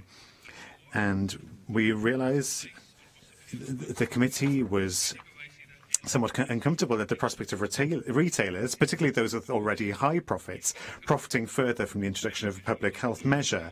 And we therefore believe that the Welsh Government has plenty of time to implement a mechanism whereby revenue collected from a levy on large retailers could be redirected for the purpose of improving public health, for example, to alcohol or substance misuse charities. Now, the Cabinet Secretary told us that he didn't expect the bill to have a significant impact on alcohol producers in Wales, or that many customers would cross the border to purchase alcohol in England. But both of these issues will be dependent on the level at which a minimum price is set. The higher the price, the greater the impact on alcohol producers and cross-border trade. The level of the minimum price will be crucial, but that will be set through regulations later, rather than being placed on the face of the bill. Whatever the reasons for that, we believe that the regulations should be accompanied by a robust financial assessment and be subject to thorough scrutiny by the Assembly. And we believe that the publication of draft regulations with sufficient time for these to be scrutinised by relevant Assembly committees will be the most effective way of ensuring this. And we've therefore recommended that the procedure for making the regulations is changed to a super affirmative procedure to allow scrutiny to take place. I call on the Cabinet Secretary to reply. Thank you, Llywydd. I'm happy to indicate that we will, of course, update the regulatory impact assessment. A number of the points made by the Chair of the Finance Committee I tried to do in the general principles debate, in particular the points about the voluntary levy and the cross-border issues as well. On your point about a revenue decrease, officials from the government have already raised this issue in discussion with Treasury, and there's not been thus far concerns raised by Treasury, but I will of course make sure the Assembly kept up to date. I expect further scrutiny through the process. I look forward to dealing with these points again as we test amendments at stage 2 to try and make sure that we deal with what I think is a broadly accepted policy rationale for the state of the bill, make sure we get the detail of it right in practice. Gan fod y bleidlais ar egwydd. As vote on the general principles of the Public Health Minimum Alcohol Price Wales Bill has been deferred until voting time, I will also defer the vote on the financial resolution until voting time. And therefore that brings us to voting time, and unless 3 members wish for the bell to be rung, I will proceed directly to voting. Are there 3 who wish the bell to be rung? We will therefore ring the bell.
Dyma ni'n cyrraedd. That brings us to voting time. And the first vote is on the general principle of the law derived from the European Union Wales Bill, and I call for a vote on the motion tabled in the name of Mark Drakeford. Open the vote.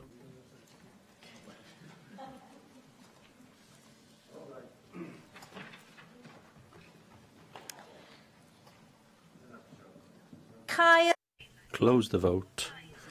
In favour 40, 1 abstention, 13 against, and therefore the motion is agreed.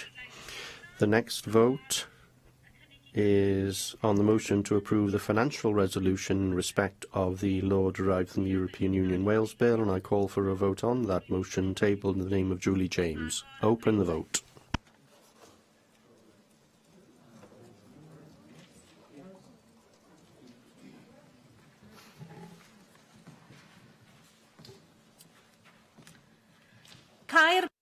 Close the vote.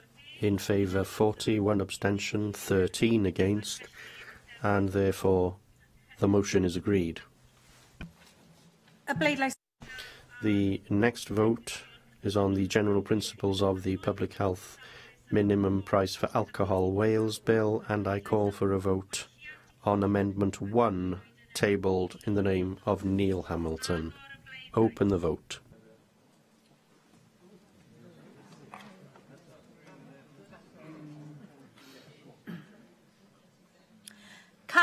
Close the vote. In favour 5, 13 abstentions, 36 against, and therefore Amendment 1 is not agreed. I now call for a vote on the motion tabled in the name of Vaughan Gething. Open the vote.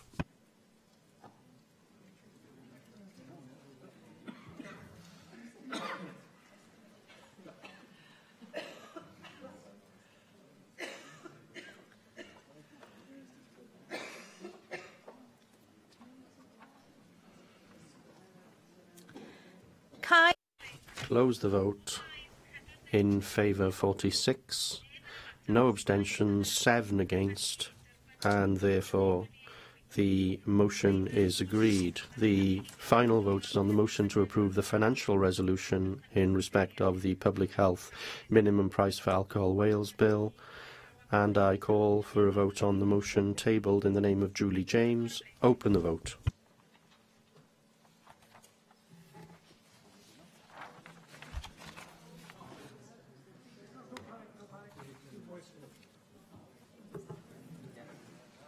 Yes, it is. Close the vote. In favour 47, 1 abstention, 6 against, and therefore the motion is agreed, and that brings today's proceedings to a close.